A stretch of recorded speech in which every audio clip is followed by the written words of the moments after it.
Just make sure I got YouTube set up correctly. And I have all this stuff muted. Mute, yes. Alright, we're good.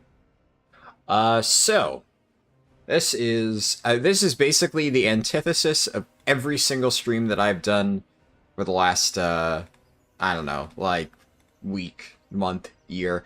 I don't know. I felt like changing things up. So I normally have been streaming really late, super duper late, and now I'm streaming really early. This is one of the earliest streams I guess I've done. Is it like, does it count? How do you define early or late these days? I mean, people watch from different time zones. There's people in Europe watching the streams, right? To them, you know, my other streams could be early if they're just waking up. So I don't really know what you would define it as. And, you know, for me, for example, I haven't slept since the last stream. So this is technically like 2 streams in one, because I did the one stream last night where I leveled my Demon Hunter on my main account. And that was like a short 2-hour stream. I didn't really feel like doing anything else, but then I kind of felt like doing this, and I didn't really want to wait, and I finally got to tier 15 maps in PoE 2, which is something I've been chipping away at. It's just been... I mean, I'm really slow at doing maps compared to like some of the streamers I've seen, but I got there. I still need to do the 6 map quest for it, but hey, at least I'm done with that part of the grind. Now I can actually do the highest level maps and start getting like the absolute best stuff, which will be pretty cool. Nizal resubscribed with Prime, thank you. And you said, good afternoon, Harlden. Good timing for your stream. You needed something to listen to while touring the Elders. What do you mean the lunar New Year Elders? Gotcha. Yeah. Well, yeah. Hopefully this will be an entertaining stream for you. So obviously timing of this is weird for people watching the recording. I'm streaming this at 10 a.m. whereas a lot of my other streams have started at like 8 p.m. So it's like almost a 12-hour difference from the time that I normally do it. And I'm honestly not really sure how long I'm gonna stream. It's kind of weird. Basically, a lot of my other like late night streams, like yesterday, there were a few things that I needed to get done, and I was still kind of exhausted. But right now, I'm not really that tired, and despite the fact that it's been a while. And one of the nice things about streaming at this time is like nobody's really going to be on until later. Most of my friends and guildies play like pretty late at night, so early afternoon, middle of the day, like none of them are around, so there's no interruptions or anything of that nature. So I should be able to just kind of play this for a while and not have to worry about like, oh, one of my friends wants to do something or whatever. But basically, so what's the premise of the stream? That's probably an important thing to get out of the way. We're doing another leveling run, leveling another Brewmaster, but this one is different. We're going to be leveling Ron May here, which Honkai Star Rail reference for those who do not know. What are all those character names? Well, I mean, Ron May is a Honkai Star Rail reference, and the rest are just names, right? Larice is just an alternate spelling of my regular monk's name, Larice. Same pronunciation, I guess. It's just, you know, I'm not creating, like, super original names. Halia is just a mage name that I've had for a while. I don't really play mage that often, right? So it's not like you're going to see it, but... it's just one of the 2 mage names that I've always had. I mostly played that back in the day. That mage has changed, though, so when I made a new mage, this was in Mop Remix, I just had this one named that. And then Rosliana's, like, I have my Death Knight's named that, so I just made a random character, picked this name. For like, random alt account characters, I should be clear, right? This is my alt account. This isn't, like... I have a lot of accounts at this point, right? Ever since the ban, right? I've kind of... I feel like after my main account got banned, I had already had a few accounts that I had been using for testing purposes. So I did a few runs way back when where I kind of like tested a few things out. And then I had a warlock on every single one of those accounts. So like this warlock I've had for a while. I used this one, if you remember, 1 year ago. It's actually been just a little over 1 year. I did the Silithus speedrun for anybody who remembers that, and I had my alt account warlocks that summoned my character like around the place, and that was important. It was like a gimmick of that run. The entire thing was kind of a little bit silly, but that was the point, right? And I needed warlocks for that, so I had like, you know, I bought whatever, a Dragonflight bundle at the time that gave you like a really cheap character boost. I just got the warlocks in that account. And then the main thing I started using them for is Season of Discovery. When I played that actively, I mentioned this like alt accounts to funnel stuff between Horde and Alliance, and then I also would have them like sitting at the neutral auction house. So I've had these accounts kind of like sitting around. I'm not using them actively. And then, obviously, you know, 6 months ago, my main account gets banned. And I geared up a bunch of characters, or leveled up, I should say, a bunch of characters on all these accounts. So one thing you'll notice, a lot of Mop Remix characters here. The main notable thing about this account in particular is this has Harlden World Record, which, if you don't remember what this character was for, this was the sub 30-minute Mop Remix speedrun character. That's the one I used, and obviously I still have it. Never gonna delete this character, it's iconic. But I don't know if it was ever made super clear in that run. I definitely mentioned it at some point, but I could see how somebody might miss that. The character that I used for that run was never actually on my main account, because during that speedrun, I was playing my Demon Hunter Zuyi, which is on my main account, and then I had this character on my alt account, and that was the one that was actually getting leveled as part of that speedrun. So I still have it here. I don't know if I'm going to level it ever. Definitely not today. That's not the point. We're going to level this character, the other monk. But maybe one day I could go back to it. But yeah, and then, yeah, you have a bunch of... We did a lot of test runs for the Mop Remix Sub 30 run. So I have a ton, a ton of random level 70 druids on this account. And most of them were Mop Remix speedrun tests. But this character, actually, when the War Within pre-patch event was active, this is one of the characters that I used to test it, where I was like testing a bunch of the different leveling methods and testing like the catch-up and stuff like that. This is one of those characters that I leveled up during it. And it has, because I normally play Monk, right? It's the only, I guess I do technically have another random Monk in this account, but it was the only Monk that I had outside of Mop Remix, so I geared it up a little bit. I guess I can hop on and show you, because we're going to level this today. But I didn't get it super geared. I didn't do a ton with it. And that's kind of the entire point of this run. Well, there's 3 points to this run. We're getting, like, you know, a triple kill with birds with this one stone here. So bird triple kill with one stone is basically what I'm trying to say there. One, we're going to get a campaign leveling speed run, which is something that I have not done in a hot minute. Also, something about my mailbox in this character is broken, and I don't understand why. This is exhausting.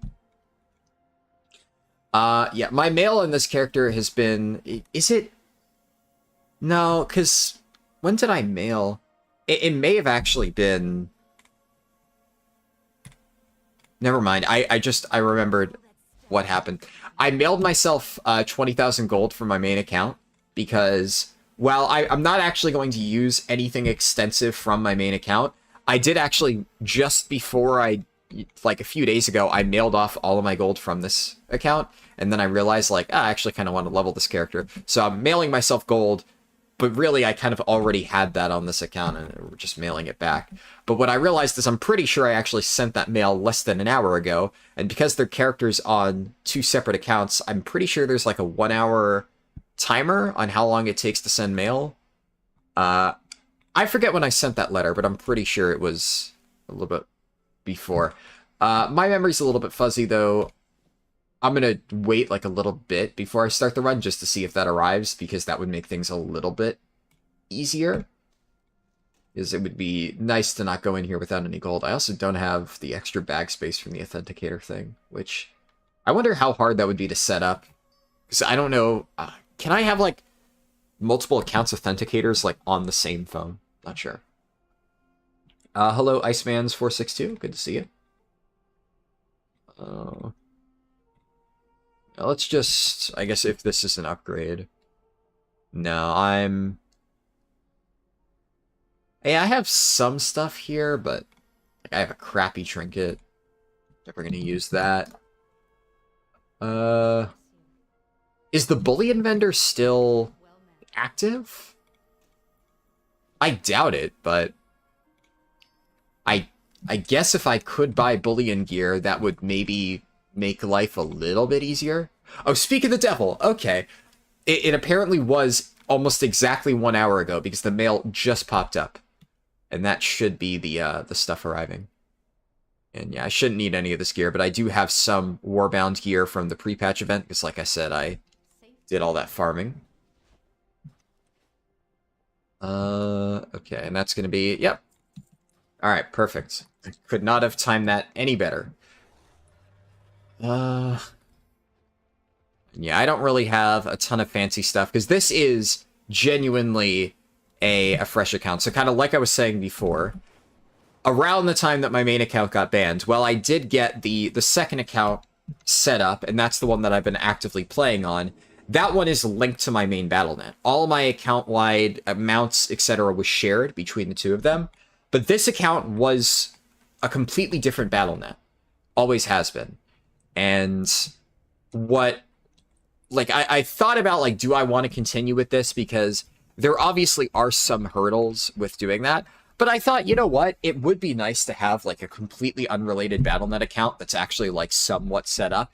And the advantage of this is I can showcase the brand new account gearing and leveling process. Leveling process is not a big deal, right? Because obviously I have already extensively tested the fresh account leveling process back when I first did it on my account, and we did that on the beta many times. I have a very detailed guide on how to level in this scenario, so I'm going to be following my guide from many months ago, which I haven't gotten a chance to follow. And I guess one thing that'll be interesting to see is how much changes, because I guess for the purposes of this particular run... Alright, yeah, I gotta disable that shit. Every character I forget, I gotta turn off. I should just uninstall that. For the purposes of this run, obviously, I need to do the campaign. On your first character on every account, you gotta do the campaign. But normally in my runs, I would do, like... what's it called? Like, I would mix in side quests and stuff that you would want to do to cleanly hit max level around the time you're finishing the campaign. In this case, what I'll probably do is just blast through 4 time-walking dungeons, get my buff, and then do the entire campaign. And the combination of the experience from those dungeons and from the 30% buff should mean I don't need to do anything extra.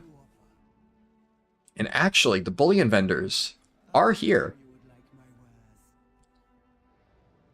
So that's convenient. Yeah, I'm gonna...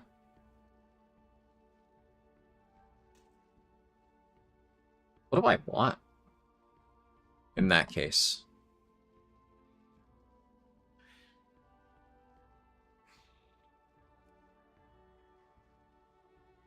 I'm not gonna get, like, trinkets to swap between. I think I'm gonna get an All Totem of the Master. I like that. And then I'm going to get a... do I want Sealed Uranus Chosen? Because the thing is, I can buy rings at level 71 to replace the stuff for super cheap. So actually, I don't think I need that. I could also buy a cloak, so I wouldn't need Sark Cloak.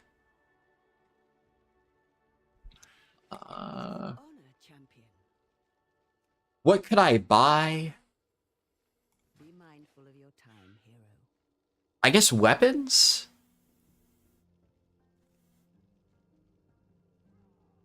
I could just buy a Rashon. Yeah, sure. You'd get a Shadow Flame, yeah, see. Read my minds, this all? Yeah, it, like, other stuff would be nice for literally 1 level, and then I would replace it. So it's like... I don't think I need anything else, because everything else will get replaced almost instantly, unless there's like a random slot that I'm forgetting about. Pretty sure it's just Sarcloak, Neck, and Ring.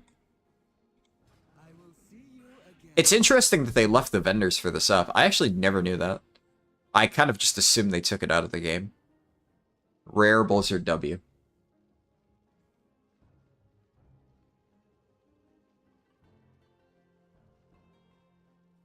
Maybe I just buy, like, I don't know, fucking Transmog or something. There's a vendor that sells stuff like that, yeah. You get the Jigglesworth mount. Sure. And then... let's pick out some cool Transmog for this account. What's something that I would actually use?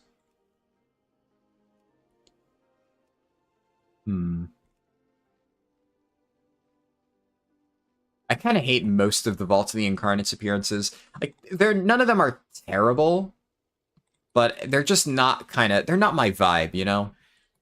Not the type of thing that I would ever go for. I really love this weapon.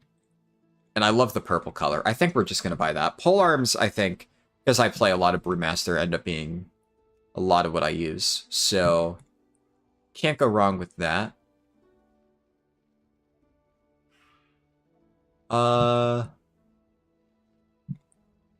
That's just Digiroon. Digiroon's not horrible, but I'm just not a big fan. There's the gun. Fist weapon. Sword. Ash Candy. I kind of like this recolor of Ash Candy, sure. What else? What other weapon would I want? Do I want any of these polearms? These ones are pretty neat, we'll say. You know what? Yeah, let's refund that. I kind of want to grab this. And then I'm pretty sure, yeah, I definitely want that. I love that weapon. Let me just double check that there's no other appearance that I would prefer. Nope, I'm happy with these three. All right.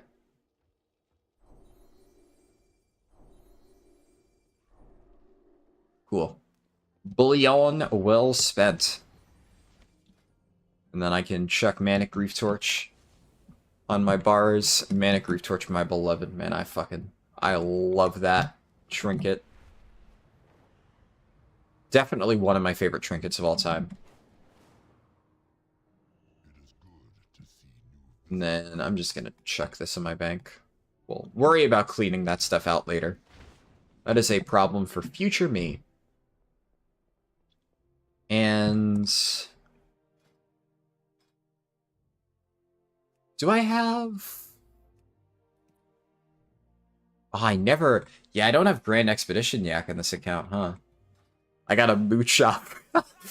Gotta mooch off other people. You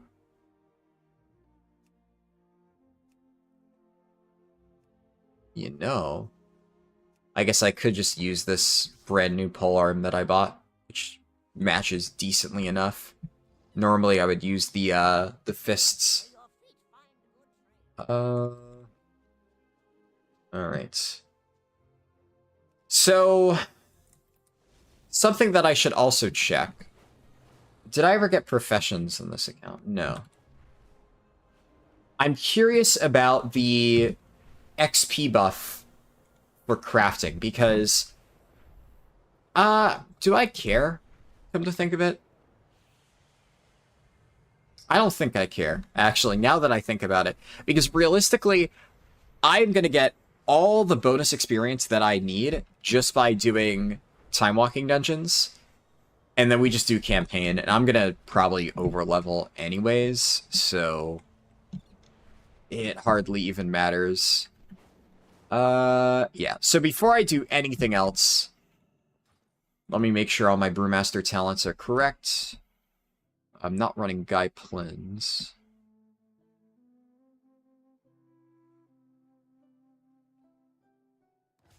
Oh yeah, I was still running Rushing Jade Wind back then. It's been a while. Most of my talents are correct. I would definitely take that. Hasty Provocation.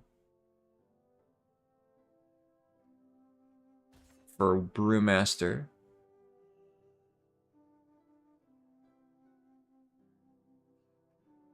I just really don't like Lighter Than Air. I'm gonna take that for leveling. I can always switch it around later. And then this stuff for leveling, I like Light Brewing. What am I missing? What's the wrong? Oh yeah, I have all my Nizao shit. Right.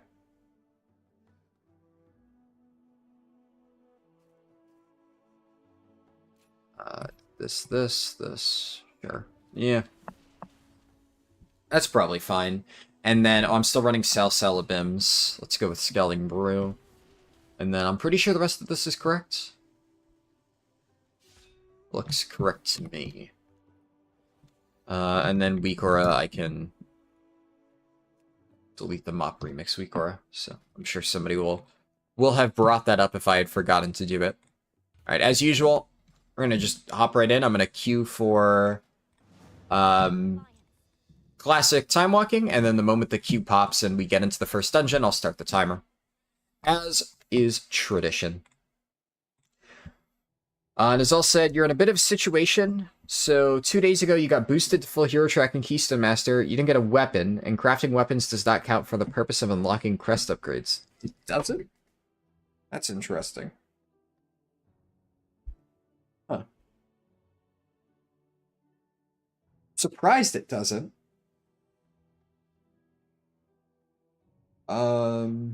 Yeah, I'm not sure. That is definitely weird. I didn't realize that was a thing. Let's see. Iceman said, you tried to get back into M+, made a pug group for 2 Necrotic Wake, and didn't time it. So, how do I put this? Anybody running a +2 key is bound to be really bad. And I'm not saying that from you in particular, because it's entirely possible that you just, like, the knowledge gap is not there, and you don't know that +2 keys are, like, you should not be doing them, right? There's literally no reason in the entire game to run a +2 Mythic Plus key at this stage. Basically, the way that the game is designed right now, and Blizzard, like, they talked about, there's some ways next season they're going to address this. I forget what they're doing for, like, low-level keys. I think the advantage to low-level keys now is supposed to be that they have literally 0 affixes, so it's basically impossible to fail the timer next season, and it's meant to be, like, an introduction to Mythic Plus, but, like, in terms of loot, there's still 0 reason to run them, so... the thing about low-level keys is they give worse gear than Delves, and it's still... it's not hard, right? But they are definitely harder to do than Delves, despite giving worse gear. And what ends up happening whenever you have something like that, where this content is just so thoroughly unrewarding, like there's no reason to do it, is that any player who understands the gearing process will never be caught dead doing said content. Therefore, the pool of people that you're even going to get applying to your groups in the first place is limited to people who don't understand how the gearing process works and haven't done any research on that whatsoever, and therefore, yeah, the group is basically bound to suck ass. So my guess is you probably didn't realize that, like, the M+ system got changed, and you didn't know that with the gearing curve, there's no reason to do that. But now, congratulations, you have that information. Never run a +2 key again. Mythic Plus right now is, I would say most people agree it is maybe the worst Mythic Plus season ever. It's bad. And basically, the only time you should even start doing Mythic Plus is at +7. Below +7, do not even touch M+. There is no reason to do it whatsoever. And like in my case, when I was gearing up my monk the other day, and I can tell you this is still going to be the case, because I got like a comment on the stream recording basically saying, well, like, obviously you had a bunch of stuff from your main account to boost this character up, so what would you do if you didn't have that? And my answer was like, you know, obviously the fact that that particular character I bought Mythic BOEs for, that was a bit special because that was like literally my friend bet me 100,000 gold that I couldn't gear to 620 in 10 hours. That wasn't just meant to be a regular gearing thing. That was is it physically, humanly possible to reach this item level even if you're doing everything possible, such as getting Mythic BOEs? And I proved that it is. It was still challenging, but even with Mythic BOEs, we got there, barely. But stuff like not doing Mythic Plus, that wouldn't change, right? If I were to gear it again, which, hey, that's exactly what we're doing on this stream, so I guess you'll be able to watch and follow along with what I do, and this will be literally one-to-one applicable to you, because it's going to be a brand new account. So anything I do on here, you can do yourself. Because, well, I'm not going to, like, mail over gold and buy BOEs in this account. I'm going to gear it as if it were a fresh account. Oh, fuck. Of course. Did the 100k compensate for the gold I spent on BOEs? Well, yes and no. Right? I spent in total about like 450,000 gold on the 3 Mythic BOEs. So in that sense, it didn't. But also, this is a character that that monk, I'm actually going to play it. It's my original Brewmaster that I've played for many, many, many years. I'm going to play it. So the only thing that I was like a little bit on the fence with was the ring BOE, because the ring BOE I will replace eventually. It's not that good. The fact that my friend bet me 100,000 gold is kind of what pushed me to even buy that, because I'm like, this might be the difference maker. And I don't know if it exactly was, because I was a little bit beyond 620, but it definitely helped, for sure. But the other 2 items were Crit Verse Belt, which is literally best in slot. I have that same BOE on my other Brewmaster, because it's just the best possible belt that you can get. Outside of, like, a crafted belt or something like that, but obviously that would be slightly lower item level. So that one's best in slot, and then the shoulders are tied for best in slot. They are also Crit Verse. So they are best in slot, but there are other good Crit Verse shoulders that I could get. But obviously, getting guaranteed Crit Verse shoulders right out of the gate and having that slot completely finished is pretty good. That's gonna save me a decent amount of gearing time. So, while it didn't fully recover the cost of what I spent, it's not like all of that was purely an expense for winning the bet, so to speak. Those are items that I actually will be using long-term, and I probably would have bought regardless. Hello, Disabilities. Good to see you. You're talking about runed crests to harbinger crests. Gilded crests. So you're saying you crafted a weapon, but it didn't unlock gilded crests? Like the gilded crest discount? What am I misunderstanding? Or no, you're saying the upgrade from runed crests to gilded. Oh, fuck. Yeah, you're right. I clicked to start the timer, but I guess I didn't press it, and then I didn't actually hit the key, and it didn't work. Oh, well. To compensate, how long have I been in this dungeon so far? I can check the timestamps, and then we can, we'll just AFK. We'll simulate as if the timer had been going. Or I could just add time to it. We'll do that. I'll literally just start the timer after we get out of this dungeon at whatever time it was that it took for me to run the dungeon. I'm scrolling up in chat. I entered the dungeon at 10:26 on the dot. All right, 10:26 on the dot. It was 10:26 in 2 seconds, but like that's basically on the dot. So 10:26 in 2 seconds, and then oh man, how are they pulling these mobs? Like, where did he find these mobs? Just so confused. It's like the third time this dungeon that's happened. It's a pretty linear dungeon, man. Like, Jesus, just follow the other 4 people. Also,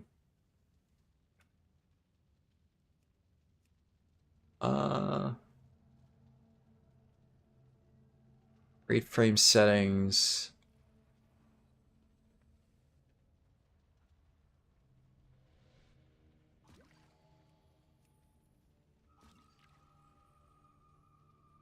How do I make the party frames rate frames?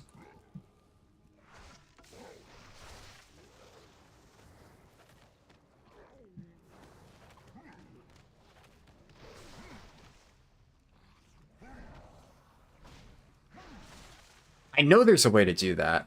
Oh, it's party frames. Use there we go. There we go. Now I got it. And then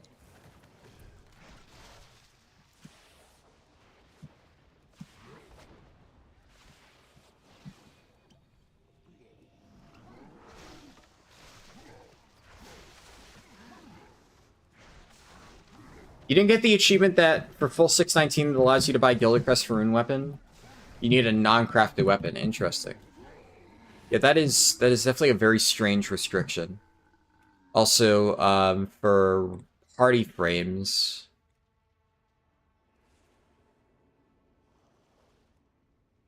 I'm gonna increase the size a little bit. I think they're slightly larger on my main account UI, but it's good enough.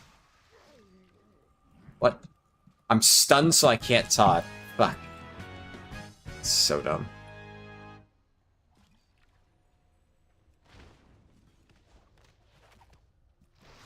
But yeah, so if it was 10:26, it'll be almost exactly 10 minutes.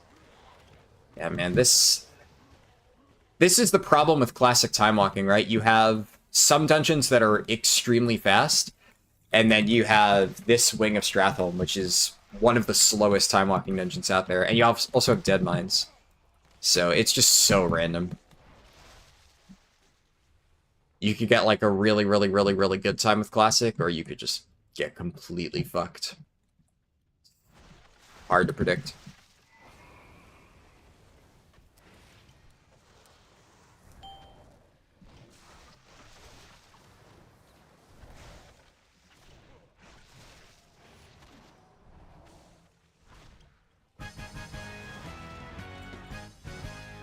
Alright. So we'll start the timer at whatever it is that took me to finish that. So that was... I entered Valdrakken at 10:36:22. So we'll call that 10 minutes and 22 seconds, or 20 seconds. 10 minutes and 20 seconds. Does this show up in OBS?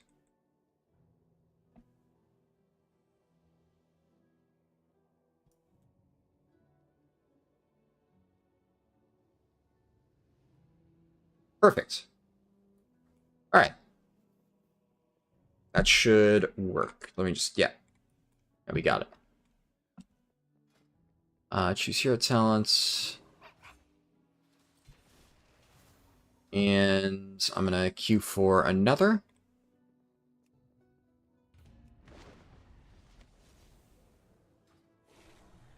Oh, I forgot to, I don't have it showing on Discord. Oops. 30 minutes, I forgot to turn that on. Whoopsie daisy.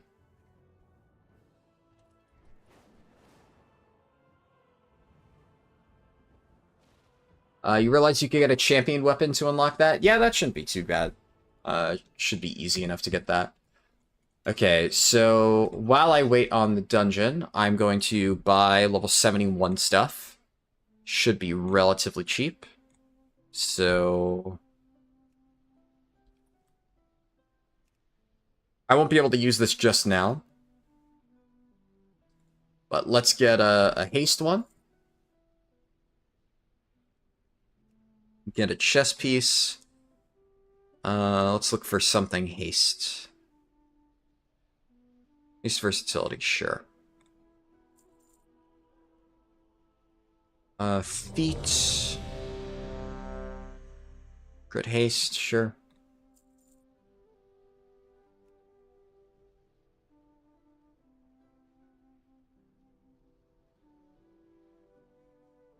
Mastery. Let's see. Neck. I'll go for haste mastery again. Cloak. Haste mastery.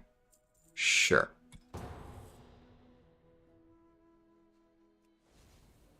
Zulfrock is fine.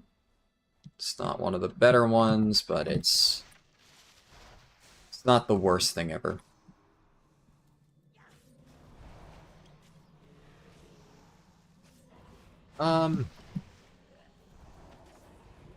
My zoom settings are also fucked. It's one of the worst things about playing on a new account. All your settings are fucked. Why? Okay, my interface is bugging out.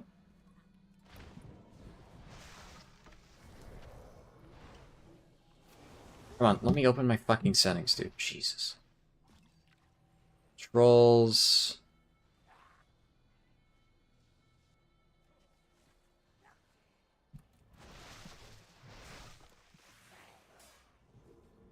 Where is it? Is it under general? No. Where's camera distance? Am I blind? Camera. Auto follow speed. Camera zoom. Where the fuck is the camera zoom?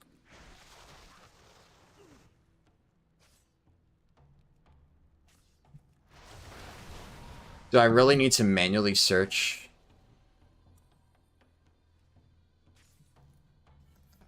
Camera.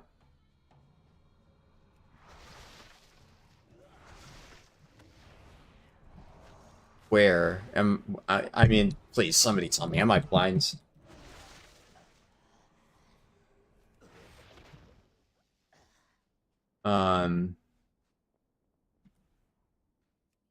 Max.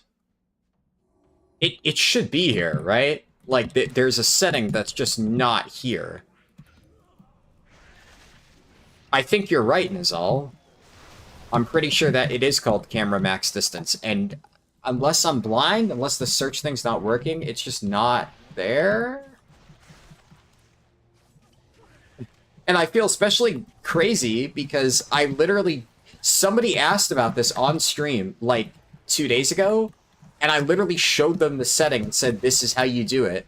And now I'm looking for that setting, and it's not there. I feel like I'm just getting gaslit by fucking World of Warcraft. What the hell?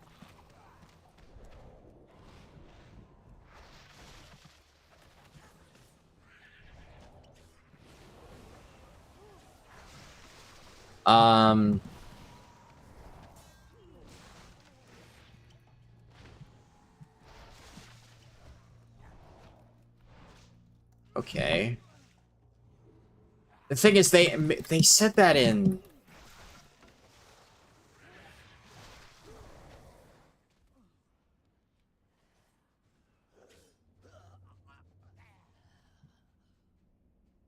Fuck, I'm blind. Oh my god! I'm gonna reload real quick. I'm gonna check the Leatrix Plus setting. That way I can do this. Okay, they don't seem to understand the skip, so I'm just gonna do it here. Yeah, I know Leatrix Plus has a way to do it, but I was trying to find the default setting. Yeah, that's entirely possible, Nizal. I don't know.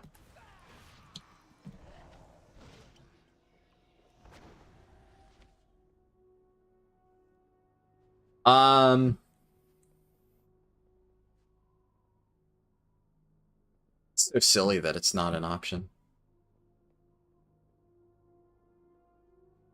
Did I go too fast? Did they not understand?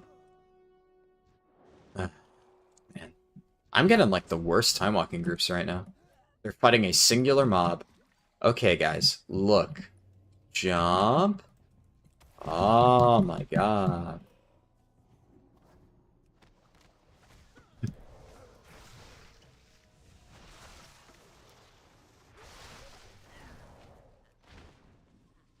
Follow me.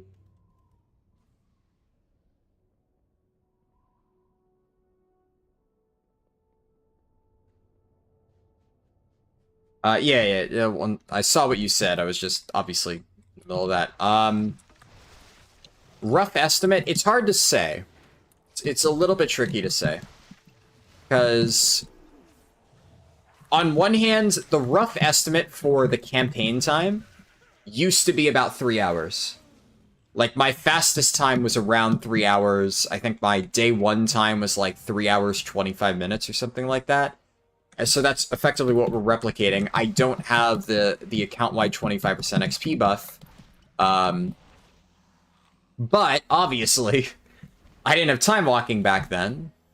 If I am short on experience, instead of doing anything like Isle of Dorn questing, I'm also going to just be going and doing crafting XP, which will take like 5 minutes, so that wasn't in the original route, because obviously crafting XP wasn't like realistic day one, so it wasn't in my guide, but it's in my alt leveling guide. Trying to skip in random dungeons is a recipe for disaster. Well, it depends, right? That's not a very hard skip, and as you can see, the moment I showed them, that skip in particular it's pretty easy to pull off once you understand where to go. So that one saves like 3 pulls that you would normally have to do. It's definitely worth trying to do it at least. But there are other skips that, yes, I would agree, it's probably not worth the time it takes. Oh, I just realized I don't have chi burst. Okay. Oh my god, dude.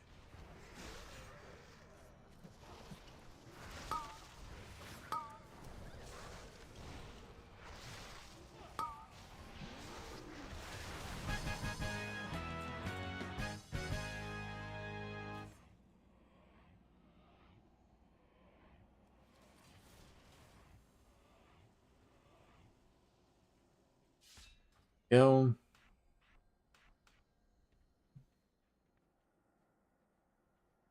Those 3 minutes of time save are worth... Well, if it was 3 minutes, absolutely. I said 3 mob pulls, not 3 minutes. 3 minutes is a lot. But is that worth missing out on the mob kill XP? Yeah, the mob kill XP is insignificant.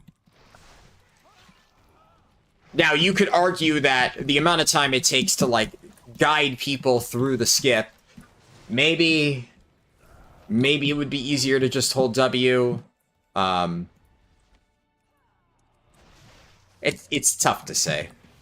Realistically speaking, if this was like a super duper fancy speedrun where I am trying to go as fast as possible, I would probably be like, I'd put a marker down there, I'd be pinging and like letting people know easily while I pull ahead and just solo clear the dungeon, because like I don't need these people. I can literally do this entire dungeon on my own. So in that sense, yes, it would be faster. Obviously here I went back and I like, you know, showed them by like on my own, because I'm not trying to set a fucking world record here. We're just leveling an alt account. But,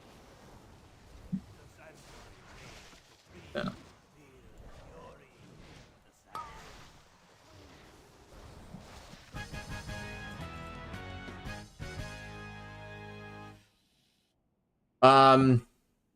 But yeah, so disabilities, basically, I can't give you an exact estimate I would say my rough guess, if I had to give one, I suspect it's going to fall somewhere between 2 and 3 hours.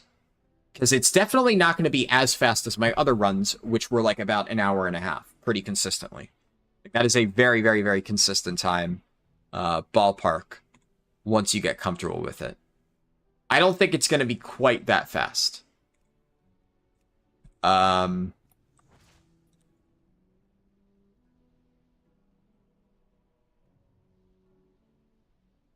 You'd be worried about getting kicked because the group doesn't know what you're doing? Well, so that's exactly why I said, Nazal, I would only be doing that if it was like a super serious speedrun.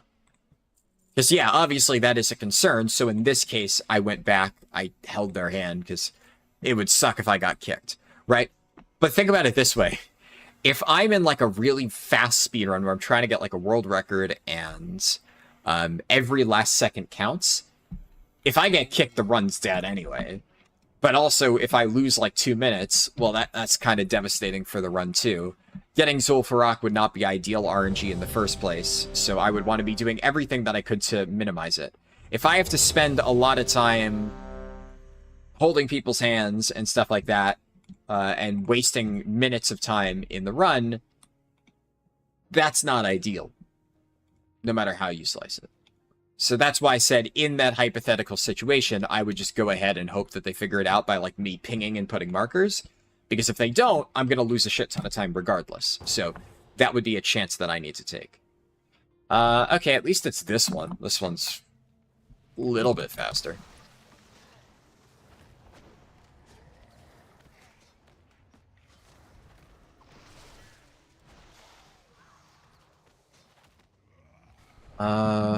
Would be nice if I got Dire Maul for one of the, or yeah, I guess I only won this. One of the Dire Mauls for that last dungeon, that would be pretty nice.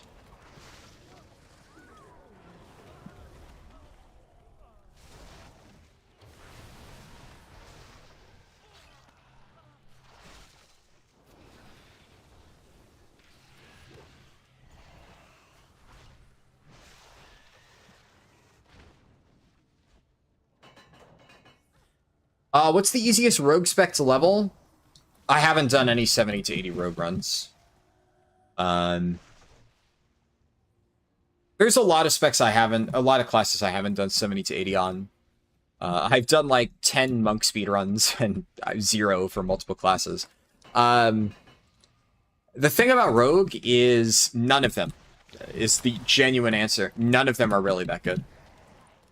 I've talked to a few of my rogue friends, and the thing is, there's been so much tuning that it's hard to say technically which is the best. I remember we came to like a rough consensus on which one sucked the least back on launch, but I couldn't even tell you what it was because the general opinion I got from every single one of my friends is rogue leveling is just really fucking bad and does not feel good, and you're gonna have a bad time no matter what you play, so...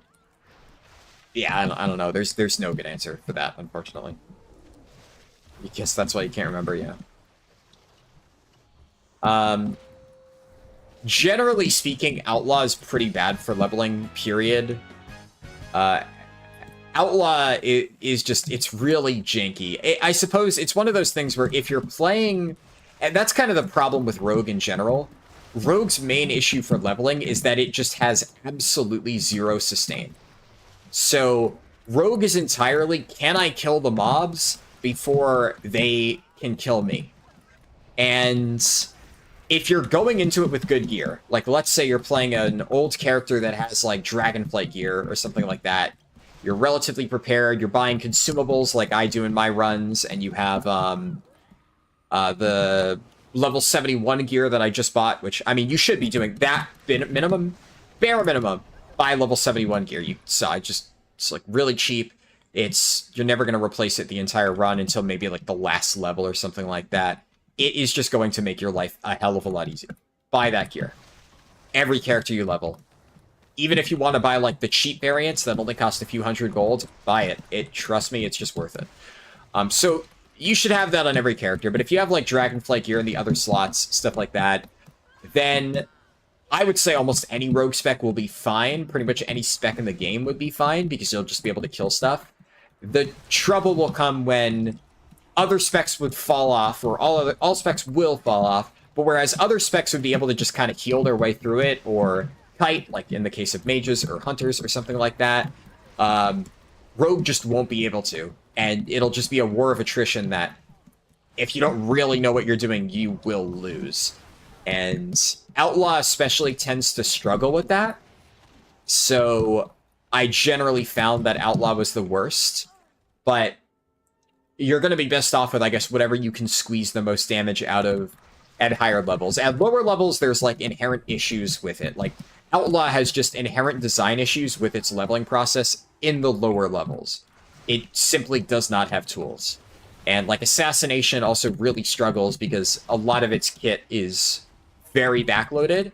So Assassination is, like, fine by the end of the leveling process, so it's probably okay for 70 to 80, but it's a little bit weak early on. And then Subtlety is the only one that feels relatively okay the entire way through. But, I don't know. 70 to 80 leveling, like I said, it's very different than low-level stuff, so you're, like I said, you're best off just playing whatever you think you'll be able to get the most damage out of, because that's all that really matters. So if you're very comfortable with the Outlaw playstyle, and you think that you can kill stuff relatively fast with it, go with that. Because that will be your best bet.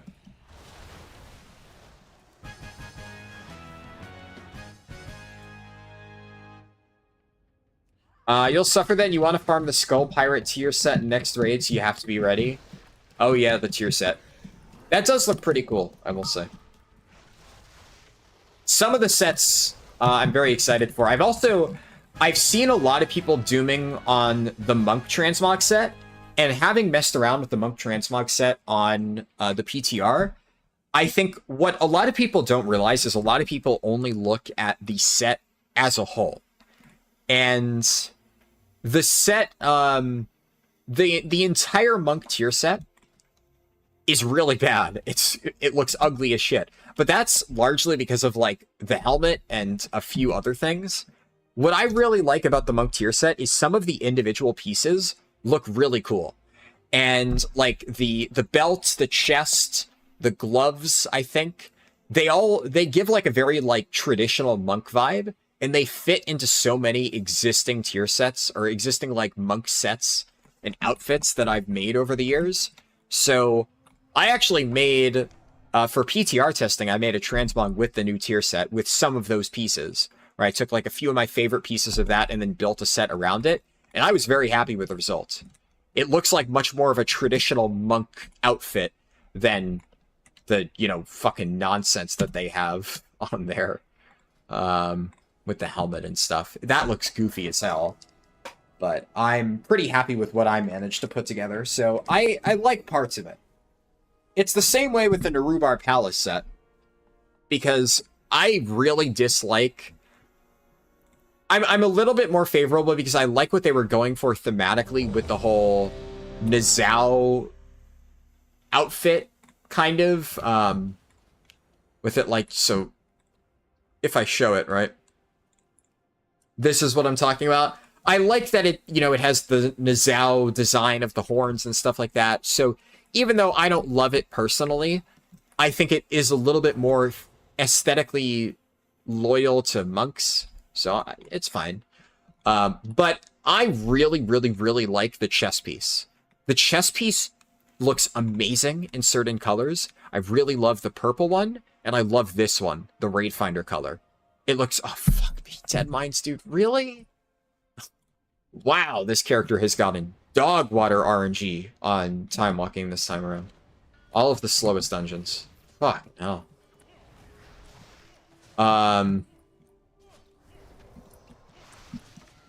But yeah, like, individual pieces in those sets I really like, because I can build an outfit around that stuff.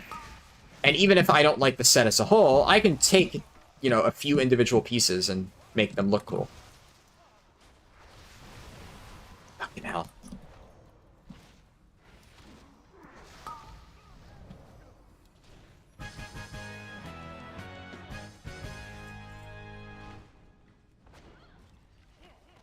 You have enough Warbound Leather and Regicide, so once you get to 80, it'll be better? Yeah. Yeah, I mean, a lot of specs are completely different at 80. I'd imagine that doing Delves as a rogue is probably going to feel pretty shit, but, like, you could probably just throw Bran on healer spec, and you maybe won't be able to clear Delves as fast as other specs, but if Bran is healing, you'll get there eventually. You'll have to suffer through it a little bit.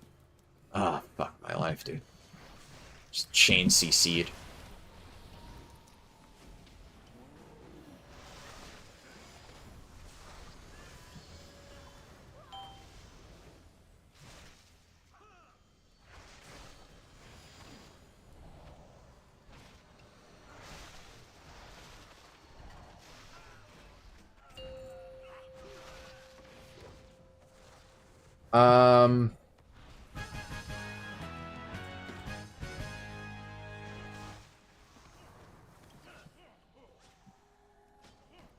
In your experience, subtlety is slightly better because it has less RNG and good burst from stealth. Yeah, the RNG definitely doesn't help Outlaw, for sure.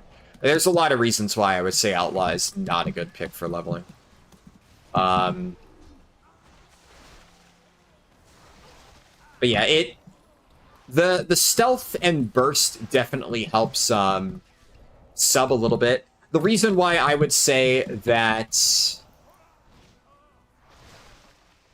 what was it? I think because like Trickster, I'm pretty sure is the better of the specs for leveling. I don't remember exactly why, but I want to say it is. So I think it's like, technically speaking, Assassination and Sub are relatively close for leveling in that sense, but one of them has access to Trickster and the other one doesn't. And like the playstyle that Assassination has to go around just doesn't really fit a leveling environment. Just, it's a little bit janky, if I recall. But Assassination definitely has, like, relatively good burst damage when we're talking, like, max level and has access to all of its stuff. Also, these guys didn't jump the ledge for some reason.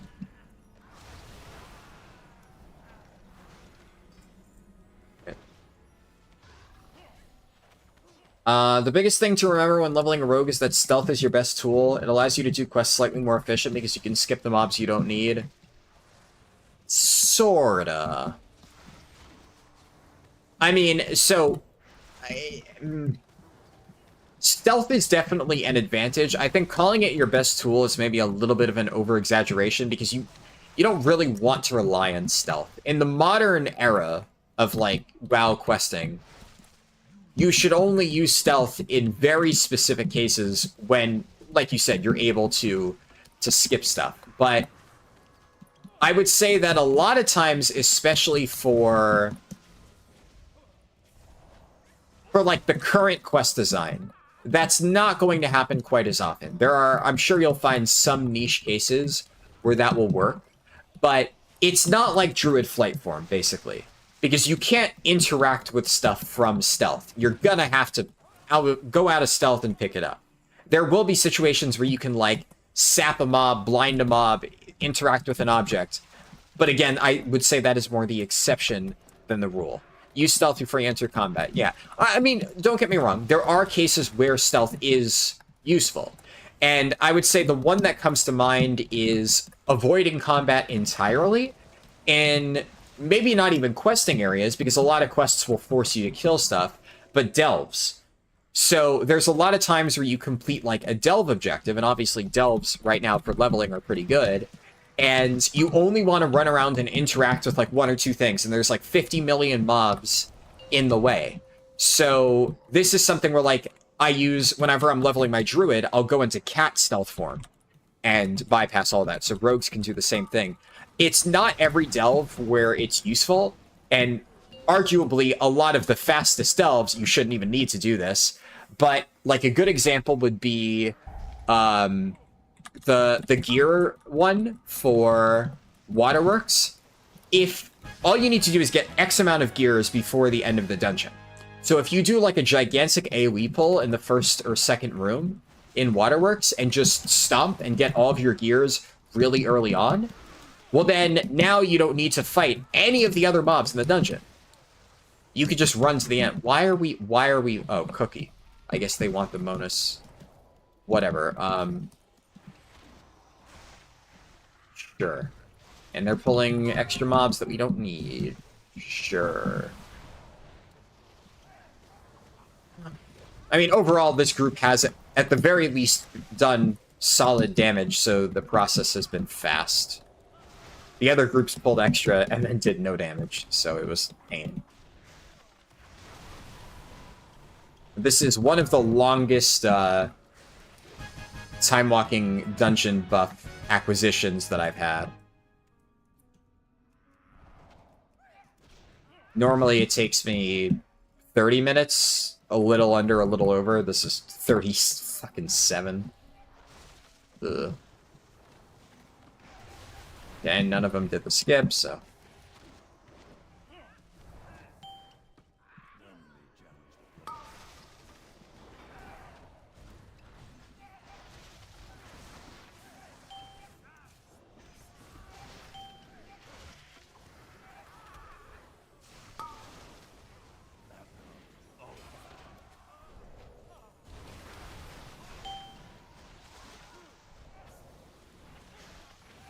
Yeah, I don't know. They pulled Cookie. Maybe they were worried because, like, they figured people would leave. I don't know why they care about Cookie, unless there's, like, a specific transmog item they want. I don't know, man.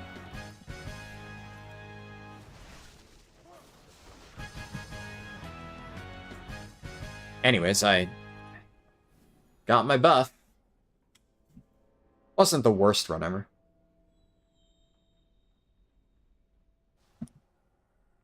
And I mean, obviously, I don't need to stay, right? I don't need to stay in the group, but... Well, I needed to stay for the remainder of that run, because, like, you know...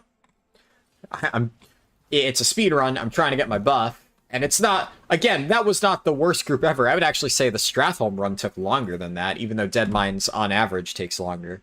Because that group did solid damage. That Demon Hunter and Rogue were pumping. So, even if they did pull a lot of extra shit, they did good damage. Things died fast. That's what really matters.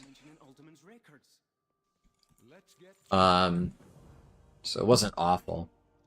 Shouldn't I go Windwalker now? Yeah, I guess it's probably a good time to swap.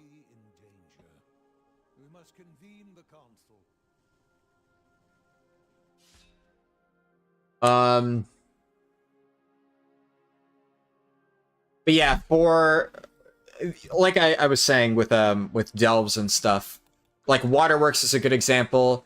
There's like that's kind of why I said some of the fastest variants of delves that wouldn't even matter because you would want to just blast everything anyway. Like Smashing Skarding comes to mind, where the entire reason why that's so fast is you just do a bunch of gigantic pulls and you get crazy experience by killing the mobs. But good example would be like if you do Dread Pit and you get not trust issues, a Kobold Kidnapping.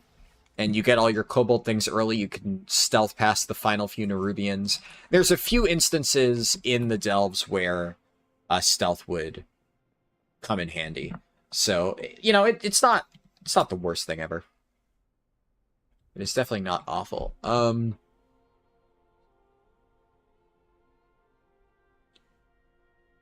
What am I taking?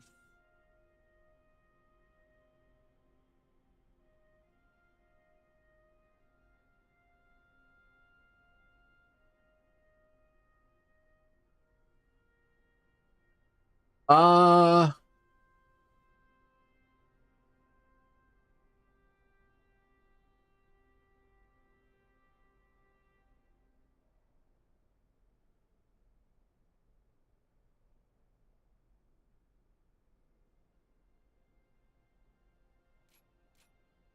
want that. How do I get that? What am I dropping for it?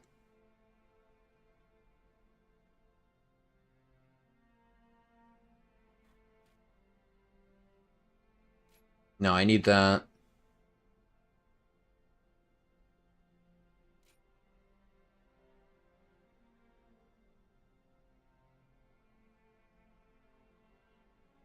I guess I don't really need Courageous Impulse.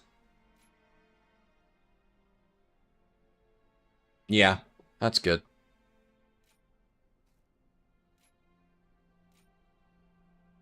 What am I missing? Yeah.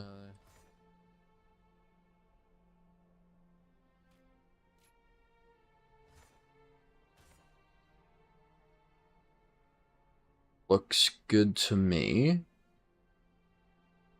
Hero talents.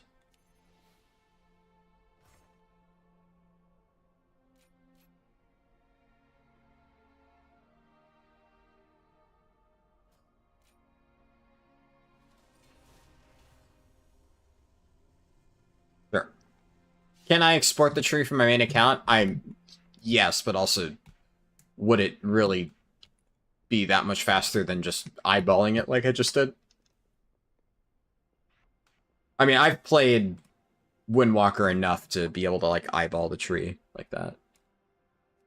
Obviously, again, if this was meant to be, like, a super-duper fast speedrun, then sure. But I'm not that concerned. I guess I could use whatever I want.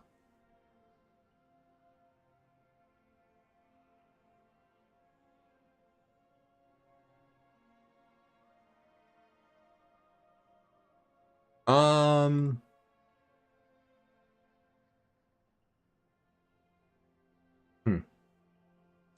that doesn't fly, I would assume. It would probably look really awkward if it did. Let's do Astral Cloud Serpent. Kind of matches my transmog. And then...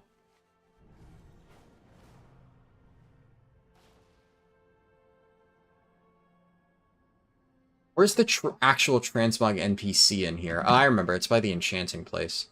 I haven't had to use the normal transmog stuff in so long. I'm actually gonna, at some point, remind me after I finish leveling this character. I'm gonna buy the transmog mounts on this account.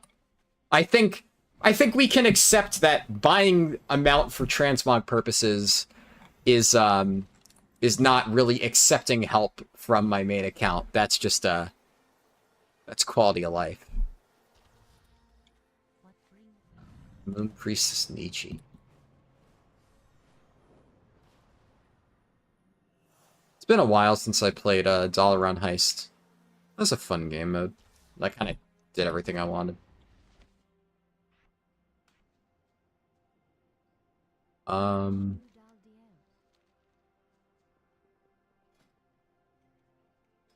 Spellbook. Let me make sure I have all my bars and stuff set up.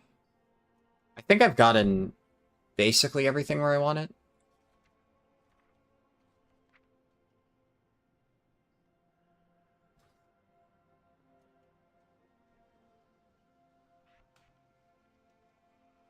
I don't remember. I think I put that stuff there. I want to say this is generally what my bars looked like. I could be wrong. The reality of this stuff is we're going to get like midway through the run, and I'm going to go to press one of these buttons, and then my muscle memory is going to default to something, and I'll be like, oh yeah, that's what I usually have it bound to. Yeah, what's the fastest way to level through War Within content? Like Nizal said, I have 2 different guides for that. I have a guide for what I'm doing here, first character leveling, where you have to complete the entirety of the campaign. Because on your very first run, the campaign is mandatory. You have to do it. But then also, after that, the campaign is optional. So you can... All that matters is leveling from 70 to 80 as quickly as possible, and I have a guide for that too. Both of them can be found on my YouTube channel, which is linked on... Yeah, because you're watching on Twitch, so YouTube channel should be linked in, like, the YouTube or the Twitch About section. I don't know exactly where that would be located, depending on where you're watching, but should be easy enough to find.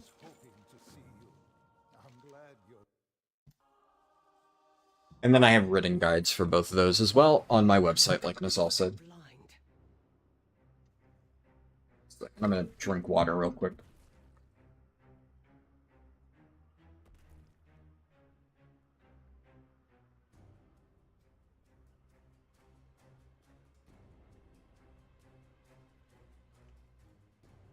Also, by the way, so last night I streamed my Havoc Demon Hunter Man, I haven't done the Dalaran intro in so long. It's kind of funny because I practiced this so much in the weeks before War Within came out to make sure I had it perfect. And then they just gave you the ability to skip it, which they've allowed you to skip some intros and then others they didn't. It's kind of dependent. Sometimes they don't consider this the intro, and this would have been the normal starting point. So I wasn't sure, so I did a bunch of practice.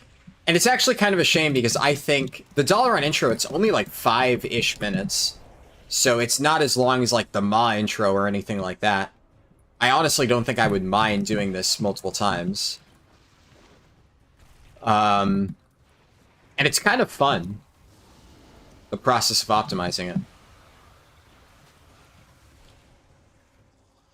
But I'm trying to remember what the optimal path would be. I remember it's a little bit variable if there's other people here. So I practiced a few different routes because on launch day, you would have to share competition with people. So I think on launch day, I went down this alleyway and got the mobs in the back because less likely for people to be there. But then the big one is you go in here and you want to be one of the first ones to get all of this. And then you get these 3 NPCs.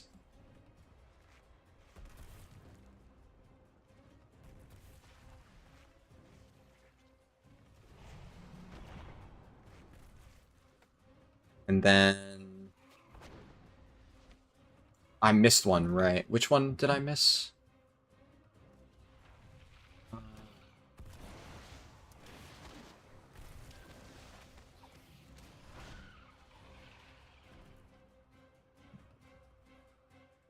I did miss one, right? Yeah, 8 out of 10. What am I missing?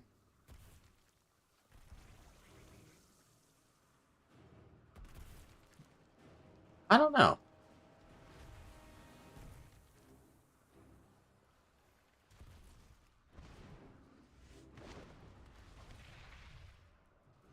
I'm gonna... Is there 2 NPCs here that I have to rescue?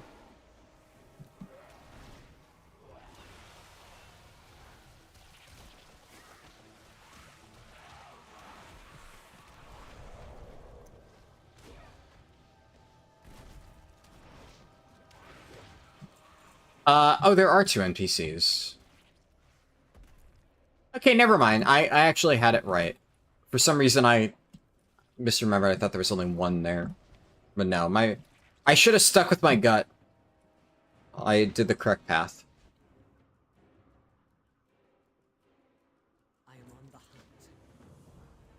One thing I always thought was cool. This is like a phased version of Dalaran, so it's just kind of like a void here. If you look, this is like super high above like an endless ocean. This version of Dalaran.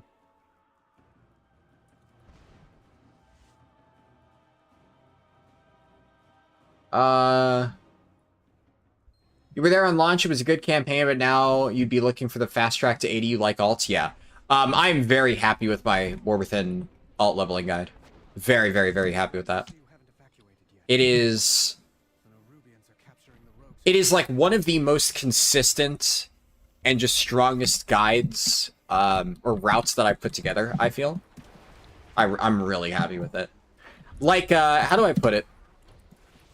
For Dragonflight, it took me so long to make an alt leveling guide. It was kind of a combination of... Dragonflight was unfortunate in that I wasn't really 100% thrilled with my alt route. It didn't feel amazing. It was like, it was fast, but it was so reliant on like certain RNG things. And there were multiple times when I was like so close to finishing my Dragonflight alt leveling guide. And then Blizzard would like add something in a patch and completely invalidate it. And then I'd have to rewrite it entirely. And that was really demoralizing and kind of killed my motivation. So then it ended up taking even longer to finish, right?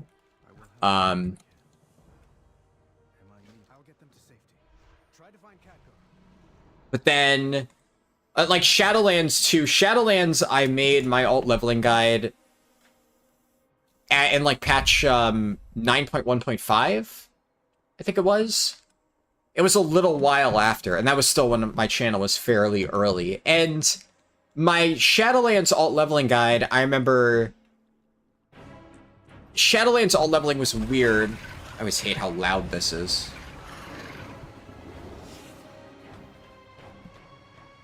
I can't hear myself think, so I'm gonna wait.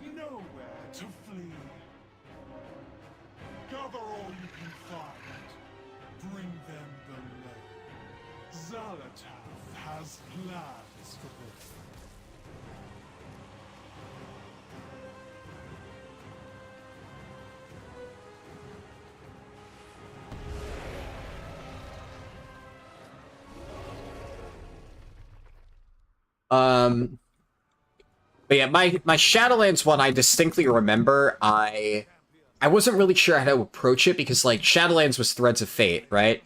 And Threads of Fate was such a weird case because there were a bunch of things that were, like, guaranteed to be really fast, but then you could do all of the guaranteed sources of experience that were really efficient, and then you would just run out of XP. And there was like 2 to 3 levels that was effectively completely random, where you, if like the right world quests were up, they could be pretty good, but you weren't guaranteed to get them. And then like dungeon spamming with dungeon quests was technically good, but it was also random which dungeons you got. So I did like, my format for the Shadowlands one was really weird because it was like, I made a tier list, basically, of, I ranked it like, always do this stuff, try to do this stuff, never do this stuff, basically ranking like how you should kind of try and adapt your route. But it's, I think that the video ended up doing well over time, especially for the size of my channel, but it definitely wasn't like one of the biggest guides I've ever made, and admittedly, it was probably a little bit harder to follow. It was accurate, right? The information there was, you know, an accurate representation of how you leveled quickly with Threads of Fate, but it was so difficult. Shadowlands leveling was weird. Remember, it was current campaign, you were still like 58. Yeah, that's another big change that they've made, where the amount of supplemental experience that we used to have to get with the campaign was very different back in the day. Which is also crazy because I remember when War Within was in beta, and you only needed to get like 1 level in addition to the campaign, and even then it was pretty flexible. I saw people on the forums bitching and moaning and saying like, the campaign used to be all you needed to do to reach max level. Like, fucking what? No, it used to be even worse. You used to need to do way more extra shit if you wanted to hit max level. I don't know why so many people had just this collective fucked memory on what you had to do to level up. It never was like that. But yeah, Shadowlands was particularly annoying like that. And the nice thing, all that to say, my War Within route, I'm very happy with it, because not only do I think it is relatively easy to follow, I feel, and like doing this on autopilot, it's so chill. It is definitely, out of all of my like recent expansion alt leveling routes, it is my personal favorite to run. Because my final version of the Dragonflight one was a fucking pain in the ass. It was, well, I feel I did a good job explaining it, right? It was such a massive pain because Dream Surges, it was like different every single week. So I basically had to be like, oh yeah, I can't fly yet on fresh accounts. So it was different every single week. So you know, if you didn't do your leveling during Azure Span weeks, it was bad. And then my runs, I basically only got to do speedruns during Azure Span Dream Surge weeks. And then technically you only wanted to do speedruns when Azure Span Dream Surge week aligned with Darkmoon Faire, which was only like very specific points in time. It was a fucking nightmare. Whereas this route at least, it's so straightforward. So I would say there's maybe like a little tiny bit of a learning curve, which I think learning any like speedrun route, there is going to be somewhat of a learning curve, but this one I feel is way more approachable than like Shadowlands, where it's like you have to, depending on what activities are up, you have to alternate your thing. The only thing that changes is which delves are efficient. And even then, one of the nice things about this route is, well, for speedrunning purposes, if you want to have the fastest possible time, then yes, you need to have like specific delves up. But the difference is, like, the worst delve variant is still fine, right? It's not that bad. So you can still follow my route. It's just, you know, it might take me only 2 minutes to do this delve, whereas it might take you 4 minutes.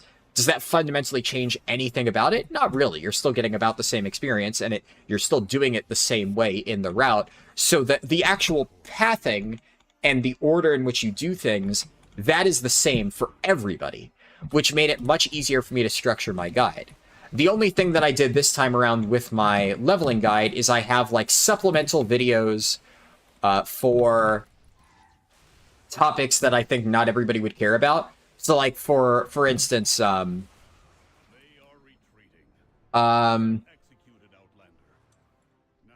forgot to dismount. What was I saying? No, the Nerubians were focused on the core way. I completely forgot what I was about to say. We will be back, and we will be ready.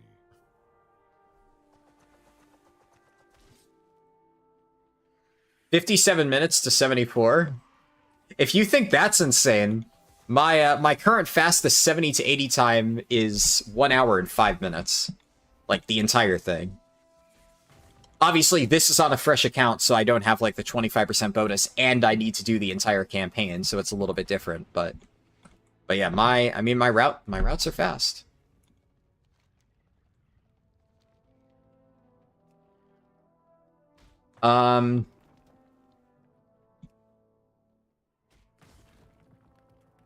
Yeah, I think I remember vaguely what I was going to say. So, in certain, like, older iterations, right, or older expansions, I think a good example would be if you were leveling in Dragonflight and it wasn't Azure Span Week, you would not be able to, say, follow my exact route.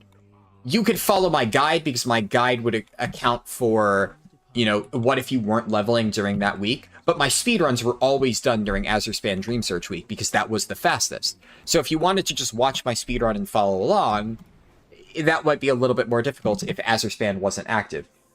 I didn't have any, like, Waking Shores Dream Surge speedruns because why would I? So that kind of sucked. The reality of this, you know, route is anybody can follow along with exactly what I'm doing. The only thing that changes is some of the specific delves that I include will change from run to run, which also I think spices it up because fundamentally the route is the same. It's like, at this point, we're going to do delves. But in some speedruns, I'll do Fungal Folly. Sometimes I won't do Fungal Folly. Sometimes I do Waterworks, or not Waterworks. I always do Waterworks pretty much. Sometimes I do Sinkhole. Other times I don't do Sinkhole. I'm still doing the same number of delves, generally, but the exact delve that I complete might be slightly different depending on which variant is active on that day. So the exact, like, the general route is the same, and that's why in my guide for 70 to 80, I basically said, hey, here's like the TLDR for the delve section of the route. At this point, you're going to want to go do delves. These are the delves that are generally good. These are the delves that are generally bad. And then I made like literally an hour-long delve leveling tier list video on my second channel where I like just ranted at length about exactly which delves were good, exactly which delves were bad, etc. Just so that anybody who really wants all of that information, hey, it's there. But I know most people aren't really going to care, and they're just going to be like, yeah, I'm just going to do whatever delves I happen to come across while leveling. And if you want to do that, the route still works perfectly fine. It might be just 5 to 10 minutes slower, which for most people, 5 to 10 minutes, not that big of a deal. You bet I have 180s. Well, I don't have 100, but I definitely have a lot of level 80s. That's for sure. Most of them are monks. The vast majority of my level 80s are monks right now. I have like... Do I have 7 or 8 monks already at level 80. I have a bunch. Too many. That's for sure.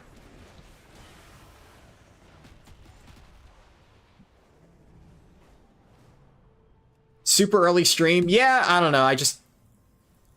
I was kind of bored, and I felt like doing this, so figured I was going to stream it anyway. Just started stream really early. Stay with me. You just need to know what quest hubs to do and which delves are efficient. You no longer need to consult my guide when leveling alts. Yeah, exactly. Once you, like, that's kind of what I mean when I say there is a tiny learning curve of, like, understanding the initial hurdles of, like, what is the general route. But like you said, once you understand the gist of it, once you know, hey, these are the Isle of Doran quest lines that I should be doing, it's so simple. And then you could basically just do it on autopilot every single time. It's not really that complicated, which is pretty cool.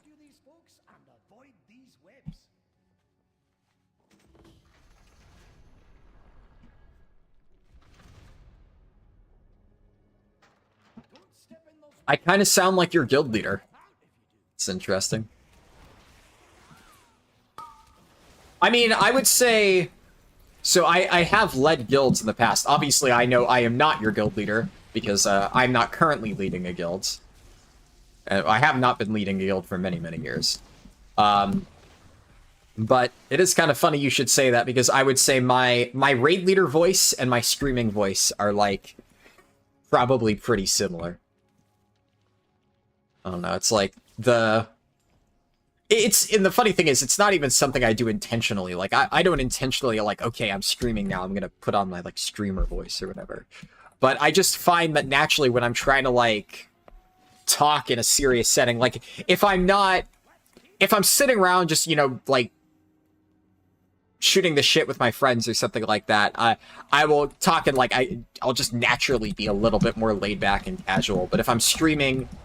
I think it is more to do with, like, the anxiety. Like, I'm always a little anxious whenever I'm streaming or recording or whatever.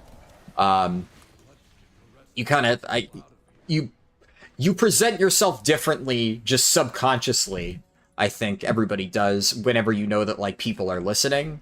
That's just kind of how it goes. So I'm, like, always a little bit more formal if I'm streaming or something like that. And it's kind of the same way whenever I'm raid leading. You know, I try to be, you know, make sure everybody's, like, listening, paying attention, all that fun stuff.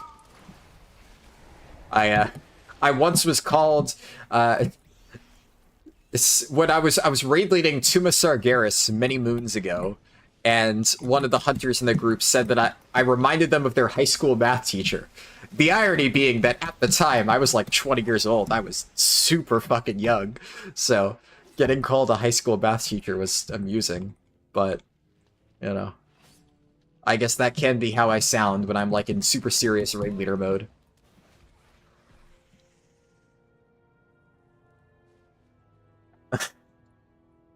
Did I pick up the Delve quest? I don't know. I don't think I did, actually.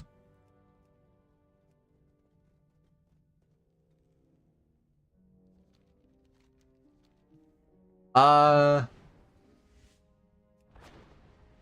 go double check. I also just realized I have so much garbage here that I should abandon. I don't have my abandoned zone quest add-on on this account. Oh, it's not there. Oh, naughty Blizzard. Naughty, you forgot to add it. They forgot to add it to this campaign if you're not in... Because remember, the campaign version of this used to be bugged, and it looks like they fixed it, but only for the scaling version of the campaign quest. Interesting. So I'm not crazy. I didn't pick up the quest, but it's not because I forgot. It wasn't there. Yeah, let me just abandon all this shit real quick. So that's going to cause me to run into issues later. Obviously, I should note, though, it doesn't matter, right? I'm already going to be way over on experience. So I don't need to be concerned about being slightly slightly behind because of that quest.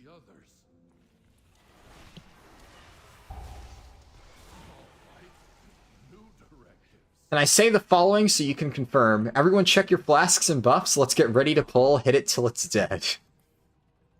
Hit it till it's dead is definitely not something I would ever say. Because I mean, I know that it's more of a joking mindset, but I hate the insinuation of the way that you're killing a boss being just, like, running your face into it. I would probably say something more along the lines of, like, you know, don't fuck up the mechanics and this is a free kill, or something to that effect. Because, really, that's what it is half the time. It's like, hey, if you're not, like, eating the floor, you'll be able to do enough damage to kill this boss, so just don't fucking get hit by web blades for the 50 millionth time, for the love of God. Is something more like what I would do if I was raid leading Ansarek, for instance.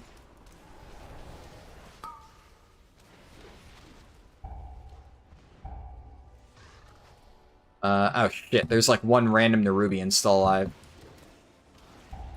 So the boss hasn't spawned.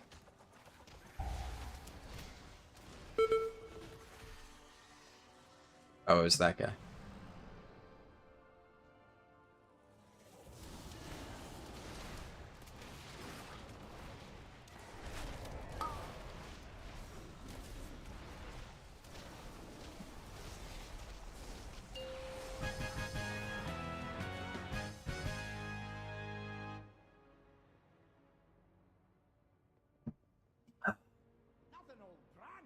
You want to thank me for all the type of content I do. You've had to level characters throughout all your WoW career, trying the classes, switching servers without paying for a server transfer.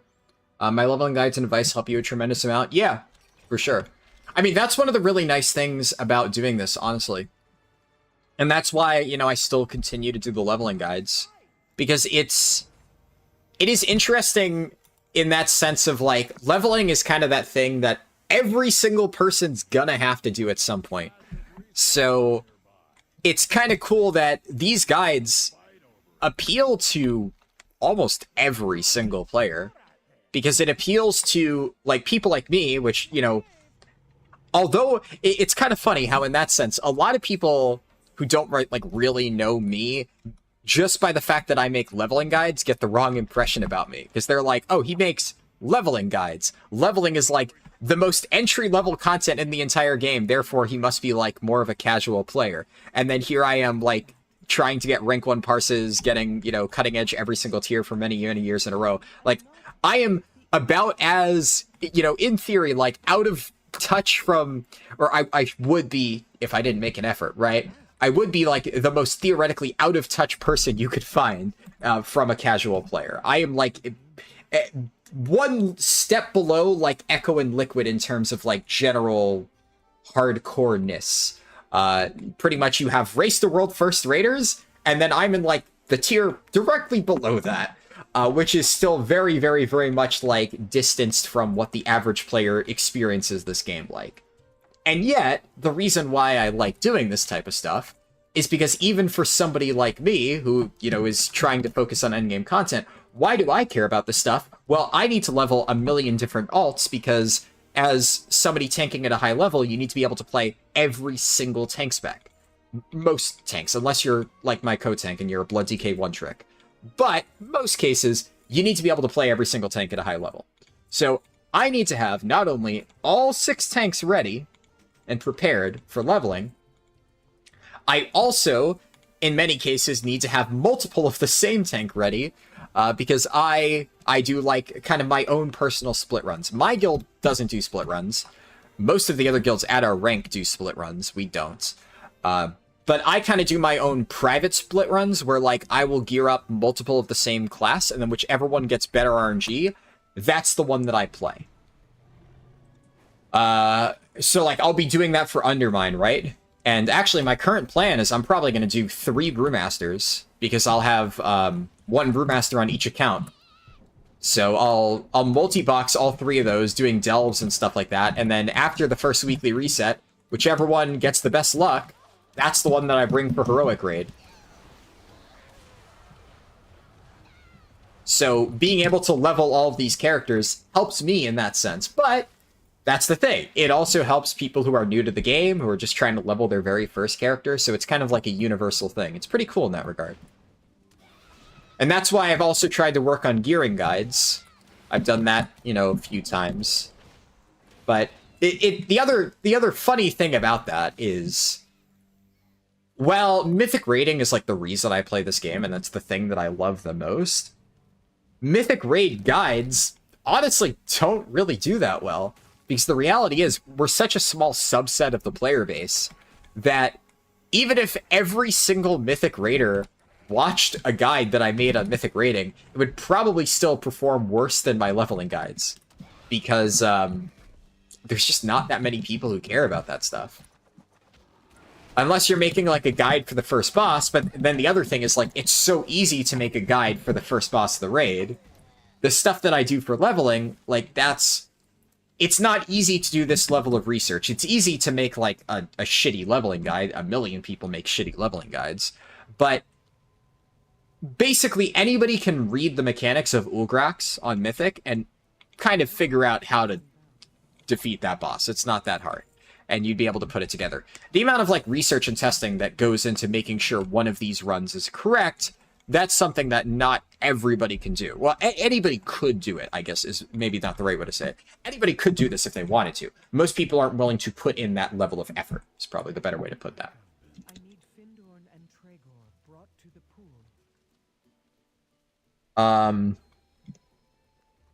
And then again, you know, it performs better. So, I've had fun streaming my Mythic raiding. And, like, we kind of had, like, a crossover episode almost earlier this week for my Tuesday stream, which, if anybody hasn't seen that, I would highly encourage you to watch the recording of that, because I had a lot of fun with that stream. I geared a Brewmaster, or leveled a Brewmaster Monk from 70 to 80, so kind of like this. Basically, another leveling run just like this one. It was a little bit faster because that was on my main account where I have, like, the 25% experience buff, all that fancy stuff. So obviously it's going to be a more speedy process than having to do the entire campaign like I am here. But I did all of that, and then after I did all of that and reached level 80, in 8 hours, I geared my character up to 620 item level from a fresh level 80, and then I tanked the entirety of Mythic Narubar Palace on that character that day. When I killed Mythic Ansarek that night, I had 9 hours and 50 minutes /played at level 80. Which, like, that is one of the most fun challenges that I've done in a very, very, very long time. I had a lot of fun doing that. And that was, like, a cool way to kind of bridge the gap between the leveling speedruns and Mythic raiding, which is what I really enjoy doing, because it was kind of like its own little speedrun format. It was a leveling, gearing, and raiding speedrun all in one. It's kind of like, you know, the WoW equivalent of a triathlon, I guess. And, I mean, one of the other things is I'm very lucky. I told my guild leader multiple times that I really appreciated him even letting me do that, because that is, like, such a crazy concept that the only reason he even agreed to it in the first place is, like, he didn't think I could do it.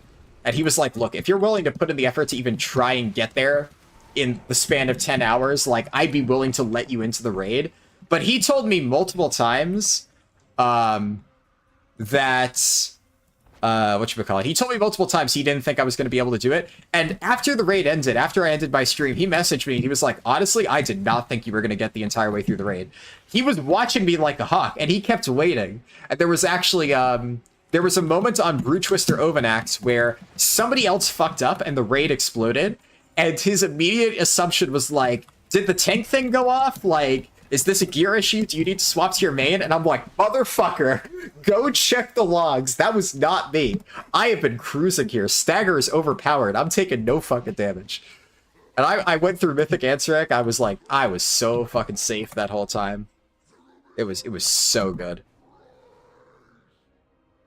So I had a lot of fun doing that. That was easily one of the most fun streams I've done in a very, very, very long time.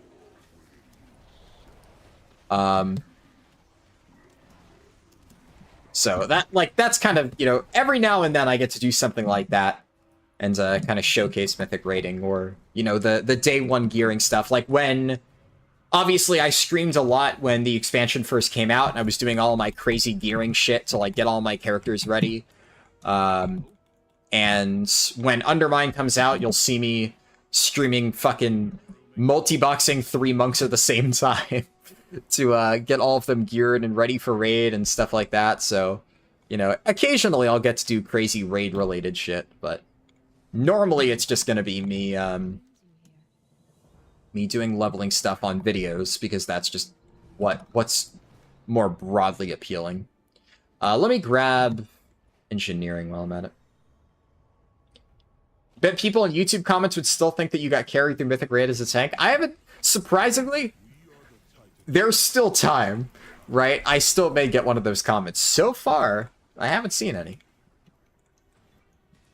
I haven't seen any comments to that degree. It would be very difficult to say that. I mean, that, obviously, the level of brain rot in some YouTube comments is definitely, it exceeds my expectations every single time, but the entire thing is there on record. And tanking is one of those things where you can't fake tanking, right? You can't get carried as a tank unless there's like a third tank. But it's impossible to get carried through tanking Mythic Ansarek, especially because like Ansarek, of all bosses, you literally split the raid in two. And there's an extended section, arguably the hardest part of the fight is phase 2, where each tank is on a different side, and you have to survive the Guardians with their oust casts, you have to survive the Skitterers, you have to negate the knockbacks and stuff like that. All of that stuff, that's all on you. You don't have any other tank to rely on. So, yeah. You gotta get going. Thanks for the stream and keep up the good work. Thank you. And I appreciate you stopping by. Right, yeah. I'm gonna have to do the follower dungeon. Ugh. Not the follower dungeon, man. I hate the follower dungeon. I think I can do this, right? Yeah, and get 3 at once.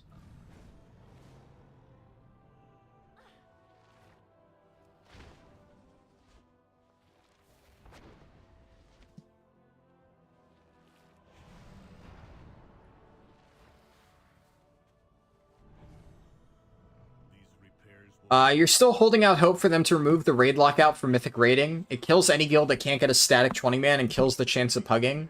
Both of those reduce the number of people who can get into Mythic Raiding. Yeah, it's funny you should say that. So I will say, Mythic Raids would be inherently unpuggable past a certain point, regardless. I do think that there's a lot of people who think, like, hey, if only Mythic Raids are puggable, I'd be able to get into it a little bit more easily. Yes and no. I would say this tier is actually way more forgiving than many. You could pretty consistently pug your way through Rashinan. In fact, I've had many friends who have, on their alts, pugged through Rashinan. That is, it's very doable. I've done, like, partial guild pugs that far, but also that's, like, half guilds and stuff, like, half guildies.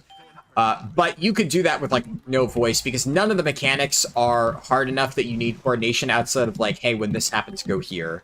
And it's like, pretty straightforward. But, like, for instance, Brood Twister Ovanax is fundamentally impossible to do in a pug. You will never kill that in a pug. That not only requires all 20 players to have a specific weak aura, which sucks, mind you. I'm not defending that. It's terrible boss design, but that's what we have. That fight, just to even attempt it, everybody needs to have a weak aura, and you need to have a raid leader doing setting markers and doing calls and stuff like that. It's a pretty big jump from Rashinan, which is totally puggable, to Brood Twister, which is fundamentally not. So every raid will have that cutoff point, some sooner than others. Like, if we look at previous raid tiers, I would say, let me just pull this guy first. Like, Amir Drasil, as an example. Amir Drasil Gnarl Root was very easy. Technically speaking, a lot of groups were able to pug up to Volcaros, because Volcaros, the third boss of the raid, was also very easy. The problem with Amir Drasil is that Agira was a bit of a mechanics check. It wasn't like the hardest boss ever, but the second boss was actually significantly harder than the third. So you needed a group that could get through that second boss, and if they did, you could get the first 3 Mythic. But a lot of groups would get stuck in Agira. So most groups would only get the first one on Mythic. That's just, you know, how that goes. Aberrus. Aberrus you could reliably get first 3 Mythic, but you would have to do, you would do, obviously, first boss, what was her name? The Dragon Lady. Kazara. You would do Kazara, you would do Zakali Assault, and you would do, Amalgamation Chamber, which all of those were pretty straightforward pug bosses, but then, like, from there you hit a wall, right? There's no way. There's absolutely no way you'd be able to pug the rest. Forgotten Experiments was not, like, a super hard fight, but it required enough coordination that it would have destroyed pugs. Rashok was just a genuinely very hard boss. No way you could do that in a pug. And when I say pug, I mean, like, an actual pug, not like a, hey, we're all Mythic Raiders that have killed this already, and we're just, like, 20 different alts putting together to kill the boss, because at that point, every single person intuitively knows the fight, and you barely even need a raid leader at that point. I'm saying, like, you're progging it in a pug. That would not be possible. They changed the last boss in this dungeon for Season 2. It looks so bad. Dude, I have kept completely clear of any information about this season in Season 2. I'm going in mostly blind. It's like, because I'm not making any Mythic Plus guides, I don't care. If it sucks, and I'm just gonna get my weekly Mythic Plus dungeons and then never worry about it again. I'm hoping that all of the people actually doing testing give them enough feedback to make sure that doesn't happen, though. But it's Blizzard, and Season 1 was terrible, so I fully expect them to make it shitty again. We'll see, though. Have I tried leaving this dungeon and doing it with players? Yeah. We did that back in beta. You need to do it as a follower dungeon. It is a requirement. You cannot do this with other people. I did test that in beta. Darkflame Cleft is looking just as bad as everyone expected. Yeah, little surprise there, unfortunately. I mean, some of those mechanics just, like, are fundamentally not M+ friendly. Just is what it is. You said already 80? No. I'm still level 75. Yeah, this run's probably going to be somewhere in, like, the 2 to 3 hour range, give or take. That's the guesstimate. Because I need to complete the entire campaign. So stuff like running the Follower Rookery dungeon, this gives terrible experience. But you need to do it for the campaign. So on your very first character, it's mandatory. So. Last boss in Darkflame is basically formatting because of the torch mechanics. Yeah. I mean, you're probably going to have the healer do it, but that's going to feel really bad as the healer.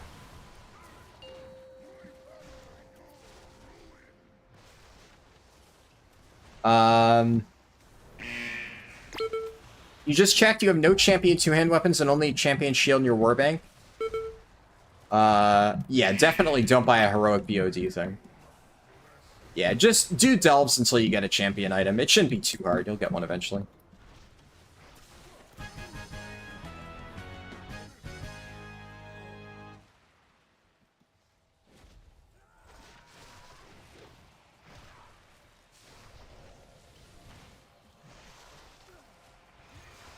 Let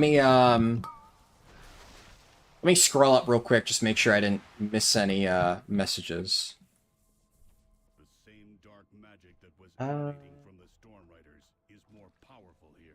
I think, yeah, there was some discussion I didn't read out where you were explaining, as always, explaining how the WAD skip works, because somebody in chat was asking.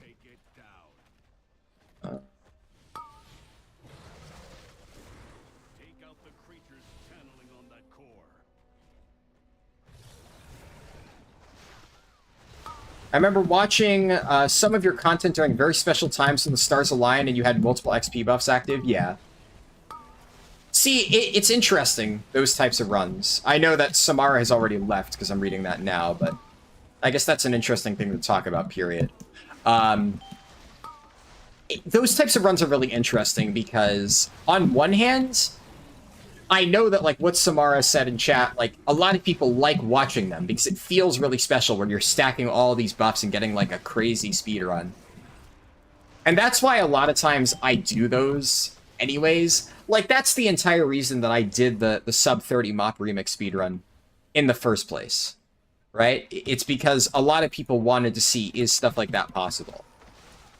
But a lot of times, as, like, the runner, it's not really fun. I would much rather, and like every single other game, like not MMOs and stuff like that, if you want to do a speedrun, you just do speedruns whenever you're feeling like it. Hey, today I feel like grinding this one game, I can do that. World of Warcraft isn't like that, which is, it's one of the reasons why speedrunning leveling in this game can be a little bit exhausting sometimes, because you don't always want to do it. There are times when I feel like leveling characters, and there's times when I really don't feel like leveling characters. But a lot of times, I'm like, there's this thing that I really want to be doing, like today or this week or whatever, and I have to sit there and just spend the entire day doing like a speedrun because, hey, the stars align today and all the buffs are active, and even though there's like a million other things I'd rather be doing, if I don't do the run today, I am not going to get the chance for like another 6 months or something like that in some cases. So that can feel really bad. That's also one of the reasons why Dream Surges especially felt really bad. Because Dream Surges, it was like completely random, and Dream Surges, I could sit there all day waiting for the 50% buff to roll around, and it never rolls around, and I can't start anything. Because, like, I can't start playing a game only for, hey, suddenly the buff is active, now I gotta, like, leave or whatever. And it kind of just ruins my entire day because I'm just sitting there waiting for a chance to be able to even get that perfect run. But you never know. And then finally, like, the buff appears. I'm exhausted. I've been waiting 8 hours for the buff to finally roll around that I actually need to have a chance of doing the speedrun. And now it's like 4 in the morning, and okay, there's the buff. And I'm sitting there dead tired, staring at my screen like, God, I really don't want to do this speedrun. I'm so tired, I just want to go to bed. But hey, the buff's finally up. I guess I should probably do this now. And then I'm doing, like, my Dragonflight speedrun while, like, fucking half asleep. So that can be a bit of a pain sometimes. You don't really get to choose many cases when you actually do the run. Which, yeah. It's that also... I've said before, why do I never stream, like, the world record attempts? Yet another reason why I never stream those, like, super fast world record attempts. Because a lot of times, I have to do them at very specific times, and especially, like, back in Dragonflight, what was I going to do? Start the stream and then, like, AFK for 8 hours while we wait for it to appear? And then, when the stars finally do align, the last thing I want to do is, like, you know, scramble to start up a stream when I'm already trying to get the speedrun prepped. So... you agree that my current route is good.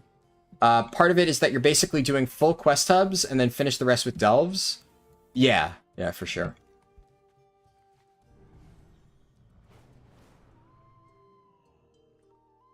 I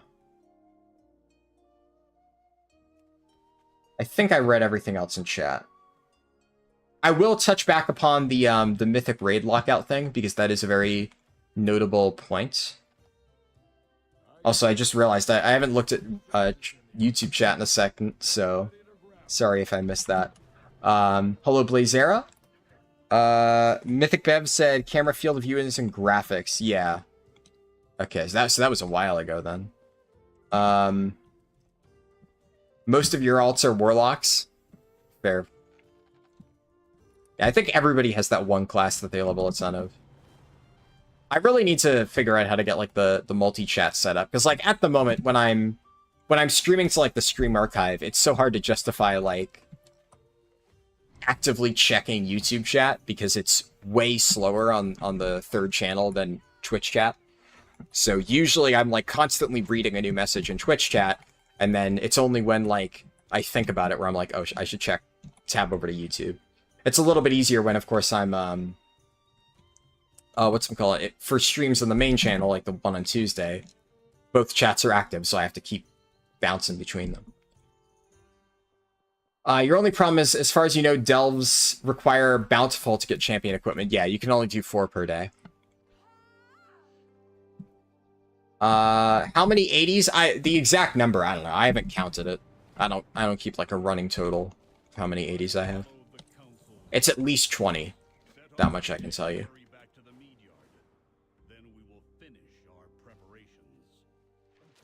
Do I do TikTok content? No. I generally don't really like social media. It's like I have obviously like my YouTube channels and stuff because they're practical, right? There's a reason to have them. So I have like all 3 of my different YouTube channels. Each one has a purpose. And then I have Twitch because Twitch for like streaming is better in many cases. I prefer that. I mean, I use Discord because Discord's nice to have, but I really hate short form content. I always have. And I have a lot of friends who really like TikTok, and they are just obsessed with that type of, you know, turn your brain off and just scroll through like quick, funny meme video type things. And, you know, some people enjoy it. I'm not going to knock it as a, you know, a concept. But it is just not for me. Like, I am very much a put on a multiple hour video essay type person and listen to that in the background while I do other stuff. A lot of like the quick whatever content just doesn't work for me. Which is almost counterintuitive, right? Because I have ADHD. And I think generally speaking, it's accepted that people with ADHD are like, I don't know, more susceptible to the kind of like TikTok content, but just doesn't do it for me.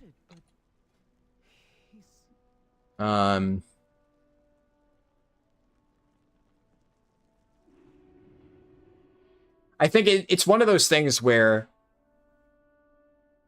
if the reason why I like having long stuff on in the background, or music's another thing, is it helps me focus on whatever it is that I'm doing.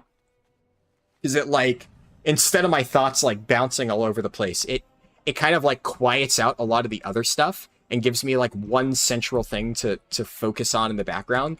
So like my subconscious is like listening to whatever video it is that's playing in the background, and that's the only thing I'm thinking about. And therefore, my like immediate attention can be on whatever it is that I'm doing. And I don't have like my thoughts wandering all over the place. So it's like less jarring. That's just, you know, my thing. But as a result, no, I don't have a TikTok.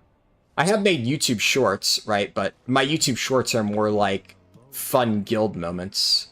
It's not really like the, you know, the typical type of short form content. It's just a good way to convey like a funny little moment that happened in Raid or something like that. And Azal said, gotta go, maybe until after dinner. Cool. We have bad news. Harlden is up to date on all of the trendy dances. Oh boy. Do I need gloves? I guess at this point I've already dropped my set bonus. Oh, but that's actually just higher item level.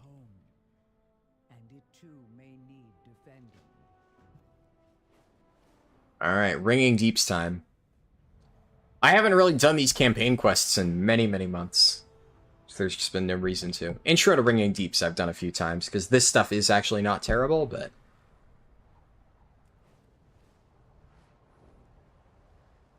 I wonder how much experience all this will get me.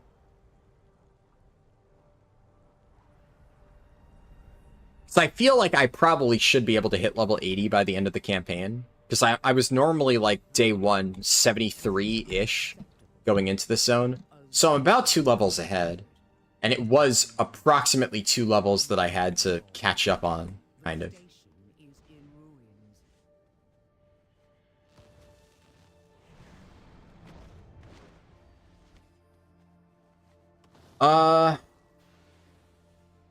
I guess, oh yeah, so on the topic, oh, that mob is fade bugging. Alright. On the topic of Mythic Raid lockouts, if you guys haven't heard, there's like big drama going on in the WoW community at the moment, and like the Mythic raiding community. What happens, from what I've gathered, I haven't been like super closely following the exact details. The Discord raid leader exchange has like a big summary of like all the stuff that's happened, but some dude was in a guild that was progging Ansarek, and he got kicked out of his guild while they're on Ansarek. I think they had like 18% pulls. They were fairly close to killing the boss. They probably would have gotten it within a week or so. But this guy got kicked out, and he was pissed off. He was not happy that he got kicked out. So the way that Mythic lockouts work, though, is if you've participated in that lockout, like if you've set foot in it, it's not only a rigid lockout of, you know, you can only raid with like a single group every single week. The way that Mythic lockouts work is they have like an ID attached to them. So you can only raid in that one instance of the raid. And let's say this guy gets pissed off and decides, hey, I'm going to take this ID and give it to a different guild. Well, then if his guild wanted to raid and finish up their Mythic Ansarek kill, they would be unable to do that while somebody else is on that same ID. And that ID shares boss kills, no matter who enters it. So, effectively what happened is this guy went to a top 30 world guilds called GN and gave them his ID for a Mythic carry. So he said, I want to buy a Mythic Ansarek carry, but I'm only going to buy it from you if you use my raid ID. And he paid extra for it. And the thing is, that is not normal. Most of the time, you do not use another person's ID like that, specifically because a lot of times it's things like this happening. That's the reason for stuff like this. But this guild didn't question it at all. Or I don't even know necessarily if they didn't question it. That's where I don't know the exact details. I don't know if they just didn't question it and said, we're not going to look into it any further, just shut up and take the money, right? Or if they knew and did it deliberately. One is obviously a bit worse than the other. But either way, this guy was paying a lot extra for them to get it done really quickly, and he specifically bought the boost right before his guild was going to do their raid. So his guild tries to enter their raid only to realize they can't, and then this top 30 world guild goes in there, kills Mythic Ansarek on that lockout. Now, that guild that was progging Mythic Ansarek has permanently lost their chance to kill the boss. Like, no recovery, it's gone. Because it's tied to the ID. And while in many cases you might not think that's a big deal, that could completely destroy the entire raid tier for that guild. Because the way that it works for a lot of people is they will extend their lockout. They will kill, you know, maybe Nexus Princess Kaiveza, and then after killing Kaiveza, I'll just turn on this quest now. But after killing Kaiveza is where a lot of guilds lock out. When they get to Silken Court, they will just keep extending that same raid ID. And on that same raid ID, they'll kill Silken Court, and then they'll eventually kill Ansarek. And that way, they don't need to re-clear the raid every single week. If you have limited time, if you don't raid as many hours, or if your guild is struggling and it's going to take you a lot longer to kill the boss, then you're going to need all the time that you can get. So you want to make sure that you have that final boss lockout. And now, this guild has lost that. They have no recourse because of the way that the Mythic lockout system is designed. So if they want to kill Mythic Ansarek, they now need to re-clear the entire raid up to Ansarek. And that can take a lot of time, especially if they haven't seen some of those bosses in a while. Every single guild's first re-kill of a boss is gonna take quite a while, which is why a lot of times you do lockouts, because, you know, you're just kind of kicking that can down the road. Let's kill Ansarek, let's get the raid over with. And, like, my guilds, I don't remember if we re-killed Ansarek our very first re-clear week. I think we may have, but it took us, like, the entire week. But there's been a lot of times where you don't kill the final boss at the end. And you have to work your way through it, because you have new people coming in and stuff like that. So what you're hearing is another reason to remove the archaic lockout system. Yeah, exactly. I wanted to tell that story partially because it's topical, right? It's big drama at the moment. There's also, like, even more fucked up stuff, like the guild leader of that top 30 world guild tried to falsely copyright claim a recording of his stream showcasing, like, them doing this stuff. Somebody posted, like, the recording of them killing the boss and, like, audio of them basically acknowledging that they knew what was happening. So I should make it clear, by the time that they were in the raid, they had figured out what was happening, because there is audio evidence of them saying, like, you know, isn't this kind of fucked up, stuff like that, and they just do it anyway. The only thing that's in question is, before they entered the raid, did they know what was happening, and, like, how many people in the guild understood and went along with it, right? That's kind of the only questionable thing, which I've heard that they all kind of knew and did it anyway because they wanted the money. A lot of people have been saying that this guild is really, really just notoriously toxic, but I don't know that for sure. I haven't been following the drama. But you can, if you want to, you can go to Raid Leader Exchange, and there's a lot of discussion there. But yeah, that's just one of many reasons why the system sucks and absolutely needs to change. My entire point more so was that changing the Mythic Lockout system, while necessary, isn't going to overnight solve the problem of, like, people being able to get into Mythic raiding. The idea of, like, getting people into Mythic raiding, it's tough, because on one hand, I really like a lot of bosses being super complicated. I don't like fights like Ovanax, where Ovanax is a weak aura boss. Ovanax, you need to have weak auras to be able to kill that fight. That's just shit design through and through. I don't think that should be a thing. Well, how do I put this? The understanding that weak auras will help you kill a boss in general is... It's understood that there are going to be many cases where that's going to help. But, like, I'll give you an example, right? I actually completely forgot to reinstall my weak auras on my main account after I leveled and geared my monk and did the entire raid. So that raid that I streamed on Tuesday, I had no weak auras for any boss the entire time. I full cleared the raid, 8 out of 8 mythic, not a single weak aura. That being said, well, that shows that obviously it's possible. Weak auras can definitely help with the learning process. I would definitely say I am definitely an outlier in that, even amongst my friends, like even amongst people in my mythic raiding guilds, a lot of people will tell me that they are surprised on how little reliance I have on weak auras. I use default UI. I don't use really weak auras to tell me anything. I try to figure everything out on my own. Most people do not do that. I'm not... Well, I will say to a certain extent I am a little bit proud of that. It's not even necessarily a flex, because there is definitely a case to be made that if I did use weak auras, it could maybe help me out a little bit more. I just don't like doing it.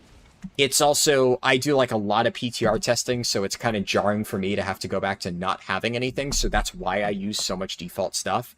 It just makes my life easier when I'm testing on PTR, on beta, etc. It's definitely a good feeling when my guild was trying to do raid testing, and I just hop onto the PTR and I'm good to go. And so many people in my guild are spending hours trying to set up their UI, and I'm just like, amateur. I have my UI ready to go just by default, and that feels pretty good. That is like a lot of time saved there. And they're all trying to figure out how to like copy over their shit, and it sounds like a nightmare, and I'm so glad I don't need to worry about that whenever we do testing. But I should also point out that, you know, in the case of me not using weak auras, there are things that you can do where weak auras help. Like, for instance, one of the weak auras that I tried to set up at the last second, and it just wasn't working, I must have not gotten a setting right, is I had a weak aura that would auto-mark one of the ads in Ansarek P2 for kick order. And because mine wasn't working, we had to call it out on the fly. Now, we've done this fight already. Every single person knows their kick order, so we were able to just call it out. I'll just be like, hey, I got next, and stuff like that. You can do that. The reason why that helps is obviously when you're learning that fight for the first time, having a weak aura to tell you, like, hey, you're supposed to kick the next ability on this mob while you're figuring out how to do, like, the web pulls and, you know, all the other shit in Ansarek P2 at the same time.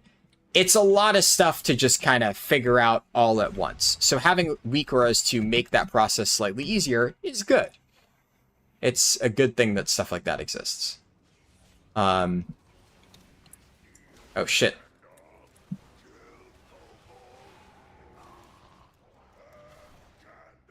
Do I not get credit?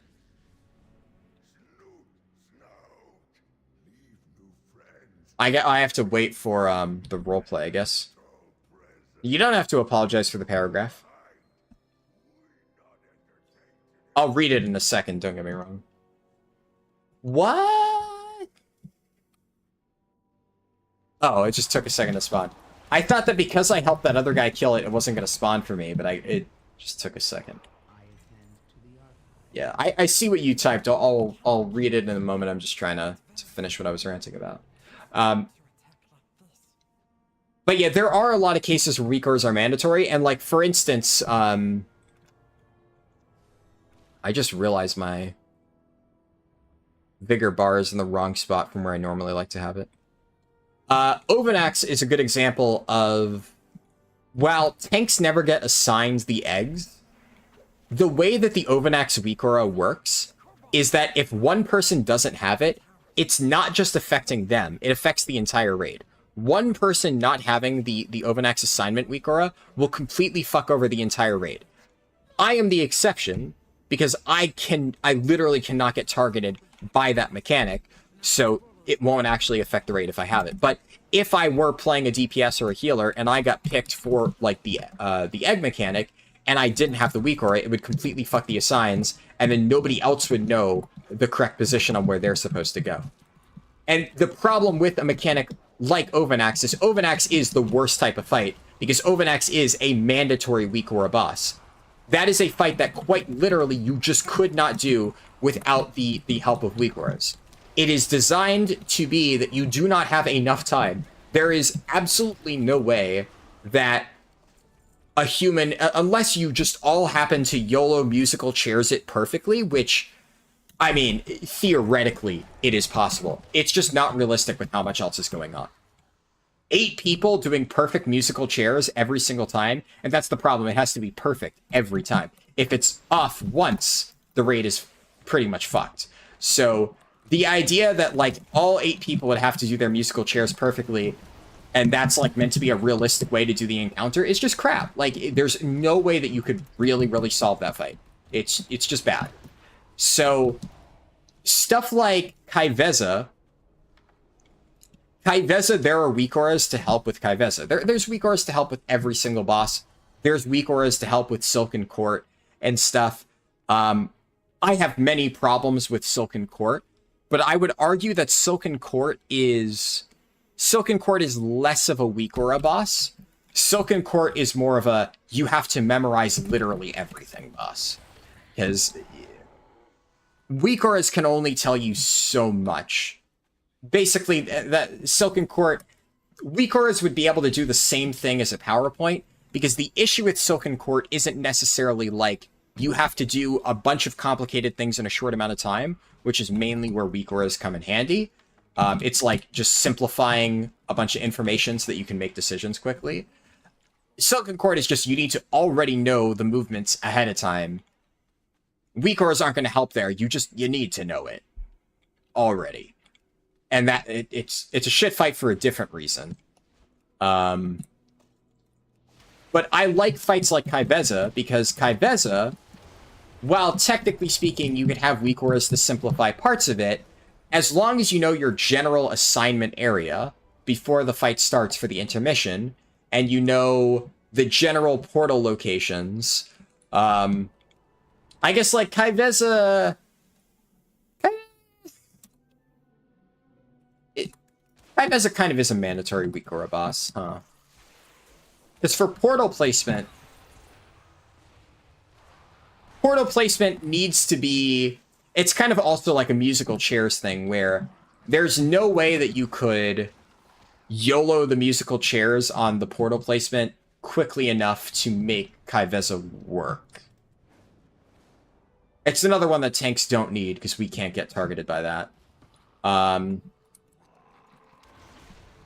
But I think technically speaking, like DBM might auto-assign markers to people with portals, so that one's maybe a little bit less involved, but it still does require a lot of that stuff. I don't know. I guess my entire point that I'm making, though, is stuff like that you can't really do in a pug, right? While you can... Nothing in the first 4 bosses requires you to have a weak aura.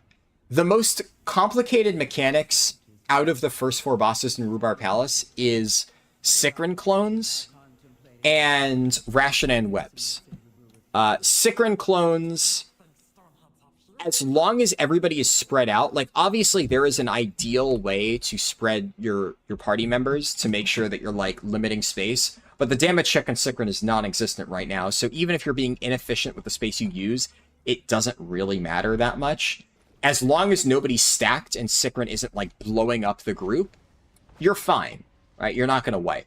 So it's very puggable, because if people don't overlap, if people don't cross their lines, which there's a visual indicator within the game to tell you, hey, you're fine.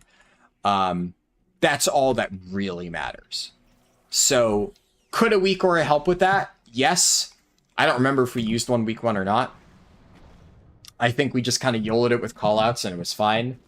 But that maybe a weak aura can help, but it definitely not required. And then Rashinan webs, a weak aura could remind you when you should be using it, but or where you should be going when.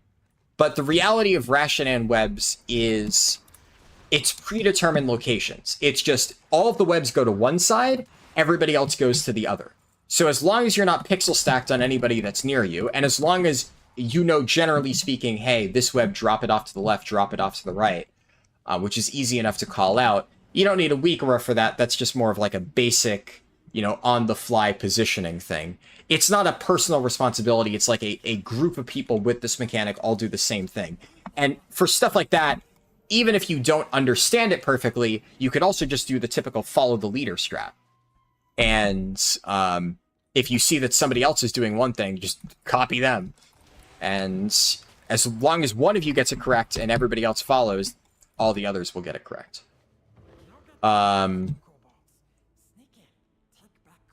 It's insane that I never got unbanned. Yeah. That's Blizzard customer support for you. It is very fucked. But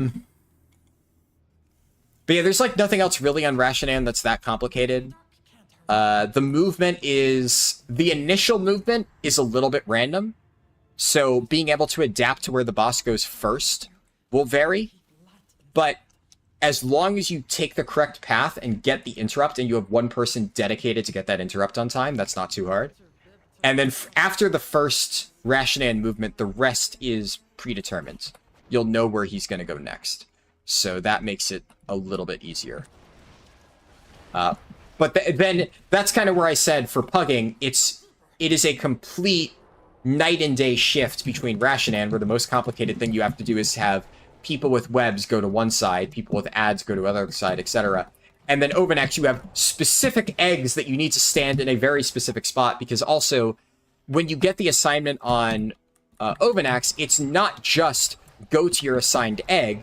You have to have a partner, and your partner needs to be on the opposite side of the egg as you, standing in like the perfectly correct spots that both of your hits touch the egg, so that you break it.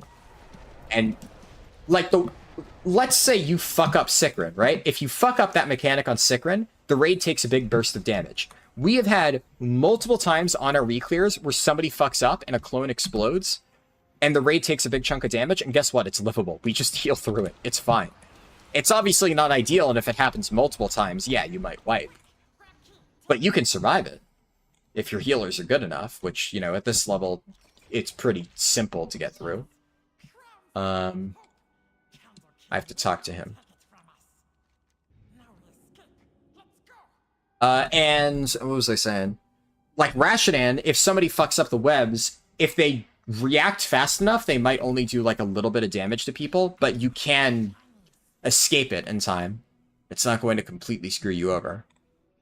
I'm going to keep Rash on now because the proc effect is nice. Gundergaz. Use my Hearthstone here.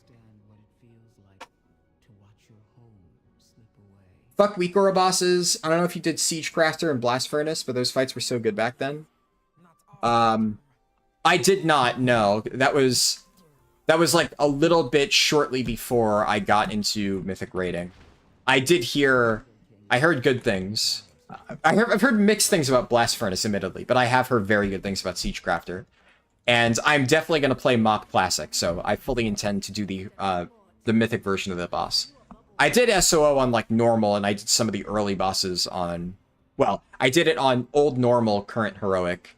But yeah, I will absolutely try to do all of Mythic raids, all of heroic and Mythic raids in Mop Classic. That is definitely a goal of mine.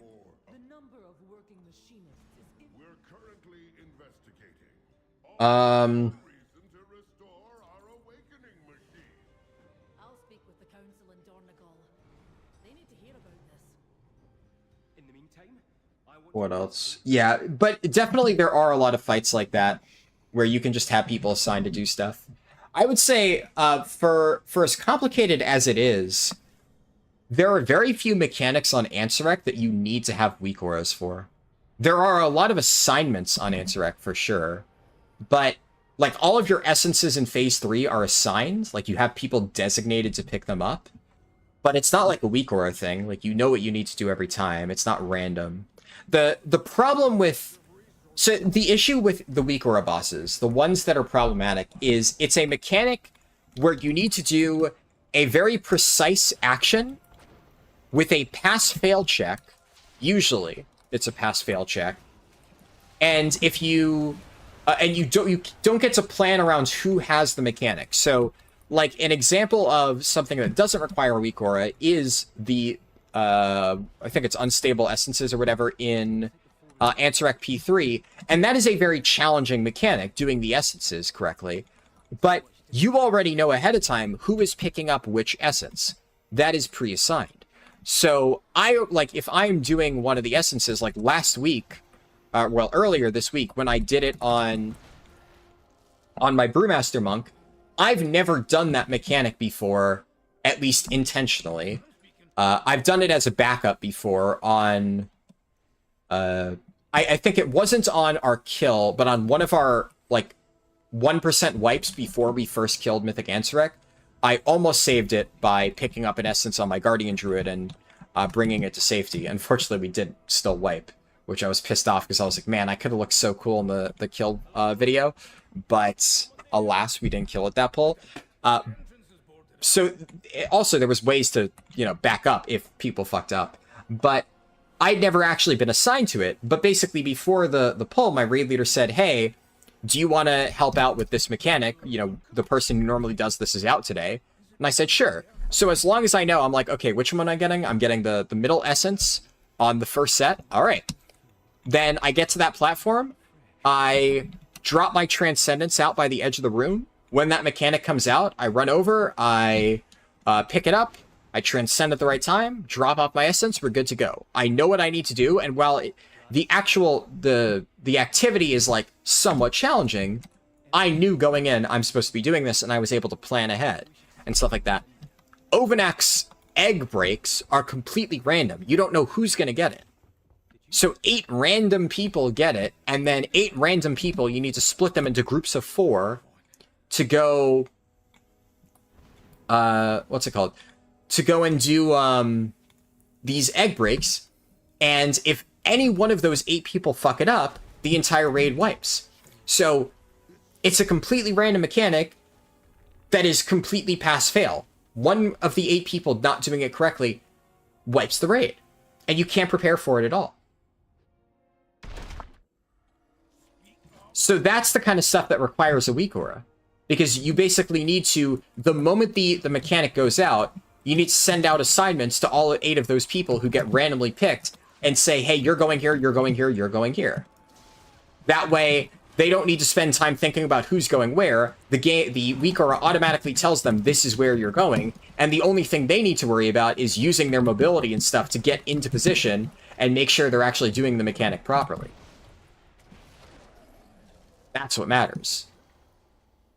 And the problem is, like, there's 2 ways for Blizzard to do this. They could either design the mechanic in such a way where there is so much grace time, where if they gave you like 10 seconds to do those assignments, then yeah, that's probably enough time for people to get into the right spot. That would be like a very generous window. But when you only have like 6 seconds or whatever it is, and the eggs are spread out across the room, that's not really enough. That's like super constrained. The issue with stuff like this is that as long as weak auras exist, people are going to use them anyways to solve that. I hope this guy doesn't attack me. I'm trying not to attack him. I think he understands, though, that I didn't do that on purpose. So, I don't know. I just think bosses like that should never really be a thing. I should note, by the way, I wish I could say, and Blizzard's doing a great job of avoiding that design. I'm kind of nervous for Undermine, I'm gonna be real. I am of 2 minds of Undermine, because on one hand, I think visually the raid looks amazing. And the general, like, vibe of a lot of the bosses, most of them, is cool. I think a lot of them on paper seem pretty neat. Unfortunately, in practice, I really didn't like the raid testing. I am getting a very bad feeling. Admittedly, I've heard very good things about One-Armed Bandit, which I haven't gotten a chance to test One-Armed Bandit or Muggsy. I heard Muggsy was just kind of a shit show. It looks neat on paper. I'm curious about how it'll pan out, but it just kind of was never really working in any of the testing from what I heard. But all of my friends that did One-Armed Bandit testing have told me that it's very fun. So that fight, I think, stands a pretty good chance of just being good. And there's other fights. Also, the first boss is very good. The first boss of Undermine is one of my favorite first bosses in a very long time. It's really, really, really fun. Some of my friends disagree with me and think that it's not good, but I think they...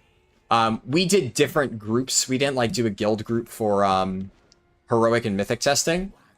And I think that the strat that some of them used was really scuffed, from what I heard. Whereas the strat that we kind of put together on the fly for the first boss felt really, really, really good. And it made the fight feel really fun. So, in case you haven't seen the first boss of Undermine, by the way, it's a giant tank, and there's a bunch of motorcycles that drive around the boss arena, and you have to, like, create oil slicks and bait the motorcycles to charge at you, and they drive over an oil slick, they spin out of control, you kill the drivers, you jump in the motorcycles, and then you, like, drive them at the tank. And then once enough motorcycles have collided with the tank, it starts, like, an intermission phase where the tank, the boss takes, like, a massive damage amp, and all these little robots run in from the side and try to repair the boss. And you have to, like, stun and CC the robots and stuff. Like, Ring of Peace will lock down a gigantic section. Ring of Peace works so good. And the thing that I like about the ads is you don't need to, like, kill the robots. You don't need to stop, because there is a fixed duration for the intermission. It either lasts for, like, a set amount of time, or it will end early if the boss gets repaired too much. But let's say the boss gets like 90% repaired and then the, intermission runs out of time, that's totally fine. There's no advantage. I'm pretty sure it's like this on Mythic as well, though I don't know for sure. It's been a while since I looked at the journal, but there's no like advantage to letting the boss repair to only 50% versus 90%. As long as you're able to keep her from fully repairing for the entire duration of the intermission, you get the full value of that damage amp, and that's how that works. Which I think is pretty cool. I like that design. It gives you an incentive to like do the mechanics in CC, but it doesn't turn it into like a super degenerate AoE pad fight. The goal is still to just pump the boss, and you're trying to like juggle single target damage and crowd control, and then you go back into like phase 1 where you're creating oil slicks, but baiting the bikers, rounding them up, blowing up the bikers like when they're clumped. It's a really fun fight, especially for a first boss. I really like that boss. There's other mechanics in Undermine that I think individually look cool, like Rick Reverb. That fight looks pretty interesting, but every time we've tested it, it's felt really janky on the tuning. Like, it's either super undertuned or ridiculously overtuned and kind of impossible to even test. I really don't like the tank mechanic on it. That feels very bad, even if the other parts of the fight can seem kind of interesting. I don't know. There's a fight where I'm sure many people saw in like the preview. It was one that Blizzard like showcased a lot. They have kind of like a Godzilla versus King Kong type fight where it's a mechanical T-Rex versus a robotic gorilla, and you split the raid in two. One fights the T-Rex, one fights the gorilla, and then they have like this Dragon Ball Z type clash in the middle of the room, where like it's an intermission that does pulsing damage. Then you switch sides. It's one of those fights where like it looks very flashy, but fundamentally it's just Amalgamation Chamber. Like if you've done one of those fights, you've done all of them. Which I don't hate, right? It's not bad. There are some like individual mechanics on there that are different. The only problem I have with it is like the health tuning on it has in every single test was so ludicrously high that it just turned into like an 8-minute slugfest, where I really hope that that's not the actual vision of the boss, because the mechanics are like interesting enough. But then for some reason, the fight goes on for like 9 minutes unnecessarily. And it's like by minute 3, you've seen every single mechanic, and then you just have to do that 3 more times. That feels really fucking bad. So I'm very curious as to how they're going to tune that. And the unfortunate thing is, I feel like it's almost intended that it lasts for a while, because a lot of the mechanics on that fight are designed around like, there's fire petals taking up space in the room, and the entire goal is to like limit the amount of space that it takes up. It's kind of like Sickrin in that regard of, conserving space in the room is like important. But what I'm unsure of is, are they going to do it like Sickrin, where it's an early boss, and as long as you don't completely fuck up, you have more than enough room? Or are they going to do it like it is in testing right now, where the bosses have so much health that you need to use up every last drop of space? Which just isn't very fun when the fight takes 9 fucking minutes. That's just bad design. So I don't know. I can't tell you. It's interesting. Not in necessarily a good way. I'm concerned a little bit about that. Oh yeah, this is the guy I talked to.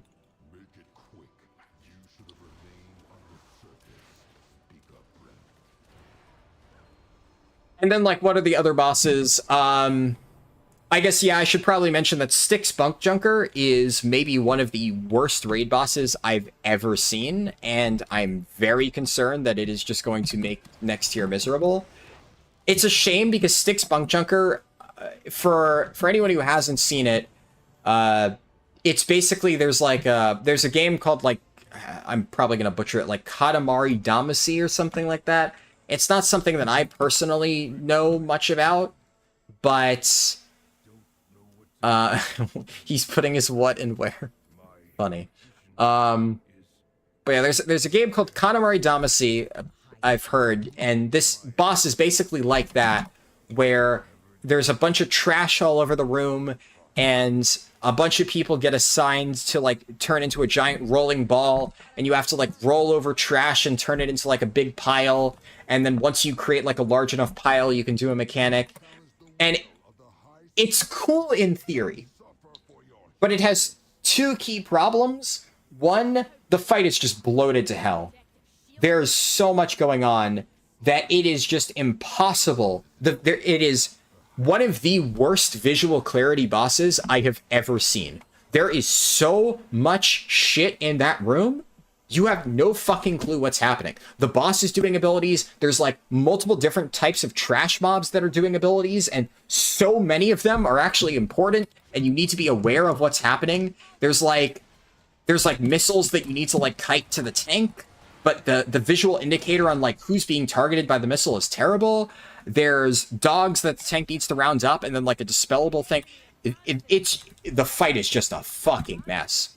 And then all the while you have all these things going on within the boss room itself, the entire room is literally covered in garbage, because the main mechanic is the whole Katamari Damacy thing of rolling up garbage, but that garbage takes up physical space. Not only does it take up visual space, which then clutters the room, but it literally creates zone denial, because there's like, there's a mechanic where it's like you get targeted by this fire circle, and then you have to spread...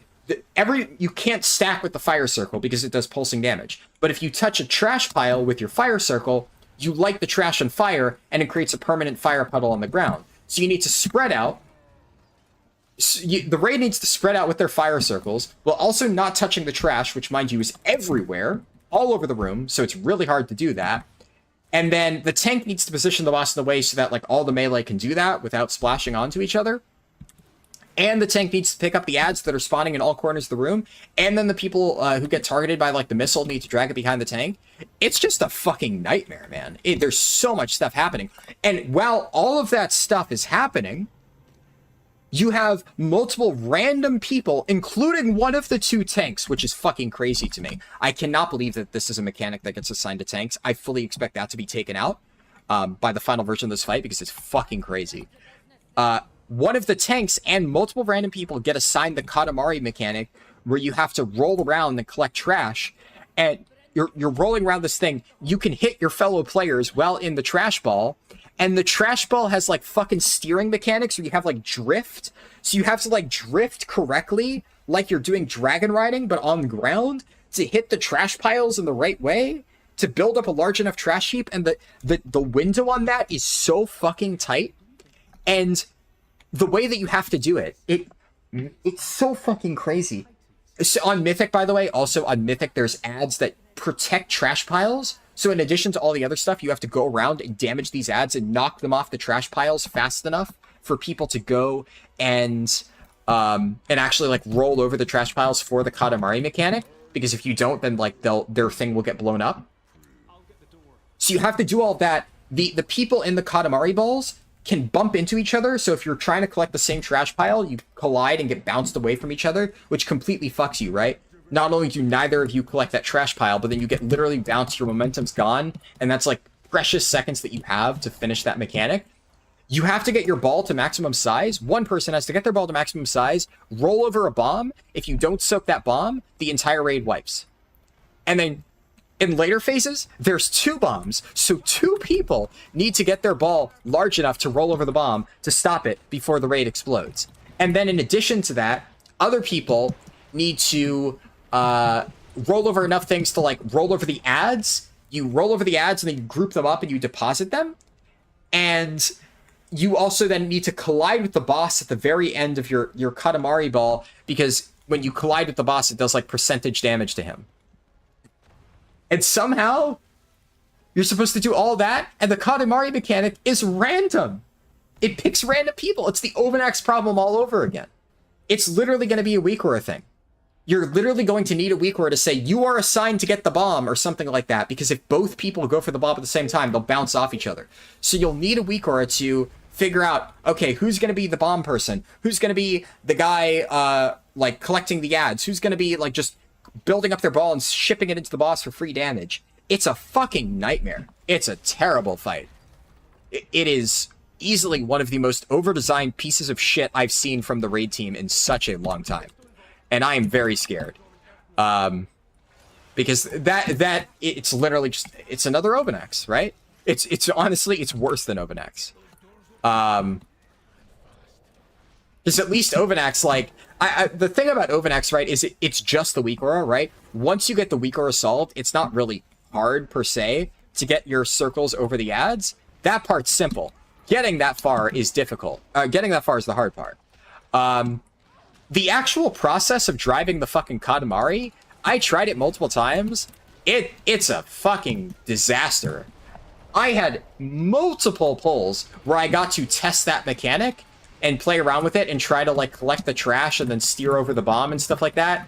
And I had a hard time figuring it out. And frankly, I had a better understanding of it by the end of testing than most other people in the raid. Some people were just fucking lost, and they had no idea how it was supposed to work. It's a very confusing mechanic. And, again, very punishing. One of the only... So, it reminds me a little bit of Tindral in that sense, where Tindral, dragon riding boss, right? And I was really pissed off that they did a dragon riding boss in the first place, because obviously somebody like me, right, I do a lot of leveling speedruns, I've optimized dragon riding movement, I understand that stuff, and when my guild was first progging Heroic Tindral, like week 1, I had to teach a bunch of people, like, basic dragon riding movement things of, you know, this is how you're supposed to be optimizing stuff. Like, you start with Whirling Surge to gain momentum off the ground, and explaining that, like, with the way that the checkpoints work, there's no reason to do, like, the flap upward tech. You should just be surging from boost to boost, etc. But the thing about, like, Tindral, even on Mythic, is the timing on that was always very forgiving. If you understood basics of dragon riding, which, mind you, was also still a core expansion mechanic. Well, I still think it was always a little bit gimmicky to put it on a boss fight. I don't think Tindral should have ever existed. I think Tindral was a bad boss. I will die on that hill. I don't get why people defend it. It is definitely a case of, like, people had plenty of time to actually learn that, if they really wanted to. So there is some understanding that, yeah, you're going to know the basics of dragon riding, but even on Mythic Tindral, you had time, right? You did the mechanics properly, you were going to get to the end in time, you weren't going to fuck up. Currently testing on Styx Bunkjunker, it is a fucking precise window. If you do not get that mechanic down really, really, really well, you are not killing that boss. And it is a janky as hell mechanic. I am full doomer on Styx Bunkjunker, dude. That fight fucking sucks. I should say there's another fight called... really funny name. The Jackars, if you thought that was a goofy name, there's a boss called Sprocketmonger Lockenstock, which I'm just going to enjoy saying for the entirety of the tier. It's a really good name. Sprocketmonger Lockenstock is, I would say, my second favorite boss that I've seen in testing so far. A lot of my friends are very doomer on it, because it is like kind of the Silken Court mechanic of every raid, half the raid gets a color and stuff like that, but it's not a one-shot. If you collide with somebody of the opposite color, you just take damage and bounce away. So it's kind of like Silken Court, but it's not like fully punishing if you fuck up that part of it. The main thing that you need to do is there's like colored mechanics of, like, there's a red mine has to be blown up by a red person, etc. That type of thing.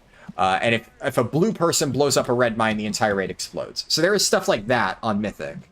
But that's easy enough to, like, make sure people don't fuck up. I actually think that fight's going to be really good. So far, I quite enjoyed the testing of it. And also, the boss room is really creative. I know some people are already, like, having nightmares over it because they're like, oh, this is just going to be fucking miserable to navigate. But it's like, there's conveyor belts and, like, little holes in the ground and stuff like that. And I'm a sucker for creative boss room design. So I think it's going to be really fun. But hey, that's just me. The High Speaker has ruled for as long as the can remember. But he's no longer one. Do they have any trash before the boss with the ball mechanic as well? I don't think so, no. Not that I recall, at least.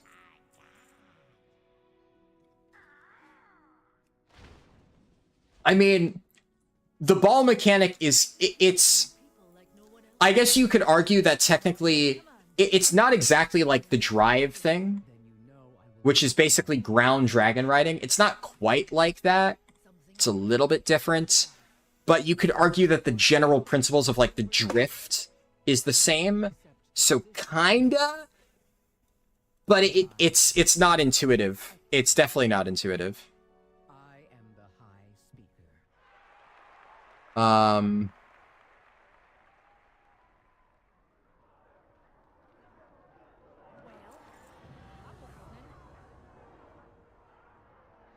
Alright. Time for Hollowfall. Have I tested the new delves? No, I have not yet. I will be testing all of the delves, but the reality of PTR testing these days is I do all of my PTR testing as close to release as possible.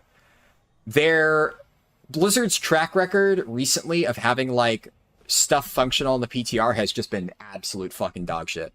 So there have been so many times over the years where I test something and either it's just completely broken and I'm not able to get any meaningful testing done, or they just completely change something at the last second. I've just like wasted hours of my life to where I just I don't bother.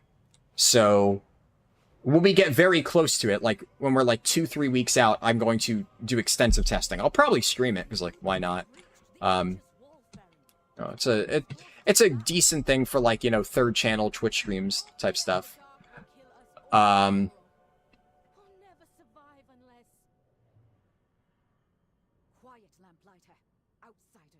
Yeah, so I'll probably stream my testing for that, but I'll do binge testing when we're closer to launch. I will see you through the shadow. That crystal. Star. At least Blizzard is teaching people not to light trash on fire. I guess that's a good lesson to learn, sure. Vision of holy light. A vision of light. Deep under the ground. Oh right, I don't need to do this. I can just, yeah, this part's optional. I can just run to the end. We followed our Emperor's sacred vision across the sea to fight in Renalash, the final battle between light and dark. We're here. Would be useful to have an opportunity to have players who aren't used to doing it try out the controls. Yeah, you would hope that they would have something like that. I don't know. It's... there's so many problems with that fight. Definitely, people being unable to practice it on their own is a problem. They've had a few fights like that. I think a really good example that comes to mind is Zanesh in Nyalotha. So... and that's actually a fight that I quite enjoyed. So Dark Inquisitor Zanesh, which a lot of people refer to as the soccer boss. If you were unfamiliar with it, it was... let me find it. Battle for Azeroth, Nyalotha, Dark Inquisitor Zanesh. So Zanesh had this mechanic, Void Ritual. Is this the one? Yeah. I think it is.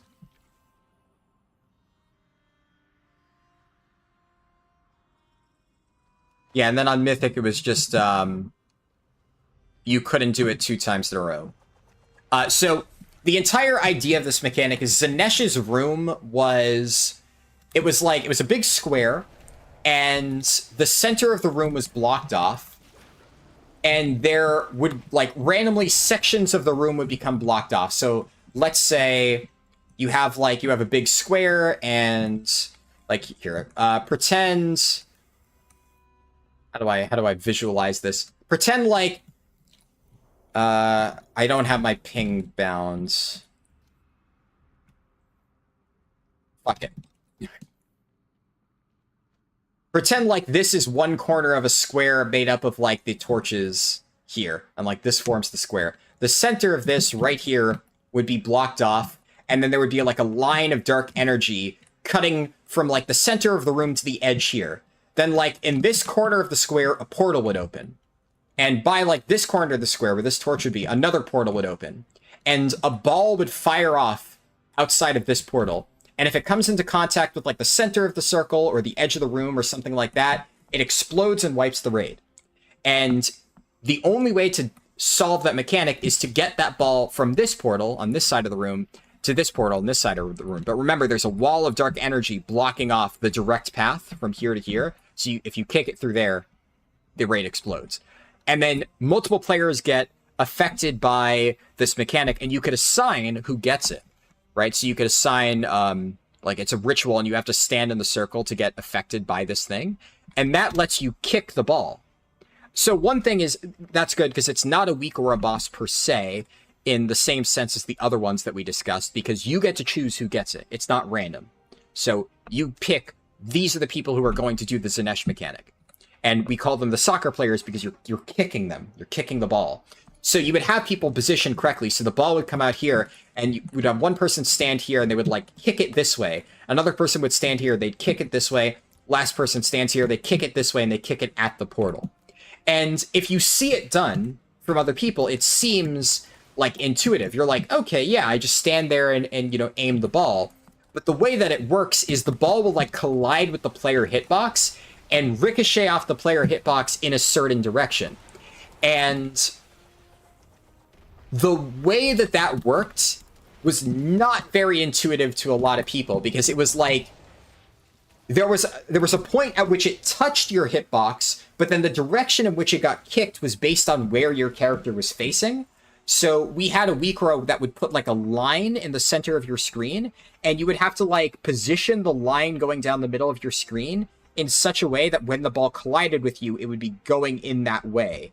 And once you understood that mechanic, it was relatively simple to do, but it did not make a lot of intuitive sense the first time you did it. So a lot of people struggled on that fight, because you would have so many wipes that like somebody kicks the ball directly into the center or kicks the ball off to the side.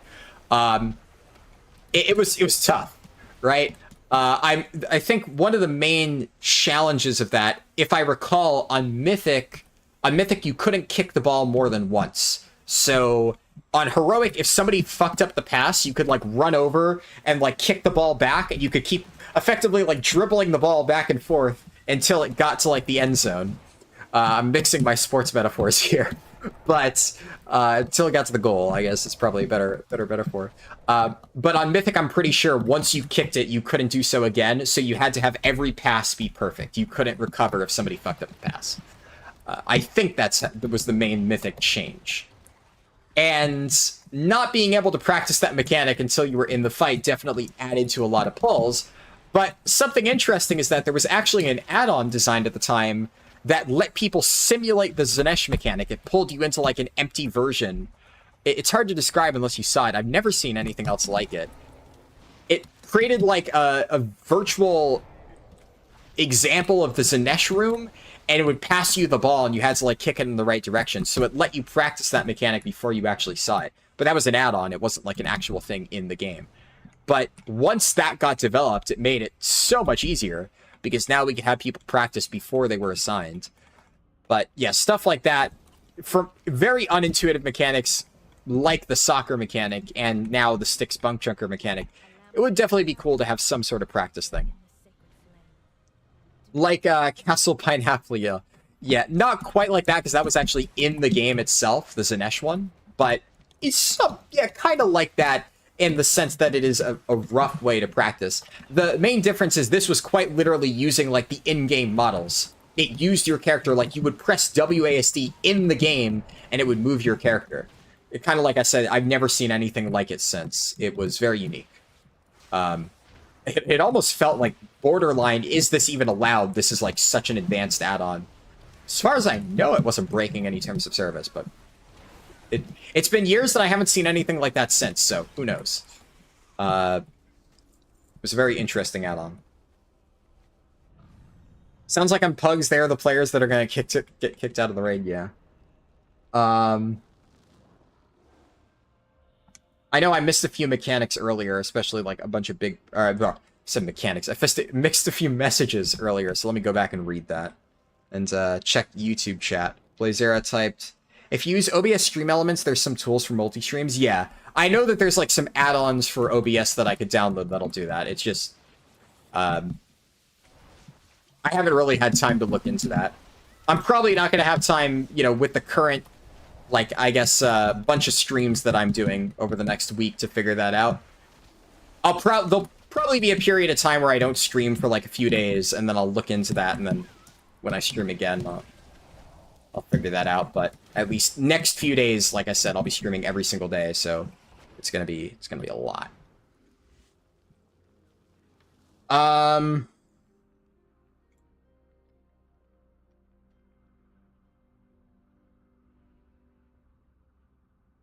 Just double check something real quick.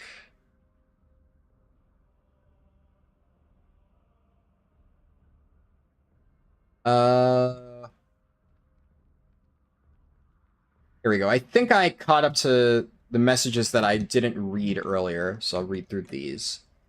Uyghurs are fine for helping a fight, but when they become mandatory in a fight, that's kind of weird. Yeah, I think that's kind of exactly my point, right? Of, there are definitely cases where I think Uyghurs a lot of times are kind of like, they're good when they're training wheels. When this mechanic is perfectly doable, you know, like most of the mechanics in Nurubar Palace, I would say I'm able to do without Uyghurs at all. Because I did it without Uyghurs at all when I cleared it this week on my monk, because I didn't have any of my Uyghurs enabled. So you could definitely do that for a lot of stuff. But then there are some where it's not just training wheels, you literally need it. Like if I was playing a DPS on Ovanax, it wouldn't matter if I knew the fight. If I didn't have the Uyghur, it would break and nobody would be able to get their assignments properly. Stuff like that is kind of what I was talking about. That's where it's bad design, where it is fundamentally designed around that stuff. And that's also kind of the problem that I have with Blizzard overly restricting Uyghurs, because the problem is if people want to go out of their way to make like a bunch of fancy Uyghurs to like help with a mechanic, if the mechanic is genuinely hard, it shouldn't be completely solved by the Uyghur anyways. It might reduce, like a Uyghur might reduce a bit of like mental, like I guess cognitive overload is maybe a better way to put it. It might do that, but if the Uyghur is literally solving your mechanic, then it's a shit mechanic. And you just shouldn't design it like that. That's just not fun. There are countless good mechanics on boss fights that can't be solved with Uyghurs. Those are the fun ones. That's what people want more of. So it's really frustrating when Blizzard's like, we're going to crack down on like people's ability to use Uyghurs. And I'm like, okay, well, that's all well and good, Blizzard. I would love to not have to use Uyghurs for a boss. The problem is they keep designing fights that literally cannot be solved without Uyghurs. So they're part of the problem. They've been saying for many years that they want to limit the usage of Uyghurs in raids, and then they design fights like Echo of Neltharion, mandatory Uyghur boss.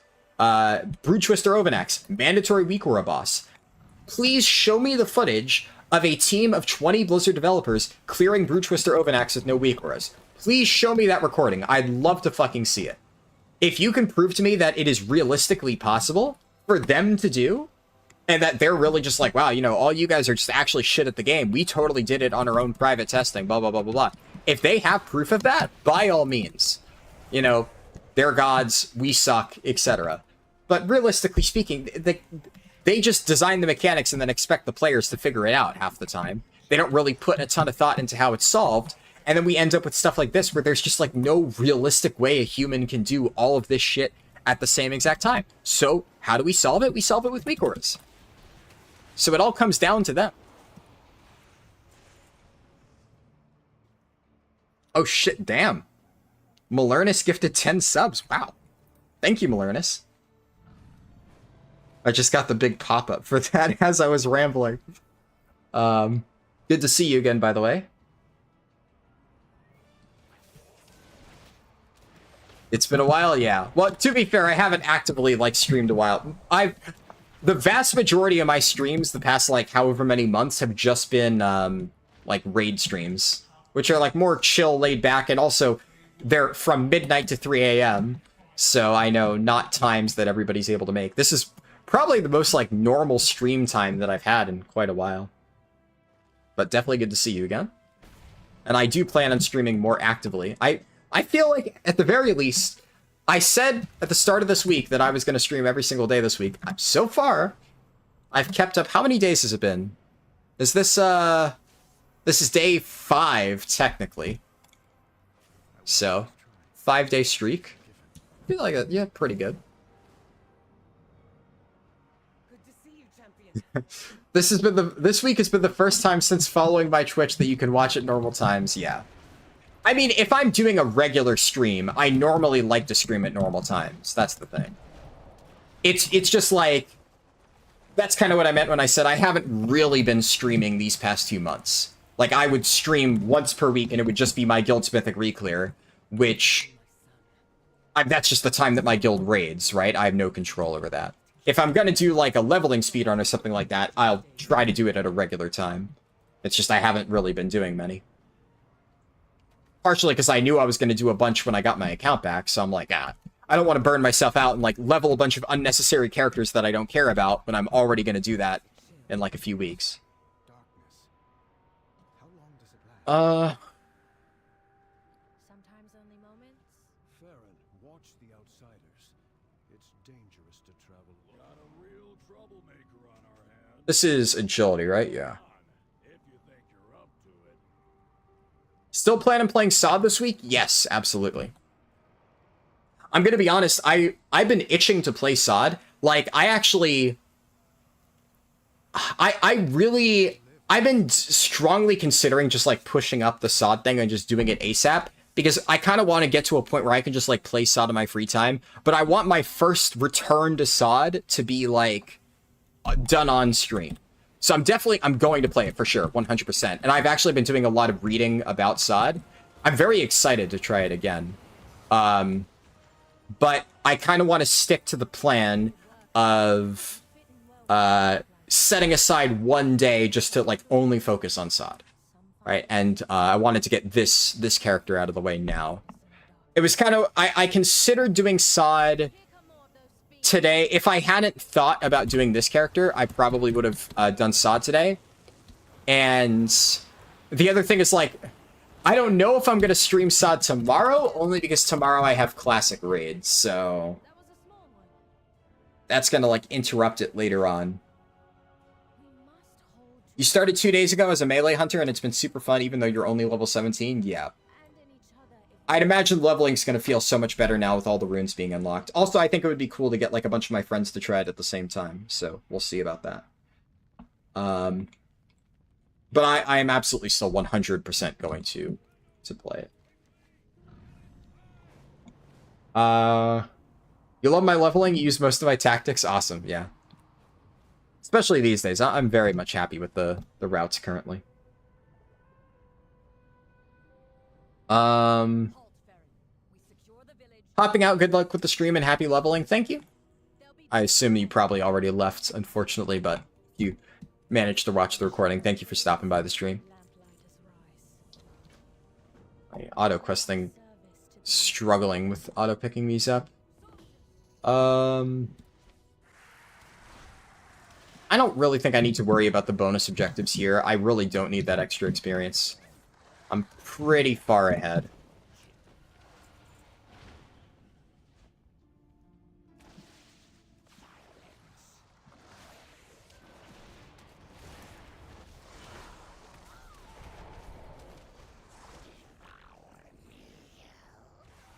It is interesting to see how... I think we are going to end up being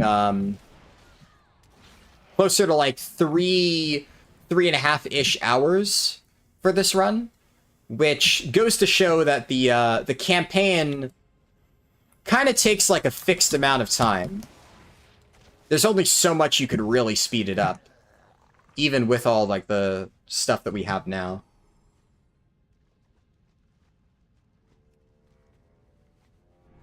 Am I ever going to make a rotation guide? I know you said yesterday that you would help, but your rotation and speed is insane. Could really use a guide for Evoker and Priest. Well, it depends on what you mean by rotation guide, right? Because, like... I mean, I don't play every spec in the game at a high level. And while I can definitely figure out every spec, because you're referring to what I said yesterday, I assume, about where I said I can I can pick up basically any spec and figure it out by like doing research and stuff like that. And while that is true, I think there's very much a difference between being confident enough to like learn a spec and play it on my own at like a good enough level to do like a speedrun or something like that, or even to like do Mythic Plus dungeons or whatever with my friends. That's one thing. Or even like, let's say I'm doing like log review with one of my friends or something like that. There's difference between that and me making a guide on it. So You have our thanks, Fair and Lothar. And you too. the big thing is, I feel very strongly about this. I think if you're going to make a guide on something, you really should know your shit about that subject. Because if there's one thing that will piss me off more than anything, it's somebody making a guide on something that they're just not very knowledgeable about. Because even if you're sharing information... Oh, are you kidding me, man?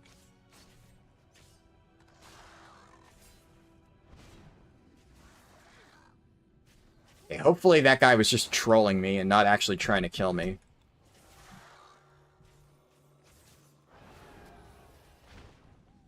Dropping the door in that area. That way, if he does jump me... I don't have any gliders and stuff in this character, so I can't really escape a gank.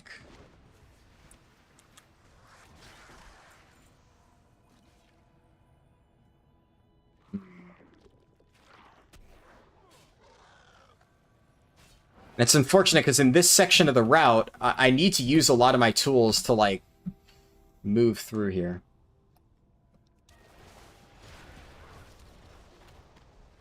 Yeah. So, like, I can answer questions, I can give general advice based on my knowledge, but I guess what I'm trying to say is, like, if you're asking, would I ever publish a guide on, like, Evoker or Priest or something like that? Definitely not. Well, I feel relatively confident that I can play Devoker good enough. Priest, not really. There's a lot about Shadow that I don't know, and I mostly level as Holy, and Holy Priest is very good for leveling, but, like, the thing about... If I were to make, like, a Holy Priest leveling guide, half of it would be just press Holy Nova, because that's really all you need to know to level, like, a Holy Priest effectively. To a certain extent, there is some things about, like, you use Chastise and then Smite, or, no, Chastise Holy Fire, whatever it is, as, like, the big burst of damage with, whatever that talent is, that does, like, the explosion when you use Holy Fire. Stuff like that. So there's, like, some skill cap to it, but... Like, I would feel, if I were to make, let's say, a guide on leveling Holy Priest, I would feel kind of obligated to understand every intricacy of Holy Priest. Because if I don't understand all of that, I'm very much opening myself up to criticism from people who would expect, like, hey, this guy's making a fucking, you know, Holy Priest guide and he barely plays the spec. You know, what gives? Because at the same time, right, one of my biggest pet peeves is people who make half-assed guides. There's so many, like, absolutely garbage leveling guides out there. And yeah, I'll be honest, I take it as a personal affront when somebody makes an absolute dogshit leveling guide that I know is full of either outright misinformation or just stuff that they didn't do any testing at all. And if they had actually really done research, they would realize that what they're saying is wrong. It's insulting to somebody like me who does do an insane amount of research into my guides. So if I were to put out a guide like that, even if, like, and I understand you might say, well, that might still help me, right? I would feel bad doing something like that. Yeah, and Argelian, for sure, Automatic Jack is definitely a good Holy Priest. But also, that's the thing, right? Holy Priest, because we're talking about leveling in this case in particular. Holy Priest leveling, you're basically playing DPS Holy Priest, which, as far as I know, Automatic Jack doesn't really have a guide for that. He might have a guide on how to, like, endgame Mythic Plus optimize your Holy Priest damage, for all I know. But it's very much a different experience in that sense. But for, like, endgame healers, yes, he is definitely a good resource. He has a lot of good videos. You could make a guide based on your own experience. You don't have to call it the only rotation guide you need. Fair, yeah, I definitely wouldn't clickbait it in that sense. I think two things. One, that's like, that kind of stuff is so niche that basically the only people I think who would really be interested in stuff like that are people like you who would probably come and ask me in stream anyway. So I guess in that case, to answer your question directly, because you said your Evoker's DPS is shit, even with level 71 gear, you don't know what you're doing wrong. A lot of that is just like talents. So I assume you're playing Devoker, right? Because the very first bit of advice I can give you, if you're trying to level Evoker, don't play Og. That's rule number one. Do not level a Zog Evoker. That is just, you know, a very easy way to make your life completely miserable. I would not wish Og Evoker solo leveling on my worst enemy. But if you are playing Dev, one of your best advantages as a Devoker is massive burst damage. So if you're sitting there and you're trying to face tank a bunch of mobs, you're going to have a hard time. That's going to be pretty rough. But Devoker is really good at rounding up a bunch of mobs with Azure Strike. So Azure Strike's really nice because it's instant cast and it like hits multiple targets. So I have a Devoker run that I did a while ago. I don't know if you watched that, Arlen. Why is it my YouTube channel not one of the first things that pops up for my when I search? Here we go. So here's my Devastation Evoker 70 to 80 run from 3 months ago, which obviously not that much has changed since 3 months ago. So I'll throw that in chat. Oh shit, I closed the tab that I was using to monitor my stream. Wrong tab. You've seen it several times. Okay, cool. Just wanted to be sure. But yeah, what you'll notice there a lot of times is I start by rounding up a bunch of different mobs. So I'm jumping around Azure Strike, Azure Strike, Azure Strike, because instant cast, you can do it while moving. And then when you get all the mobs rounded up, that's when you do your big burst stuff. So that's when you do like your combos of Tip the Scales, Fire Breath is a very big chunky burst damage. Depending on mob like pull size, you can do Tip the Scales, Eternity Surge. Either one is kind of fine. The thing about, like, Fire Breath, normally you don't want to tip the scales because, like, it's going to do the same damage regardless. The only thing that charging up Fire Breath does is it changes how much damage is front-loaded versus how much is in the dot. But in a large leveling pool, you're never going to get the full value of Fire Breath's dot anyways. So using it with Tip the Scales is actually really good because you're actually just getting more damage out of it up front. It's faster.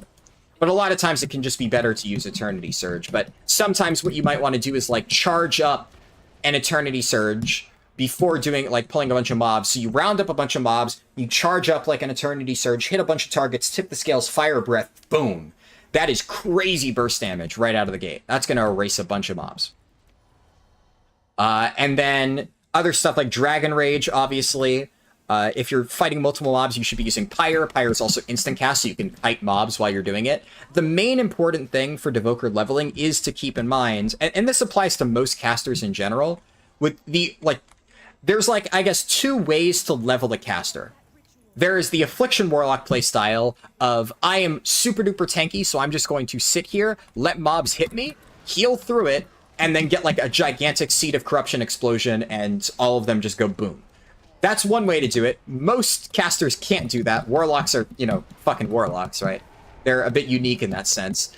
But, like, mages, for instance, mages, evokers, they do not have amazing survivability, at least, you know, for in a leveling context. Mages and raids obviously have, like, ice block and stuff like that. It's really good for raid mechanics, but when you're face tanking mobs, mages only really have their barriers. Evokers really don't have much. They have their Obsidian Scales, and they have some self-healing, but it's relatively limited. Your main advantage is that you can kite. And a big thing that Evokers have is also Hover. So, after you cast Hover, you can cast while moving for, like, a period of time. A lot of specs have things that let them do that. Mages have some stuff in their talent tree. I think it's, like, Ice Flows that lets them do that, which is pretty nice. So, stuff like that lets you actively do your damage rotation while kiting mobs. So you're staying out of melee range, making sure that they can't hit you, all the while blasting them down. That's very important for pretty much every caster, Evoker especially. I stowed away to escape a fate that only ever saw me as a failure. So yeah, definitely keep that in mind. I lost an eye and an arm for it. Does that Just checking something real quick. But yeah, like if there's any, that's kind of the most important stuff that comes to mind for like Devoker. If there's other specific questions that you have about it, I could answer it, but I would say a guide like that honestly would be less about like Devastation Evoker in general and more like general theory of leveling and like principles that you can take and apply to everything. Because the way that you play most specs while leveling is kind of the same, and that you're looking through the talent tree for the same type of stuff, and most specs have it. And then there's like rogues, which rogues just don't have the same kit that like every other melee DPS has, which is why they're bad. But playing like a monk, a survival hunter, a shaman, etc., rep pally, a lot of it's going to feel very similar because you're just kind of playing the same general style, just with different specific abilities and, you know, flashy effects. You'll try it out. Cool, cool. The best rotation guide for a class I don't main, but give me clicks and money? Yeah. Yeah, when I first read that message, I also thought initially it was like, are you going to make a rotation guide for the classes you do play? Or more like just a guide in general. That I have thought of. For many years, people have asked me, like, am I going to make, you know, class guides for the classes I do actually play? Which, you know, at this point would be Brewmaster Monk and, I guess for the next patch, Brewmaster is the only one I've actively been testing, but, I mean, I have played Brewmaster, Guardian, and hell, even Blood DK enough to make, I would feel, very good raid guides for, oh shit. I have to do this quest first, right before I go to Merildar. Before I go to... I can make pretty good raid guides for those 3 specs, is the words that I'm trying to get to come out of my mouth, and I'm tripping over them. Is a challenge. I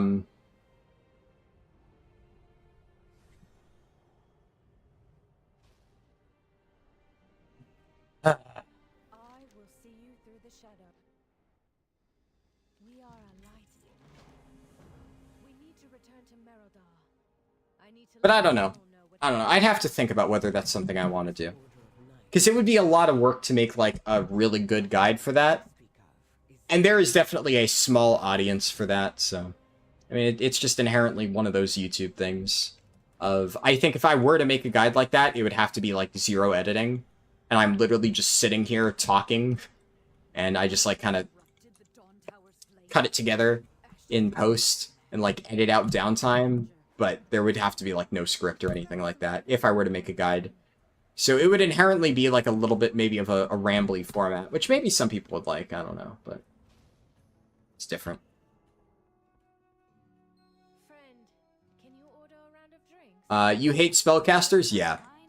I feel that for sure. Pick your poison. The cats are trained as well as... Personally, I definitely prefer playing tanks. And if I have to play DPS, I would definitely prefer playing a melee. Oh, no. No. I am not a cat person.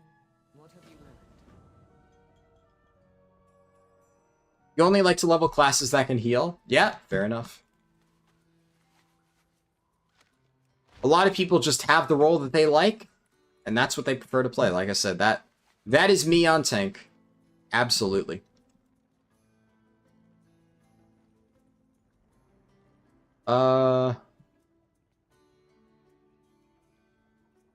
Seconds. Maybe a written guide for my page? My faith kindles my... The written guides would take longer to make, honestly. Inspired last Belladar's shadow. It's less about, like, you know, it wouldn't perform well in the algorithm. It wouldn't, but less about that and more about the amount of time that it would take to create. The written guides take time. So it would have to be something where I'm literally just sitting down and, like, rambling about my thoughts on something. So just, I'm effectively like I do on these streams, right? I can sit here and talk about Brewmaster Monk for hours. Hours and hours and hours and hours and hours. Since I was a child. To do everything from sword doesn't necessarily translate into a good video, especially a good guide if I do that. So there would need to be some editing involved. Then I think some of our veterans who will lose an arm to the But, you know. Nerubians will be Meet Oralia, our quartermaster. I'm also Oralia. Send a runner to Farron's new elf friend. Let me do some of these quests. Farron tells me your friend wields the void. The darkness comes. I'm either going to There's, or thank the flame. There's a few quests here that are easy enough to do. Which one is this? You carry your torch, you light the city. Right, yeah.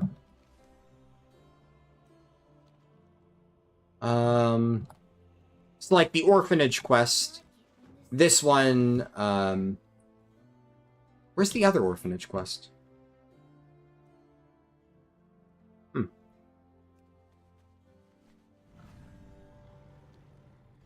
I don't know. Oh, it's a campaign quest. Right. Yeah, I do that as part of the campaign. The flame burns for all of us. Okay. We are the seekers of light. Now I remember. the light. There is always hope if we choose to look for it.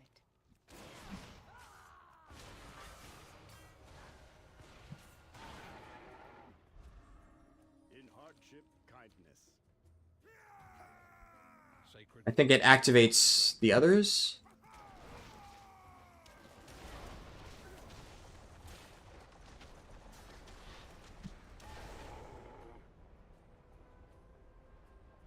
Here we go.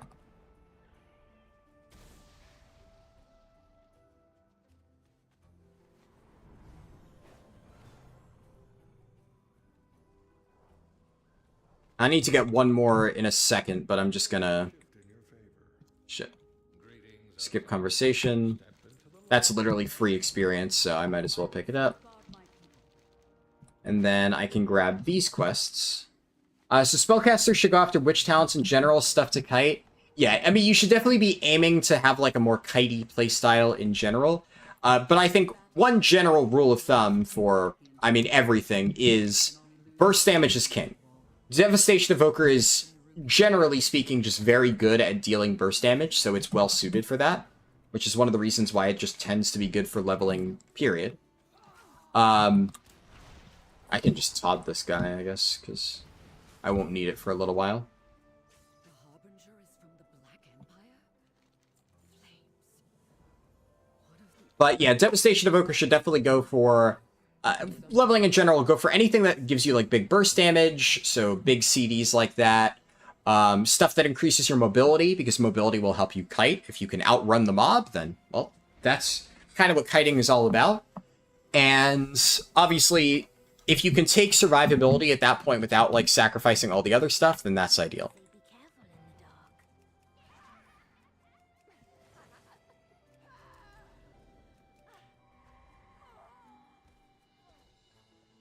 Should get credit. And then 1 out of 3. Alright, easy. We got the optimal orphans. Isn't there a modifier key you can hold down to? Yeah, I should be doing that. It's, I keep forgetting to do that, but you are right. When I'm doing speedruns, I usually force myself to remember to do that. I'll be like, remember to hold down Alt, remember to hold down Alt. But I don't really think about it when I'm doing runs like this, like casual runs. Not super worried about it.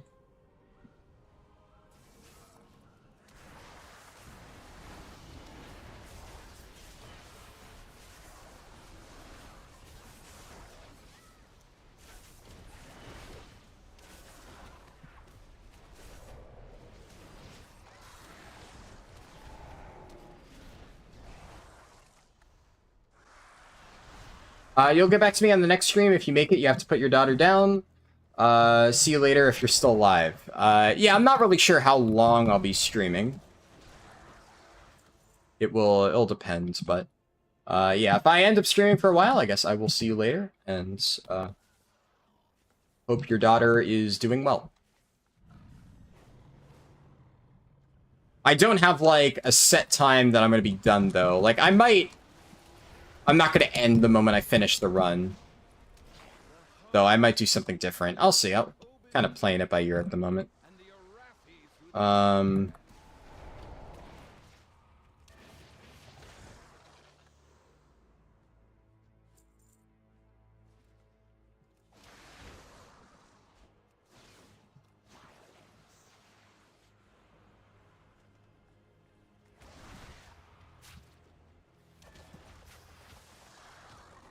I know in a second, at some point I gotta go back and catch up on all the messages I missed. Also, probably a good time to check YouTube chat. Make sure I'm not missing anything. Has Blizzard changed the lockout to be if one person sat out and the boss was killed, everybody can go back in for the kill and not get loot? Not on Mythic, no. On Mythic, you can still only kill the boss once per lockout like that. It's not, like, shared. Which is kind of silly that it still works like that, but that's how it goes. That's how the lockout system currently works. For better or for worse. Am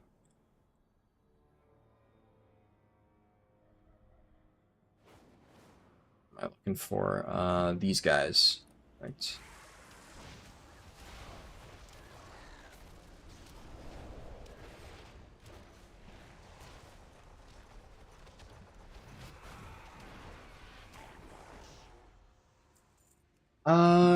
Okay, let me scroll up a little bit. Read the messages before all that. Earlier, Dejarkas, I know he's left the stream, said, to clarify my previous point, was less regarding making pugging easier, but more for a guild that can't consistently hit 20-man. Yeah, that's definitely a fair point. It would be more easy to fill in the remaining people with pugs. But that actually, yeah, that makes a lot of sense.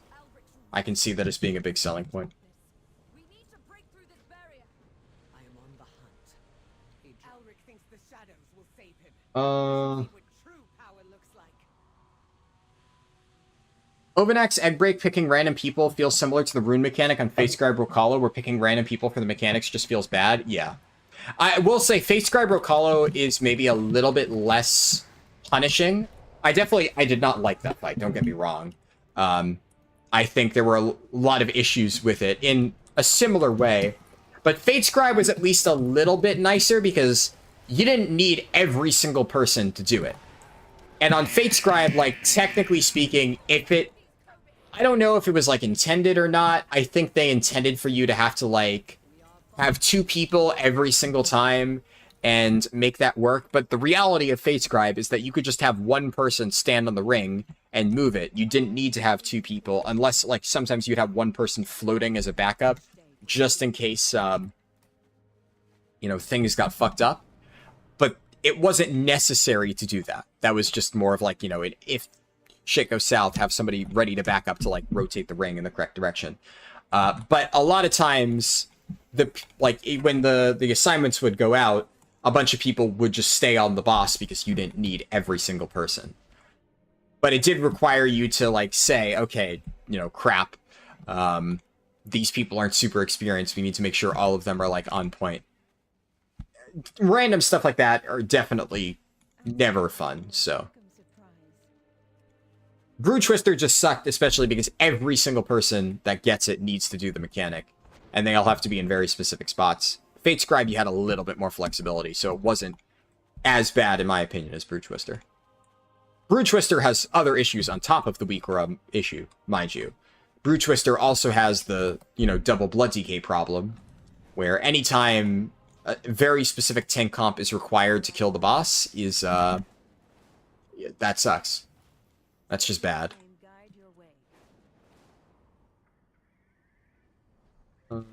These guys. You carry your torch, you light the city. There is always hope if we choose to look. When do I talk to? Don't despair. Got a real troublemaker on our hands. Take them on, if you think you're up to it. I have to wait for the quest to pop up.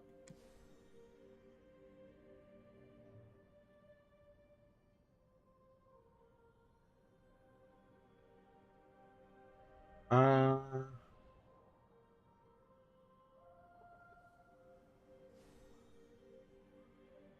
I'm just checking why I got pinged on Discord.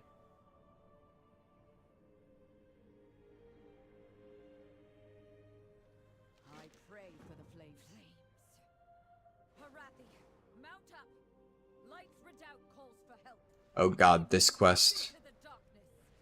Oh, I thought I'd never have to do this shit ever again. But alas. So I don't have BattleNet open. Should probably do that. I go here, right? Lydia's Yeah. patience is overrun. We must buy the villagers time before the Stalwarts, we are the wall today. Together we will stand against the darkness. Alright, let me see what else I missed. Villagers before the Reckoning's bombardment.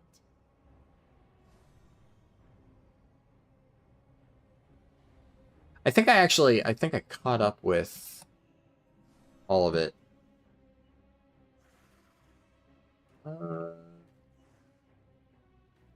That area is where you got ganked the most. Pissed you off when leveling the first character? Yeah. It's definitely, I don't know, I've been very clear on how much I hate war mode existing. I don't think it's fun. It's literally just you're either ganking or getting ganked while leveling. War mode should not give an experience buff, and I will die on that hill. May Beladar stay in the light. I wonder, will I need to do anything else outside of the campaign at this point? Because I'm gonna be 79 going into Ashkahet. Is Ashkahet enough to get 79 to 80? I'm honestly not sure. Because it's a relatively short campaign, but I feel like it might be enough to get one level.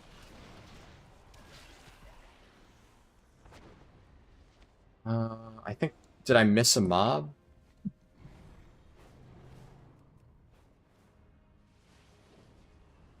Forget the locations for all these guys.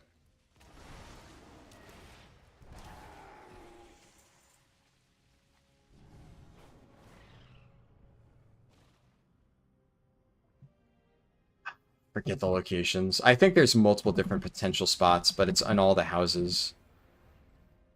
This seems like, yeah, there's one dude here. Everyone is evacuated. The Nerubians are massing for another assault. Fall back. Oh, there's a staircase right here. Quickly. Okay. Before the That's neat. Nerubians overwhelm us. Despite everything, And then the worst quest ever. enjoy. You were wondering why I was so slow, and then you read the title, yeah. Where did they take him? I have to do the fucking campaign. Which, yep. For a campaign time, this is actually not bad. This will end up being one of my better campaign times. Now, mind you, this is with the turbulent timeways, which is why it's going to be faster than like all the times I had on beta. And of course, I'm comfortable with the route at this point.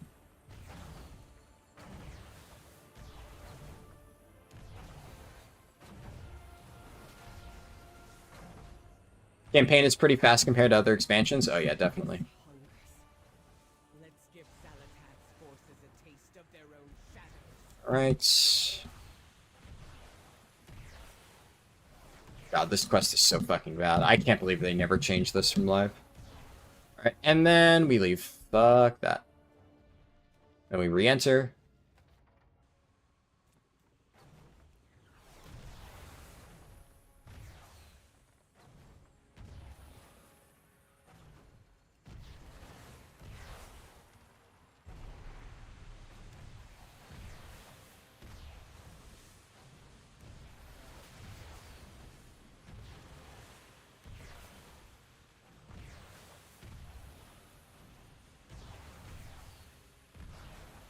Opportunity's knocking. If you've got the metal, there are valuables waiting to be won.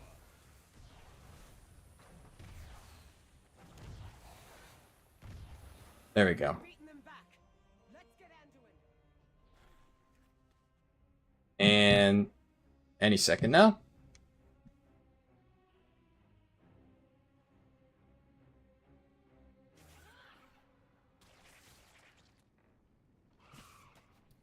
Alright. I probably still do this side quest. I can't tell for sure if I'm gonna have enough experience. So this one is just like insanely fast, right? You do the landing, you break a bunch of mines, and it's basically done alongside everything else. Given up without a fight. He has to be down there. So let's see, I'll do this. And you always want to do this first because there's some roleplay. So as I wait for that, go, and then there's the bones there.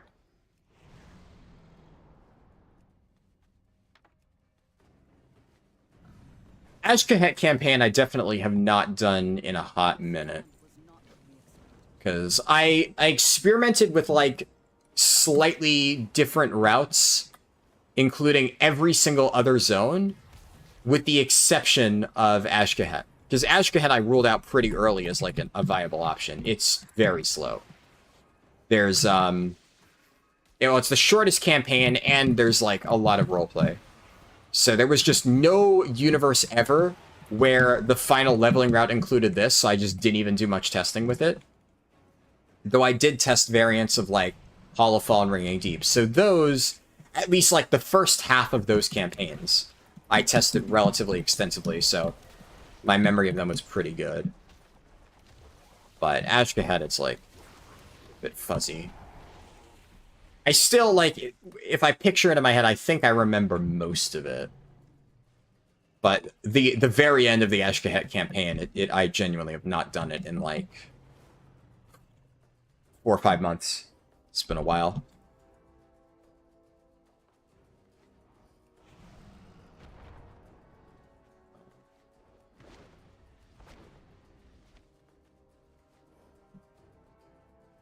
Any more?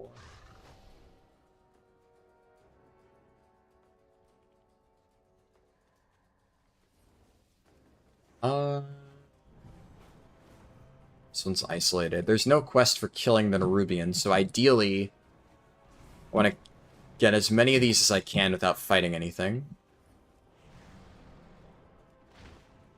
This one I'm gonna need to fight stuff.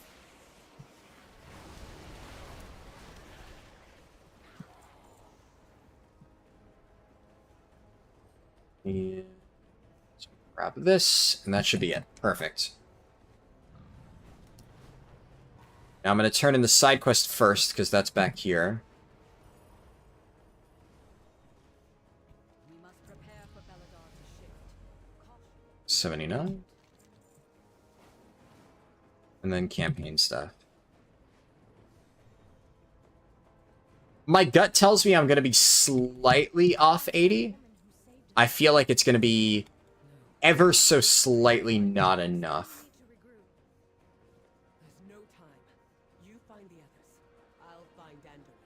But then the question is, what do I do to make up for it? I think, what's it called? The Northern Quest Hub in Isle of Doran will probably be the best thing to do. I think I just do the 3 wanted quests in that town, and that should be more than enough to get whatever experience I'm missing at the end of this campaign. Should be, like, just barely off. So that will be... Yeah, that feels like it'll be enough. Maybe it surprises me and I have just barely enough to hit 80, but I have a feeling I'm going to be a little bit short.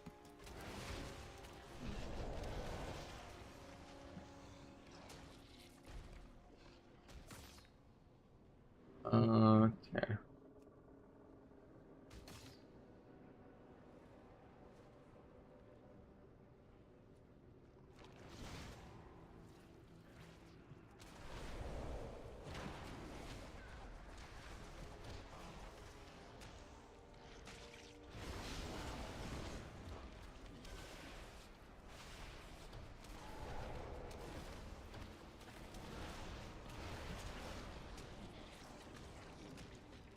Gotta get these containers.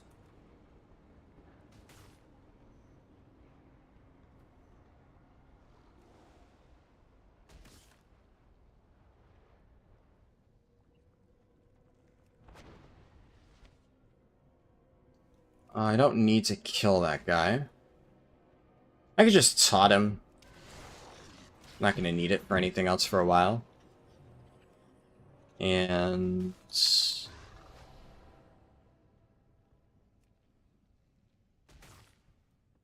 guy, paralysis. Then we just run to the end.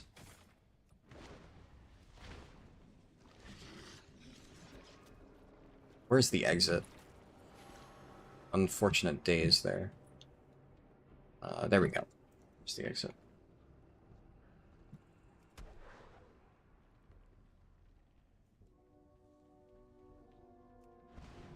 So, you made it out alive. I knew I was right. Keep running while the roleplay happens so that I can leash these mobs. Surely they leash any second now. There we go. Both know our charge. They are of this world, and they too see. I don't have any consumables, like, of any kinds. No enchants, no flasks, whatever. You know it, as do I. The others will hear of this. At least it will not be the first tradition we have broken. Go, all of you. And obviously, Join you soon. that stuff isn't going to make, like, a huge difference in terms of leveling time, but stuff like that definitely slows you down a little bit. Or rather, it would be faster if I had it. Sure. Wild guide you will. Come with me. Uh, You know what you fight against. That's in the other ring slot.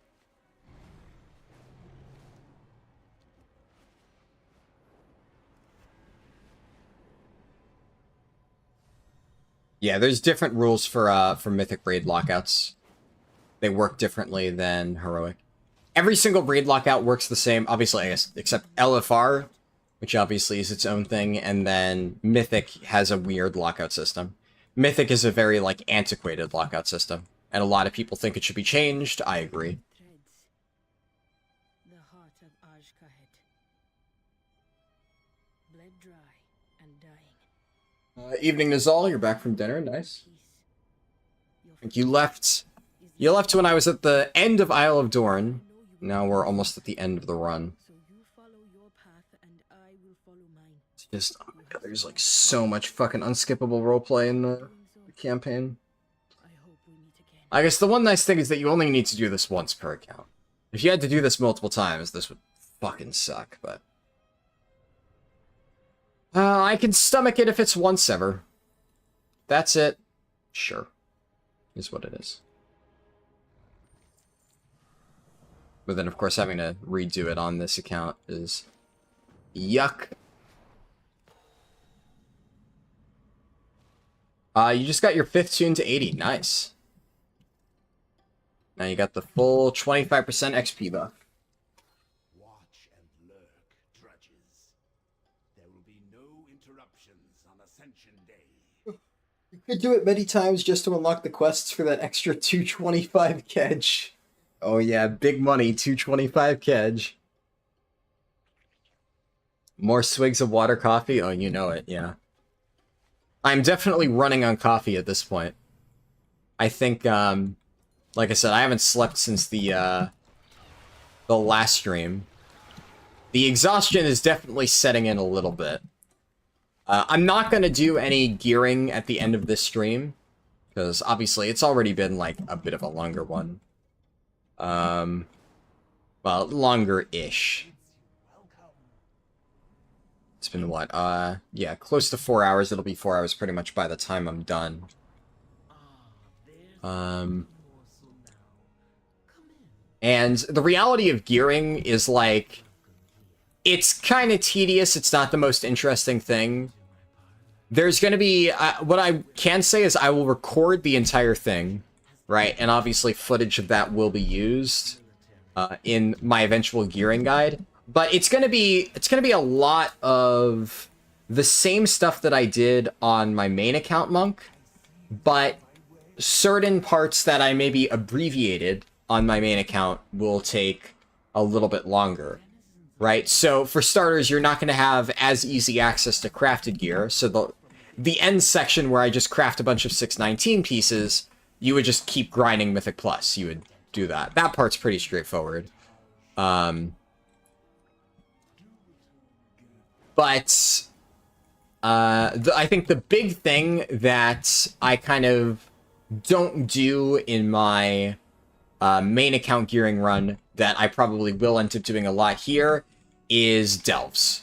Delves are obviously a very good source of gear, the bountiful delves, that is.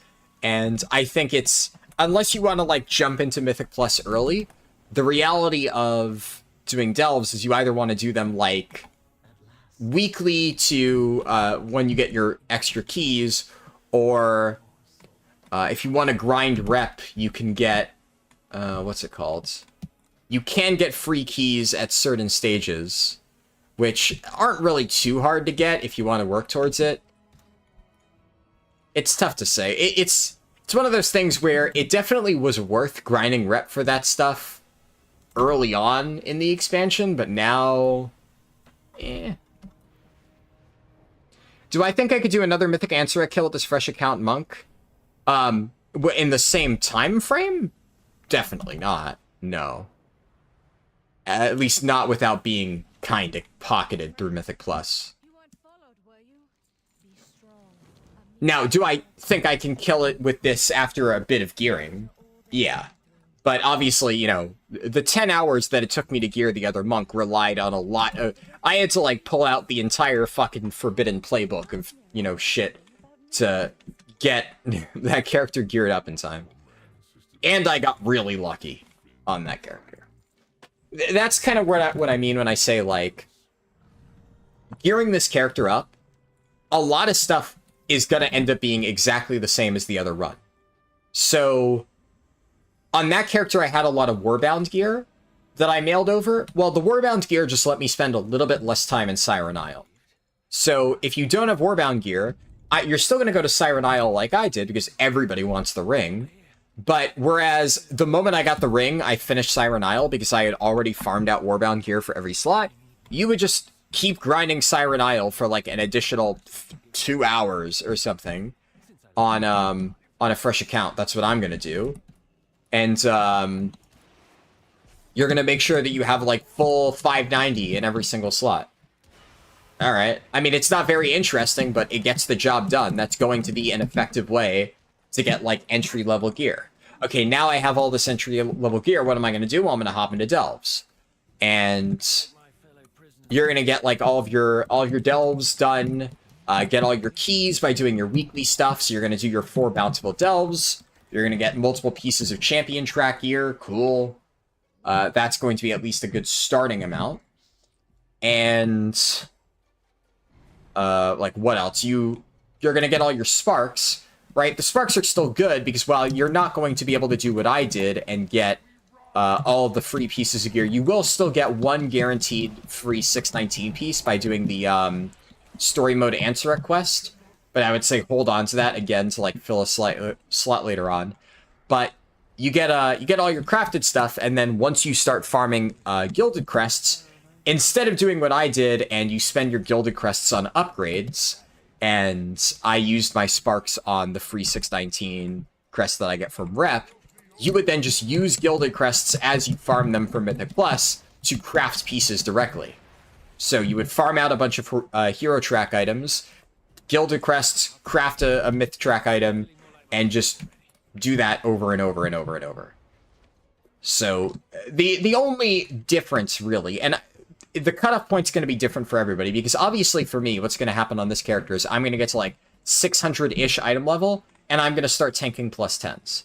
Because I obviously am confident enough with Brewmaster, and I'll be playing with friends, to the point where I know that I can tank plus 10s at 600 item level, and I will have access to keys, because, you know, I'll be playing with friends who have plus 10 keys already. So that's maybe the only thing where it's going to be a little bit different. But if you're gearing on your own, purely on like a fresh account, the only thing that changes is like, what is your breaking point, at which point you jump into M+. Do you keep farming delves like every single week for multiple weeks, collecting your weekly rewards, right? Because another thing that you can do if you really want to play it slow is the Great Vault, which obviously I'm going to try to do all of this in 1 week, but if you're in no rush to get geared, you could just do your bountiful delves every single week, get multiple pieces of champion gear, and then collect a 616, 619, whatever it is, piece out of the Great Vault. That's a pretty sizable upgrade if you haven't entered Mythic Plus yet. And, like, honestly, at the start of the season, I did that on a lot of characters. A lot of my alts that I hadn't really planned on gearing yet, that's what I did. And then by the time that I actually decided to dust them off and do M+, I was already, like, 610 item level, and I hadn't set foot in raid, I hadn't done a single dungeon. LFR is also worth doing at that point because you get some potentially decent trinket and stuff options. The time walking quest could potentially give you a really good item. There's a bunch of different ways to do it. It really, all that I did by buying Mythtrack BOEs and having Warbound gear and stuff is I skipped some of the grind. I skipped some of the Siren Isle grind. I skipped a large chunk of the Delve grind. And then I skipped the end of the Mythic Plus grind by crafting multiple 619 pieces directly. You would still be doing the same stuff, you would just be doing it for longer. You would have to grind Siren Isle longer, you'd have to grind more Delves. Delves are probably the only tricky one to get over, because there's no limiting factor to grinding Siren Isle, basically. You can grind Siren Isle for as long as you possibly want until you have all of the gear that you need. That's not a challenge. In the case of Mythic Plus later on, once you reach that stage, you can just keep slamming keys over and over and over. To a lot of people, that is the end stage anyways. The ability to do plus 10 keys. Like, so that's kind of where, like, for the purposes of my gearing guide, I think anybody interested in Mythic raiding at this stage maybe is like, you know, if they're not in my position already, there's probably a good chance it's going to take them a little bit too long to get to that point. The vast majority of people who are looking for gearing guides this late into the season would be looking either to get into plus 10s as their final stop, not as their next step in terms of gearing, for me, because Mythic raiding isn't even on their list of stops. That's, like, out of reach for them at the moment. Or they're just looking to get geared in general because they're trying to prepare for next patch. And in that case, I think you don't even need to go much further beyond, like, the entry-level Delve gear, because as long as you have, like, 610, 615 item level, you're going to be able to pretty comfortably do all the Undermine stuff, and then all the gear that you're getting in Undermine and in the next patch will be better than, you know, grinding it out right now. So there's some give and take there.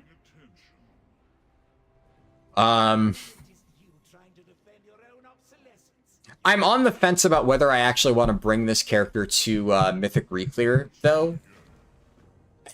I do think it would be very funny. That's the only main reason why I'm actually strongly considering it, just because I thought about, like, what if I just ask my raid leader, hey, can I bring, like, another brand new Brewmaster to raid? I doubt he would care, honestly. And then, you know, my friends would probably tease me about it, and, you know, it would be a fun thing. So it's possible, but I kind of want to just bring Larice. Larice obviously has a lot more sentimental value. I think it could be cool to get cutting edge on this character at one point, but I might wait until, like, one of the last weeks of the tier to bring this guy in. If I do, after I already have, like, most of the gear that I want on Larice. Because I want to make sure that that character is as prepared as possible for next patch. Because ideally, I would like that to be the one that I end up playing.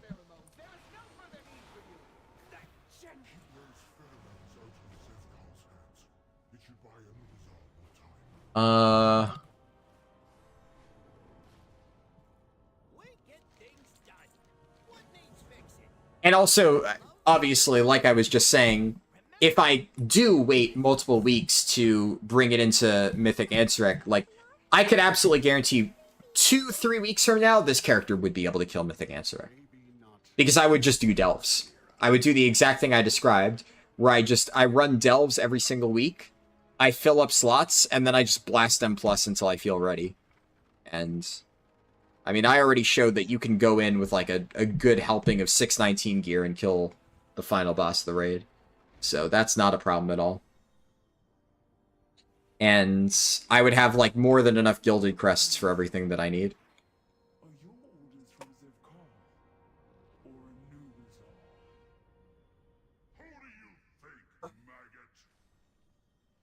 But they look like... Never mind. Go ahead. Don't report me.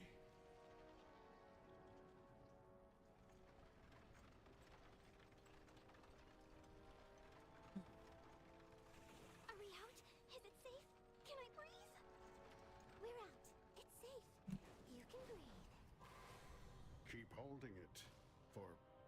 science. Man, I hate this thing where you have to run away to pick up the quest again. It's annoying that they still haven't fixed that. And then we go back to town, yeah. How much is left? I know I still have the final scenario in City of Threads, but I can't remember, do I go there now? Or is there another step in between? A little weave rat with a suspicious invitation. But a face-to-face meeting with the Vizier could be quite the boon for my little conspiracy. Okay, yeah, this is... Go. See what you can unravel. Yeah, there's like 1 or 2 quests in City of Threads. And Before you have to fight over it. and then I do the scenario, and then, like, that's basically the end of it. And actually, I only have, like, a bar and a half left. It's probably going to be enough. Inside the first facility. Welcome. I'm Executor Mizrak, also known as the Vizier. Your willingness to meet humbles me.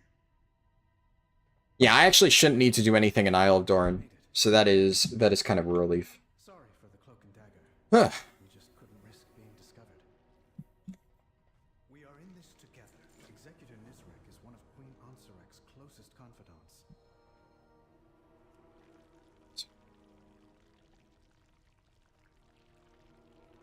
And... Back away from him, creature. Now. are there other quests that I need, or is it just these 3? An ally. Dalaran fell because of them. The Zelts have pressed our borders with their airships. I do wonder, because a bunch of people in my guilds are trying to gear up alts, and some of them were saying they wanted to do Mythic Plus later tonight. I'm debating whether or not I want to spend, like, part of today trying to get this character some entry-level gear to get to the point where I can just spam M+, but I'm also really tired. The longer... Okay, there is, like, one or... Yeah, there's one other... Oh, no, this is wrong. I turn this in, and then I pick up the next one. I'm 99% sure. Yeah, and then I gotta pick up like a spider on a wall. I will help anyone in need. Go see who the Naru. Oh no, I did miss that quest. Shit. We'll meet up with you later.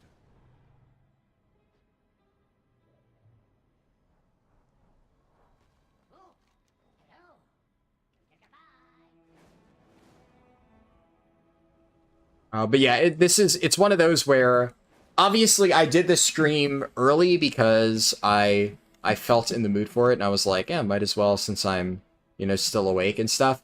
But the longer that this stream goes on, we're almost done, right? But I am slowly starting to feel exhausted. So I think at the very start here, I was saying I wasn't sure if, like, what I would do after, if it would just be the leveling run. At this point, it's just going to be the leveling run, which I guess works out well. And also, I'm not going to rule out the fact that I might stream later, but I won't commit myself to doing like a stream later tonight, because technically I have already fulfilled my, I don't want to say obligation, because technically I'm not obligated to stream every day, but I made a commitment to stream every single day, and this fulfills the Saturday one. It's Saturday morning, but it still counts. So, but if I am feeling it later today, I'll probably take a nap shortly after this, and if I'm in the mood for it, I will definitely do another stream. I had to take the shot. It was my chance to make up for Dalaran. For Khadgar. You currently have 2 theories as to why your Harbinger of the Ruined achievement won't activate. Either your crafted weapon doesn't count, or your Necrotic Wake Trinket doesn't count. What is your Necrotic Wake Trinket? Because if you're going to say what I think you're going to say, that might be more likely. I'm guessing you're about to say that you have a trinket that is not for your assigned role, which I would say is a more likely reason. Because I can tell you for a fact that, in my case, my 619 crafted weapon did apply. If you want proof, you can literally go watch the stream on Tuesday, where I got Harbinger of the Runes, and one of the slots I crafted in was a 2-handed agi weapon. So, that's why I said it was weird that I don't know if yours was not counting. Sturgeon, Stitchflesh, Satchel of Misgotten. That's like, it's either a healer or a caster trinket, right? So, are you like a tank or a melee DPS? If so, that might be it. It might not recognize that as a valid slot. Which is interesting, because I never really considered that possibility. It's impressive how fast classic time walking is if you're a tank. I beg to disagree. Classic time walking is very RNG. Yeah, well, yeah, exactly. As I say that, you said, and if you don't RNG the bad dungeons. That's kind of the problem with it. I am very torn on classic time walking because, on one hand, I feel it probably has the most potential of any time walking. It has some of the fastest time walking dungeons of any pool. The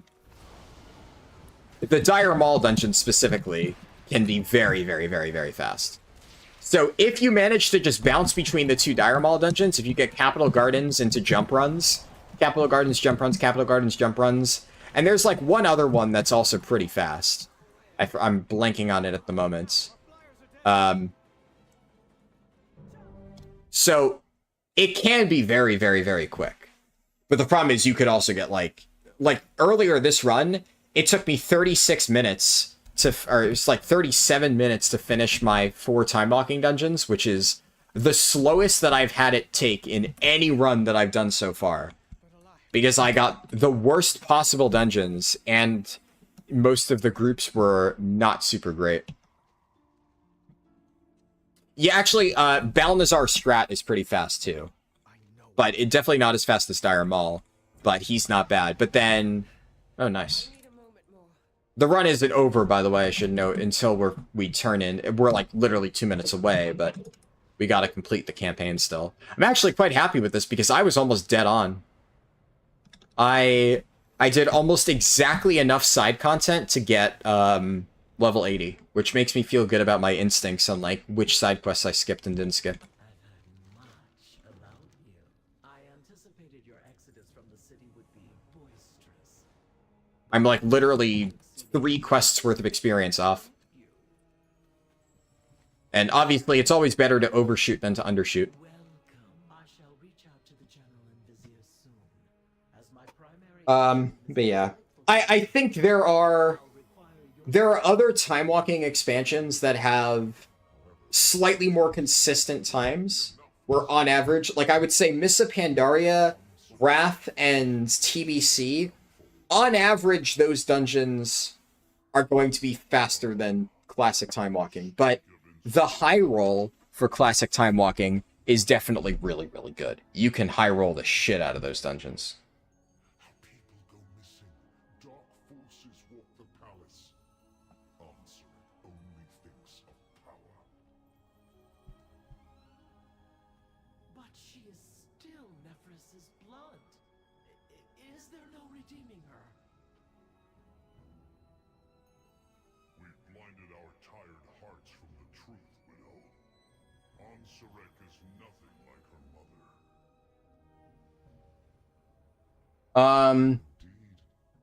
It's an intrinket. Yeah, I would imagine that's what it is. You really wish you realized that was an intrinket before you spent all the crests and valor stones upgrading it? Well, And sever the threads that shackle our people. would it still should give you the discount for that slot, I think.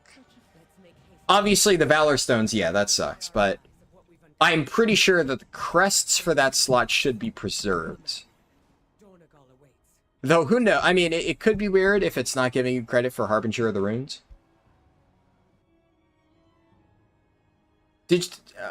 I forget, Nizal, what class are you on that character?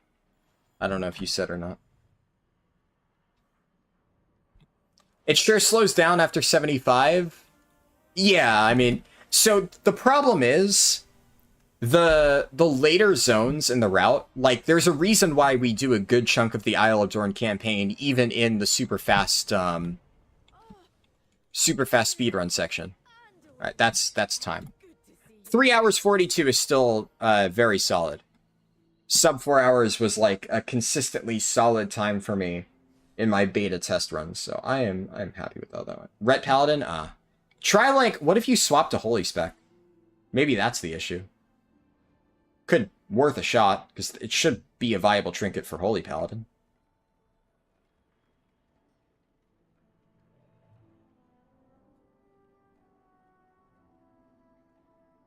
You believe it only gives you the discount if both trinkets are upgraded? Well, yeah, but I'm assuming that he has upgraded both trinkets. I think he meant, like, in that one particular slot, it would have fucked him over. It's a damage proc trinket, so you don't think that'll work? Oh. I see. Yeah. Oh, that's definitely unfortunate. But yeah, so the main, by the way, the main issue why it slows down, right?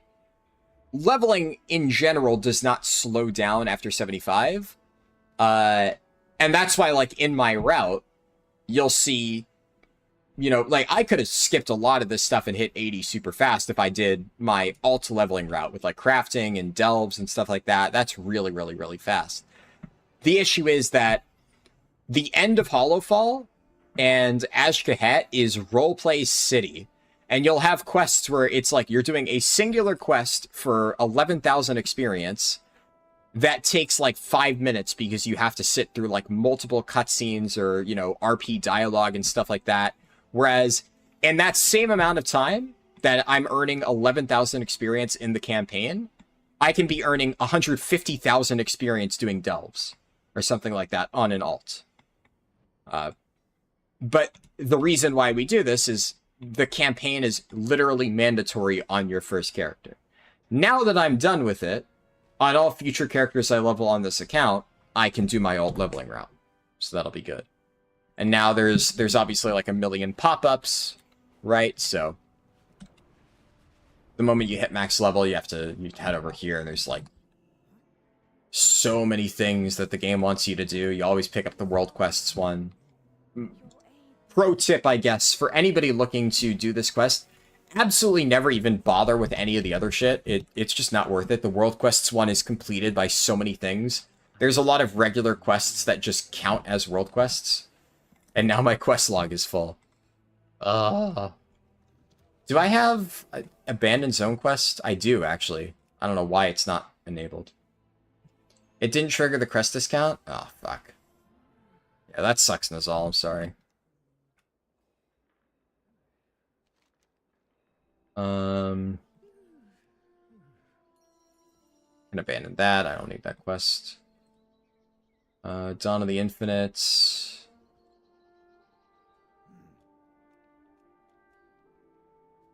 I'm just gonna abandon all my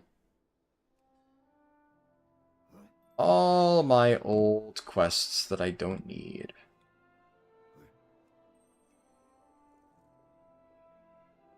I have a lot on this character. Goodness gracious. You do the Awakening Machine every now and then because it's gonna do... you're gonna do that activity anyway, so it's 2 birds with 1 stone. I guess, yeah, if you are already planning on doing it, generally I dislike doing Awakening the Machine. I ignore that one. If there is something where it is literally do this activity that you were already going to do, then yes, I suppose. But if you're not already, like, in that specific case, not already planning on doing Awakening the Machine, I'm guessing, are you, like, farming them out? That would make sense. But other than specific cases like that, it's not worth. That should be enough. Glad you comply. Follow me down to the archive, and I'll show you what Dagrin and I have been working on.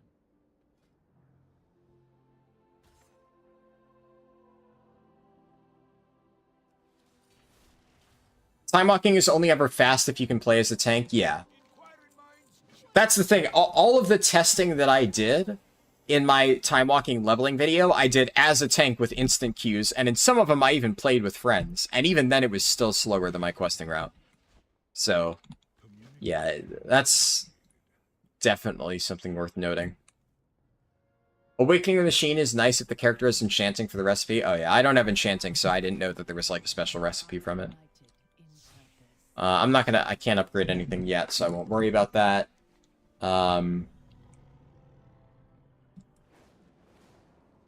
Yeah, so definitely, like, when you start a new character, grab all this stuff. And honestly, I still think first thing you probably do is just go to Siren Isle, right? At this point, for catch-up gear. There's so much other shit that I should do. Well, the first thing that I progress further into the campaign. Oh, yeah. You've got to do the end game leveling campaign. How do I do that? You have to reach Renown rank 4. I forgot how many, like, random roadblocks they throw at you. It's actually really annoying. Okay, well, I have to reach Renown rank 4 with all of the factions.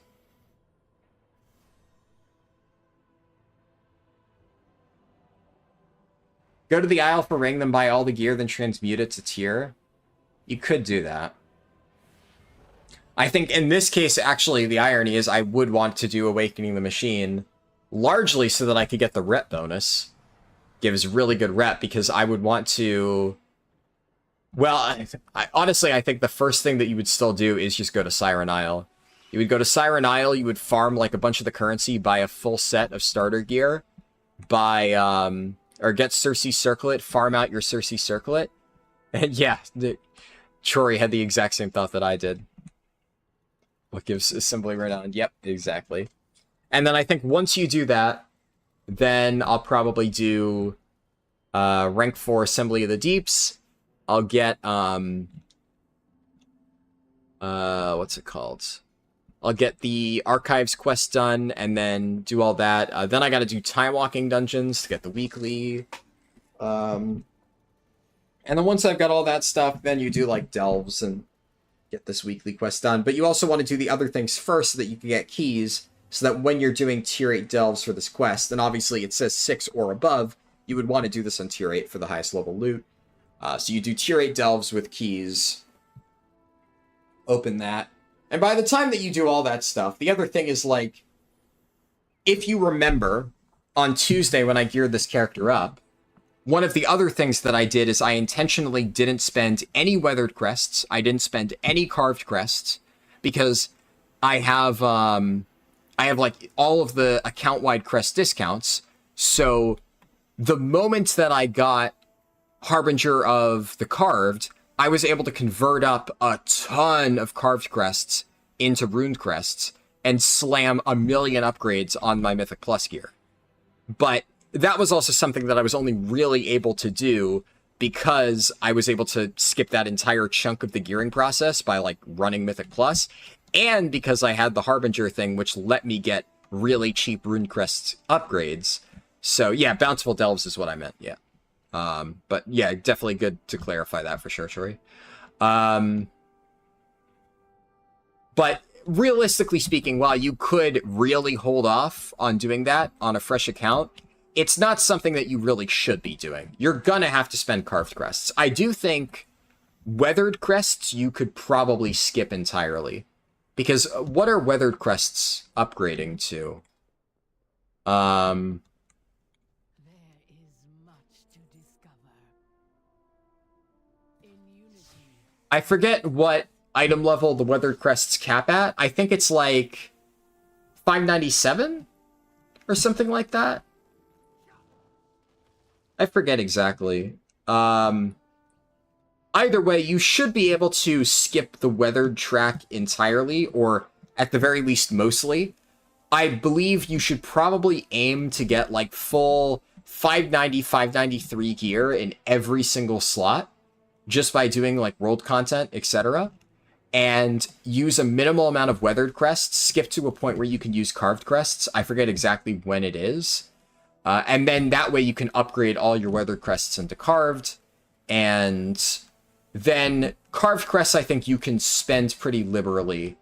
And, well, you could, theoretically, like I was on my other character, be really greedy and then upgrade them once you get Harbinger of the Carved. Realistically, you're going to have an easier time just getting, like, Delve gear and getting world content gear and then slamming carved crests into it to upgrade it. And then once you have enough gear, you should be able to tackle Mythic Plus, LFR, all that stuff. Or normal raids, really, I guess would be better at that point. And then it's, you know, you're working your way up the ladder, right? I skipped a few steps on my other monk, but realistically, you would have to pug heroic. Well, if you were serious about it, you would join a guild. But if you are still just trying to work your way into pug, you would pug your way through heroic, pug your way up through Mythic Plus, and etc., push your own key. Not an easy thing to do, mind you. I know everybody says, yeah, just push your own key. It's so easy. It's not. It's definitely a challenge, but if you don't have a group of friends to play with, it's really your only viable option when you're first getting into Mythic Plus, which is, as always, why I say, if you're really interested in progressing in the game, find a guild, because it is invaluable. Having a group of people that you can play with consistently will make this game so much easier. I cannot stress that enough.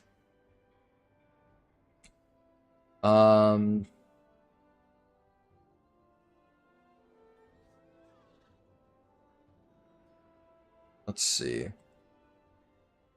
Just make sure. Blazera on YouTube chat said, here's your pet peeve, caravan escorts. Yeah. Quests like that aren't, it's definitely not the most fun. Time gating is the devil. Yeah, it's definitely weird because there is definitely a lot of time gating in War Within, and obviously I think I've shown with my other monk run that technically speaking, you don't really need to wait on a lot of the time gating to get to the highest level of content. The biggest selling point that I can give to gearing in the current expansion is that there is no mandatory time gating. Theoretically, all you need is gear. That's it. So, back in the day, there was very much time gating in the sense that you needed to get, like, weekly soul ash from Torghast. You needed to get, like, your rare drop recipe unlock stuff that you can only have a chance at once per week. You needed shards of domination, which you only had a weekly chance at getting from killing bosses. And these were all, like, fundamental, massive power spikes that you could really not do without.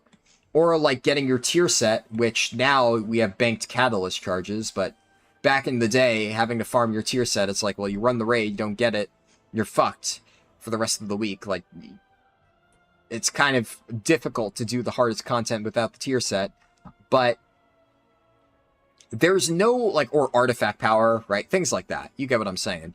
There used to be so many external systems that you would need to grind that, like, this shit just took a fixed amount of time.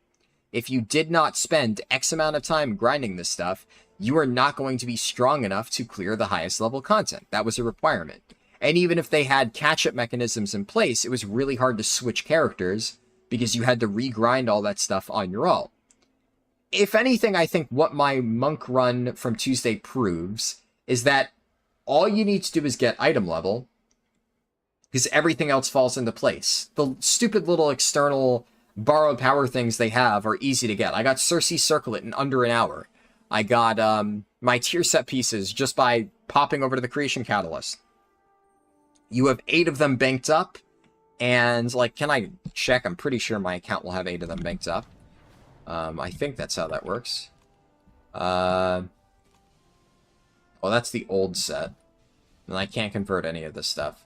I'm 99% sure it banks up all 8. Yeah, well, obviously, a good guild that knows how to do mechanics, that's a different story, right? Your ability to clear the content is dependent on your group, for sure. But I was not a hindrance, right? You could argue, for sure, that anybody could clear the content by getting boosted. You don't need any gear to get boosted, for sure. The main difference is that in my case, I was actually contributing to my guild's kills as one of the 2 tanks who was doing the mechanics, and I did pretty fucking good damage, and I didn't flop over dead to silly stuff at any point. Like, I was geared enough to successfully tank the hardest content in the game within 10 hours of reaching max level just by farming item level. That's all I needed. And that statement alone says a lot about, what is required to progress or to get caught up in the current modern iteration of WoW. The only thing is, obviously, getting item level is a lot easier if you know people.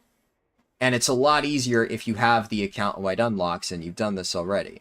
So, while that's the only thing you need to do, so it technically isn't time-gated, it's a lot of the really good sources of gear are either time-gated or they're very hard to get into if you don't already have gear or friends, etc. So for new players, it can definitely be a daunting experience. I don't want to downplay that, for sure. Because I understand that to a lot of people, it's going to be, a frustrating feeling getting back in. It does bank 8 charges? Yeah, it's good to know. Yeah, well, obviously, I don't have Raider IO, like, alt stuff. I do want to make something clear, right? I am not going to use this account as, like, a 0 to hero, like, pugging my way to Keystone Master type thing. I'm not doing that. We did the fresh account leveling thing. This was more just for fun, because I had to do it anyway. And I'm going to test the gearing process on a fresh account. Just when I say that I'm going to test the fresh account gearing process, it's for stuff like this. Like, you need to reach Renown 4 with the War Within Renown factions. I did not remember that this was a restriction. I'm pretty sure that I actually never knew this was a restriction, because I don't even think the next chapter of the campaign was accessible when I finished the leveling stuff. So I finished the leveling stuff, I started grinding rep, and by the time that this was even added to the game, I was already like Renown 10 or something like that. So I never knew this was even a restriction. So small details like this of, oh, hey, you might not have enough rep, make sure you get Renown 4, and then, do the world content stuff. And then I'll even say, like, in my case, I already had enough with everything but Assembly of the Deeps. Your mileage might vary depending on what side content you did. This is now important information that I can add to my gearing guide. And then I can add things like, you're going to want to go to Siren Isle and just blast Siren Isle for hours and hours and hours and hours and hours. Things of that nature. That's going to be your best option. So I'm probably for the purpose of my gearing guide, like I said, I'll chip away at this character. I'm probably gonna like take a nap after I finish this stream in a little bit, and I'll chip away at this off stream a little bit because I'm gonna be honest that the process of grinding Siren Isle just isn't terribly interesting. That's the type of thing that I'm just gonna do with the Netflix show in the background. But I'll record all of that and I'll use it as like obviously background supplemental footage for when the gearing guide is eventually finished, and I will have one guide on I will kind of show the process of if you are like a fresh account, this is what you should do. And I will also mention like everybody should do this stuff. Even if you're gearing up an alt, you always need to do this stuff. And then I will kind of say at the end of the segment, by the way, if you are gearing up an alt, then any flame blessed iron that you have left over from your main, you can buy the warbound pieces off the quartermaster and just send it to your character. That way, you don't need to grind Siren Isle a second time. You can just mail that gear over, and the only thing you need to farm is the ring. So I'll add like a little addendum to that section, and then we'll move on to, okay, so now that you have all your Siren Isle gear, what do? And then it's world content. You do the meta quests, right? You get your sparks. You farm out like the keys so that you could do your delves and stuff like that. And this is where I'll be like, this process is pretty grindy for new accounts. You won't have any real rep rewards, and you can only get 4 keys per week. And you're not guaranteed to get like a super good item from delves, and also new accounts will have to clear every single tier up to tier 8, etc, etc, etc. So I'll go more into the new account thing, and then I'll basically be like, hey, if you're gearing an alt, you can honestly skip a lot of this process.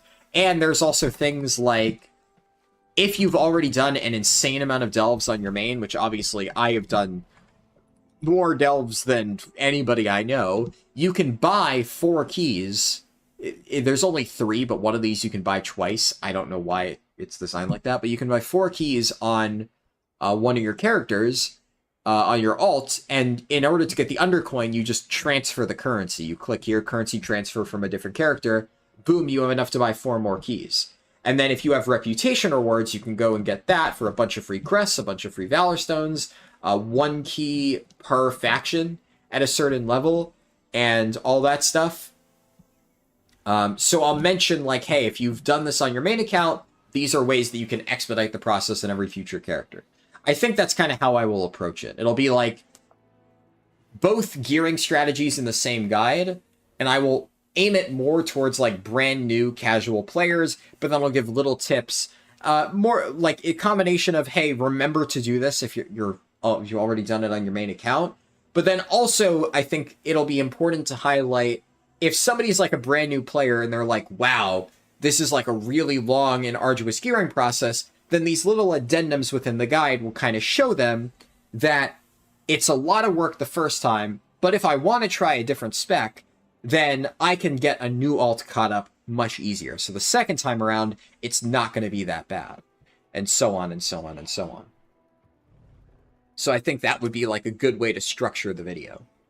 And I'll also, of course, talk about like the 619 crests. That would be something where I'd probably say you get a guaranteed 619 enchanted runed harbinger crest by doing the Queen Anseric story mode. And by the way, if you've really invested in reputation on your main account, you can get a bunch of these crests at Renown 24 or whatever it is, and you get those for free on every single future character you make. So if you plan on leveling a bunch of alts, it could be worth grinding your reputation, because that'll make the gearing process significantly easier. Something like that. I don't know. The undercoin keys, if you refund them, are gone. You'll not be able to buy them again. Really? That's, interesting. I actually had no idea it worked like that. I guess it's a good thing I've never accidentally refunded one of those keys, because that definitely is silly. I don't know why it works like that. Yeah, I think that about covers it. Not much else to say. I wonder where I'm going to end that gearing guide. You need to use them so they become the currency. Yeah, you have to right-click on them. Yeah, I think I'll probably end the guide as I usually do, where, like, once you've got into, like, 610, 613-ish by using carved and stuff like... I guess 606 is probably the the good stuff for open world content. And you could very easily get full 606 just with a little bit of grinding.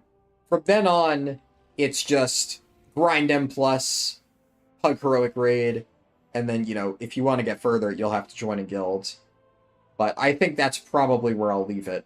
The goal of the guide will probably be to get somebody to bare minimum 606 item level in every single slot, with, like, all of the other bonuses they can get, like Cersei Circlet, full tier pieces, and, like, their 619 crafted, all that stuff. And then from that point on, it'll be, now you're ready to enter M+ or Heroic Raid, and from then, it's just, may the loot gods be with you, right? You're just grinding and hoping to get the right piece of gear, or you're just doing a few things and then waiting on your weekly vault upgrade, is usually how that stuff goes. Just depends. Get Mythic ready, yeah. 'Tis the goal. 'Tis the goal. Yeah, I think that covers just about everything that I was going to say. So again, I'll end stream here. Got a nice little 4.5 hour stream with a leveling run in. So, always fun. And later tonight, I might stream, I might not. It really depends on how I'm feeling after I finish my nap, and also whether, like, my friends want to do anything. Like, if they want to do something that I feel is, like, interesting enough to stream, then I might. But if they just want to grind, like, plus 10 keys, then I'll probably just be like, I'll pass on that. I don't need to grind plus 10 keys. I think I'm good. But who knows? We'll see. I'll play that by ear. I'll post later on in my Discord if I plan on doing anything. But regardless, I will stream on Sunday, of course. No matter what. Because we will be doing a stream every single day. And that just reminded me, what is the deal with...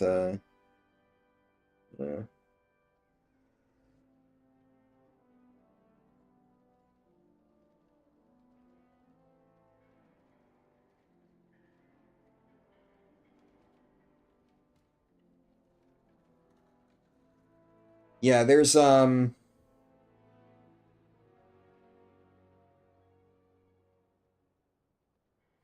should probably hit the check mark on the Classic Guild sign up.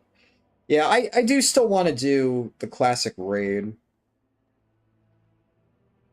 I guess this is like a random tangent, but while I'm thinking about it, might as well, say it, but... Yeah, I'm kind of in a weird spot with, like, Classic Fresh. Obviously, not much is going on, but the only thing to really do right now in Classic Fresh is just grind Alterac Valley for honor. To get, like, the ranked gear and stuff. But it's so weird as a druid. I get literally nothing outside of, if I get to rank 11, I get a discounted mount. And I want to get that eventually, but I would get no value out of my mount right now because I'm not even actively playing the game. I'm literally just raid logging. I'm raid logging, or if I choose to, I would farm honor. But all of the honor gear that I would actually want doesn't even come out until Blackwing Lair. So I have like 3 weeks that I would need to farm enough honor to get to rank 11 to be ready for the week that Blackwing Lair comes out. But I don't know. I mean, it could be that they, like, drop Blackwing Lair on us, like, out of nowhere, and it's like, it's next week, and now suddenly I don't have time, and I should have been farming it ahead of time, but I get nothing out of that gear up until then. So it's just hard to kind of find the motivation to do that stuff, because there's no immediate benefit, and let's be honest, grinding Alterac Valley for the 50 millionth time is just not exactly my idea of fun. So... it also, I mean, it doesn't help that, let's be honest, it is just, it's classic, right? And classic is just not engaging gameplay. It just isn't. And I have fun with classic when it's like, you know, the leveling, the journey, and stuff like that. But playing classic anniversary, like the end game rating, is just fucking mind-numbingly boring. Especially Molten Core, which has nothing going on for it. It's just the same thing over and over. I'm gonna be honest, I genuinely don't understand how so many people I know are still on their like third classic anniversary character. And don't get me wrong, I get the people who enjoy leveling, because like that's kind of the main vibe for classic in general. And if you just like leveling up classic characters because that's your thing, like especially people who play hardcore, cool. But like we're talking guys, these people are on their third character that the way they level it is by mage boosting. They literally pay gold to AFK to have like a fifth character leveled up so that they can run 3 Molten Core lockouts per week. And they're buying like Lionheart helmet on 2 different... I know at least one person who has bought 2 different Lionheart helms for 2 different warriors, among other things. But it's like, why? Why? I mean, I don't, like, look, I don't want to be the fun police here. I can understand wanting to experience classic, but I very struggle to understand the idea that playing a warrior in classic anniversary Molten Core is such riveting gameplay that you want to do it twice. And especially, let's be real, swipe your card multiple times, because there's no way they're farming that gold. I don't know if they'll admit it if I ask, but I know for a fact their ass ain't out there farming gold while they're leveling 3 different characters to do 3 different Molten Cores every single week. And they're buying Lionheart Helm on 2 different warriors? What? And one of them has Edge Masters, and it's like, man, come on. Like, isn't there anything else you want to do with your time? I have 1 classic character, and I'm already getting bored. I just show up to Molten Core, and I press 1 button, and I collect loot. Which, like, don't, you know, it's fun enough, right, at this point. But I am at this point in full-on TBC waiting room. I guess I'm kind of in, like, partially Blackwing Lair Encourage waiting room, because, like, I wouldn't mind doing that. But the problem is when Blackwing Lair comes out, I'm going to have to grind a shit ton of Alterac Valley, I already know, to get the rest of my honor gear, and then I'm going to be doing Blackwing Lair every single week for months on end. And that's not going to be fun by, like, the 5th time, because, well, it will be interesting to see the raid, because I didn't really get to see it in 2019. I don't really want to run it over and over 5 times in a row. And then the same thing with Encourage, which again, I'm excited to see Encourage, but grinding Encourage sounds like fucking misery on 1 character alone, let alone fucking multiple. So I don't know.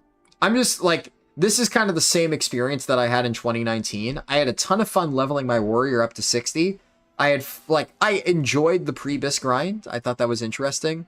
I was mildly, like, amused by my first Molten Core run, and then by Molten Core run number 5, I'm just like, I'm so over this. This is boring. Please stop. The gameplay just isn't there. And I'm kind of already at that stage, and frankly, if I didn't have a bunch of friends in the guild, I'd be gone. I would have just stopped playing.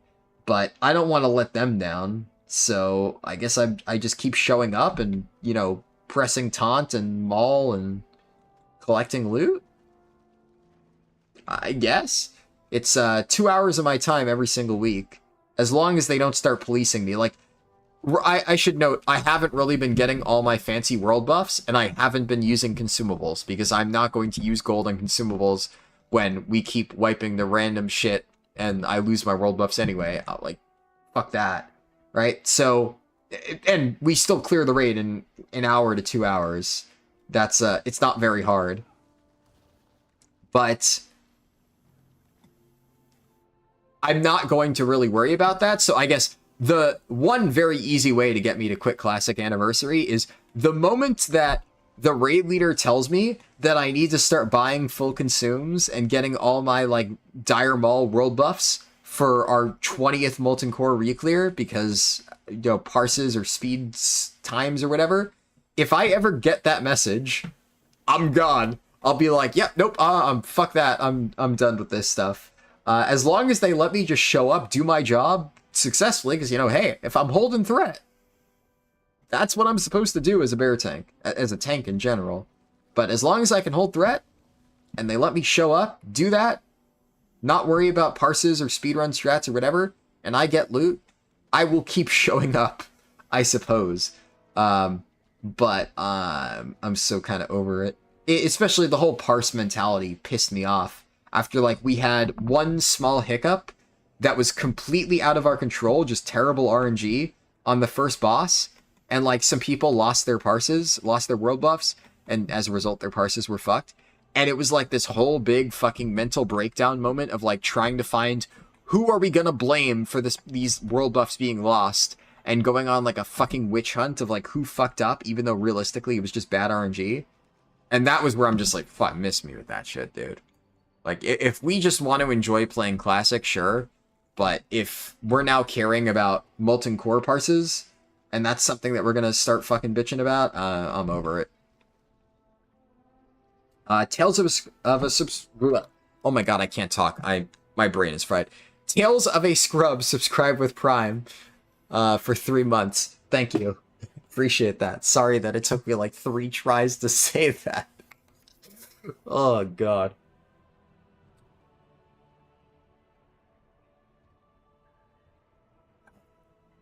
You feel sorry for the people that already did that grind on Original Classic and now they have to do it again for Anniversary Classic? Well, I will say, the rank 14 grind in Anniversary is so much better than it was back in 2019.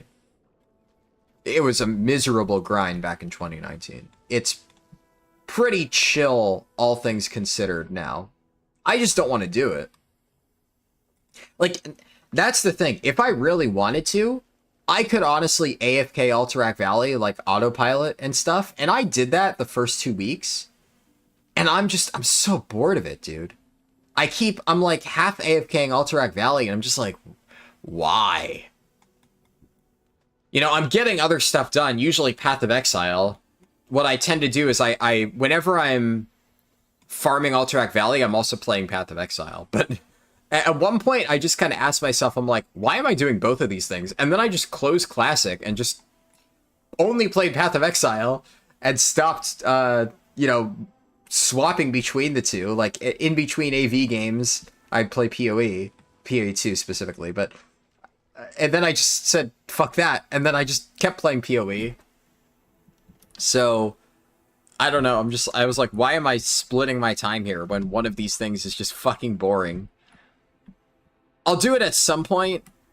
I might even do it later. I think what I'll probably do, because one of the nice things, right, is I can gear this character up and have Classic open at the same time, because they're separate accounts. So actually, as I grind Siren Isle later this evening, I might actually do a little bit of Alterac Valley grind. Maybe. I'm not going to do the entire honor cap this week. But if I can, like, chip away at it in small pieces, which is the main advantage of the new honor system, that's one nice thing about it. I can get, like, the bare minimum to get, like, a partial rank up.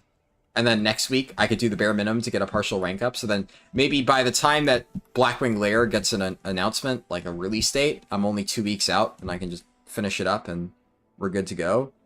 But, ugh, it's just pain. I don't know. I'm so excited for TBC Classic. Because I think TBC is like a little bit more engaging. And there's like actual somewhat challenging content, but there's just nothing to do in Classic right now. At least nothing to do that I haven't already done a million times. Classic's really fun. There's a lot of cool content in it. And for somebody seeing it for the first time, it's really novel. But also, it's kind of like I've said, I'm really excited to try SOD again, rather, because there is a lot of actual new stuff that I haven't done before, and a lot of the stuff that I, maybe only dabbled in Classic, like I never really experienced it, like some of the other classes. I'd rather just play like the SOD version of them instead of playing like the super watered down Classic version. Especially because a lot of them can now tank, like Warlock. Why would I ever play Warlock in Classic Anniversary when I can just play Tank Warlock in SOD and, play my favorite role and try all the Warlock stuff? It's just seems like so pointless. Blazera said, after your parse chat, I can tell you're more than overrunning it. Yeah, exactly. It's not that I really hate... I don't hate the Classic stuff. It's just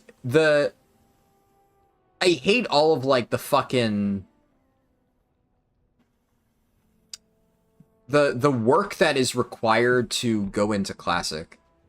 Like, it's almost... People spend more time preparing for Molten Core than I do for, like, fucking Retail Raid. It's crazy. It's... Like, you can walk in there with no fucking consumables and still clear the raid. And I understand that the idea...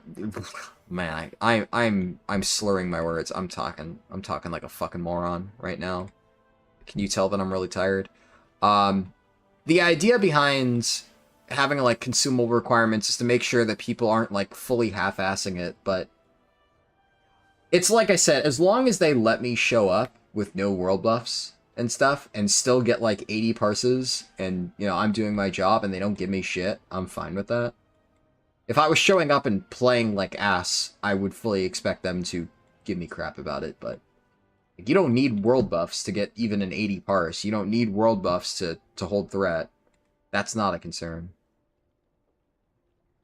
Buying takes the fun out of earning it, yeah.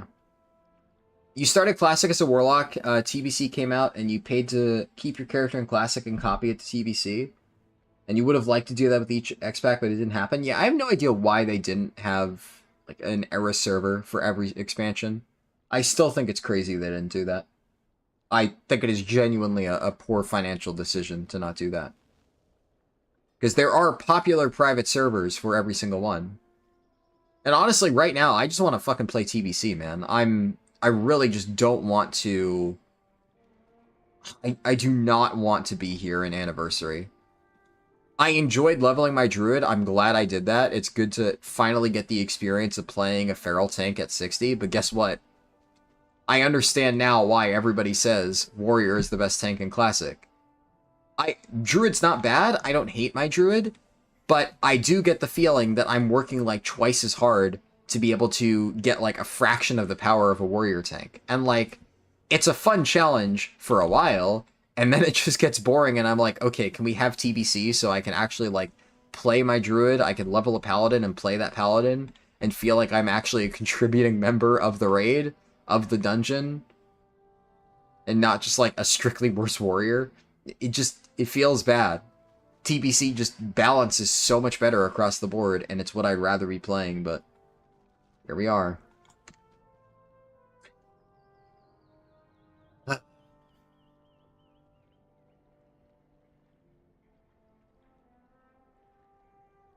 You started during Calling of the Crusade and got to 80 by the time Icecrown Citadel came out? Nice, yeah. Yeah, catch-up, especially in Wrath Classic, was really good. That's when they started having the big XP increases. And there was, like, a lot of different nice catch-up mechanics for gear when you got there.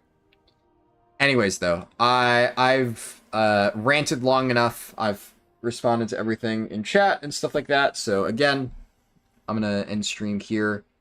And we'll see if I stream later tonight. I will definitely be streaming tomorrow. Not 100% sure what I will be streaming tomorrow. We'll play that by ear. But that's it for me. Thank you for watching. Hope you enjoyed the leveling run. And I will see you tomorrow. Peace. And goodbye to YouTube folks. Gotta press the button to end the stream manually. Oh, that was during retail. Gotcha. Gotcha, Blazera. Yeah. A little bit different in that case, then. Anyways. gonna end the archive stream because, you know,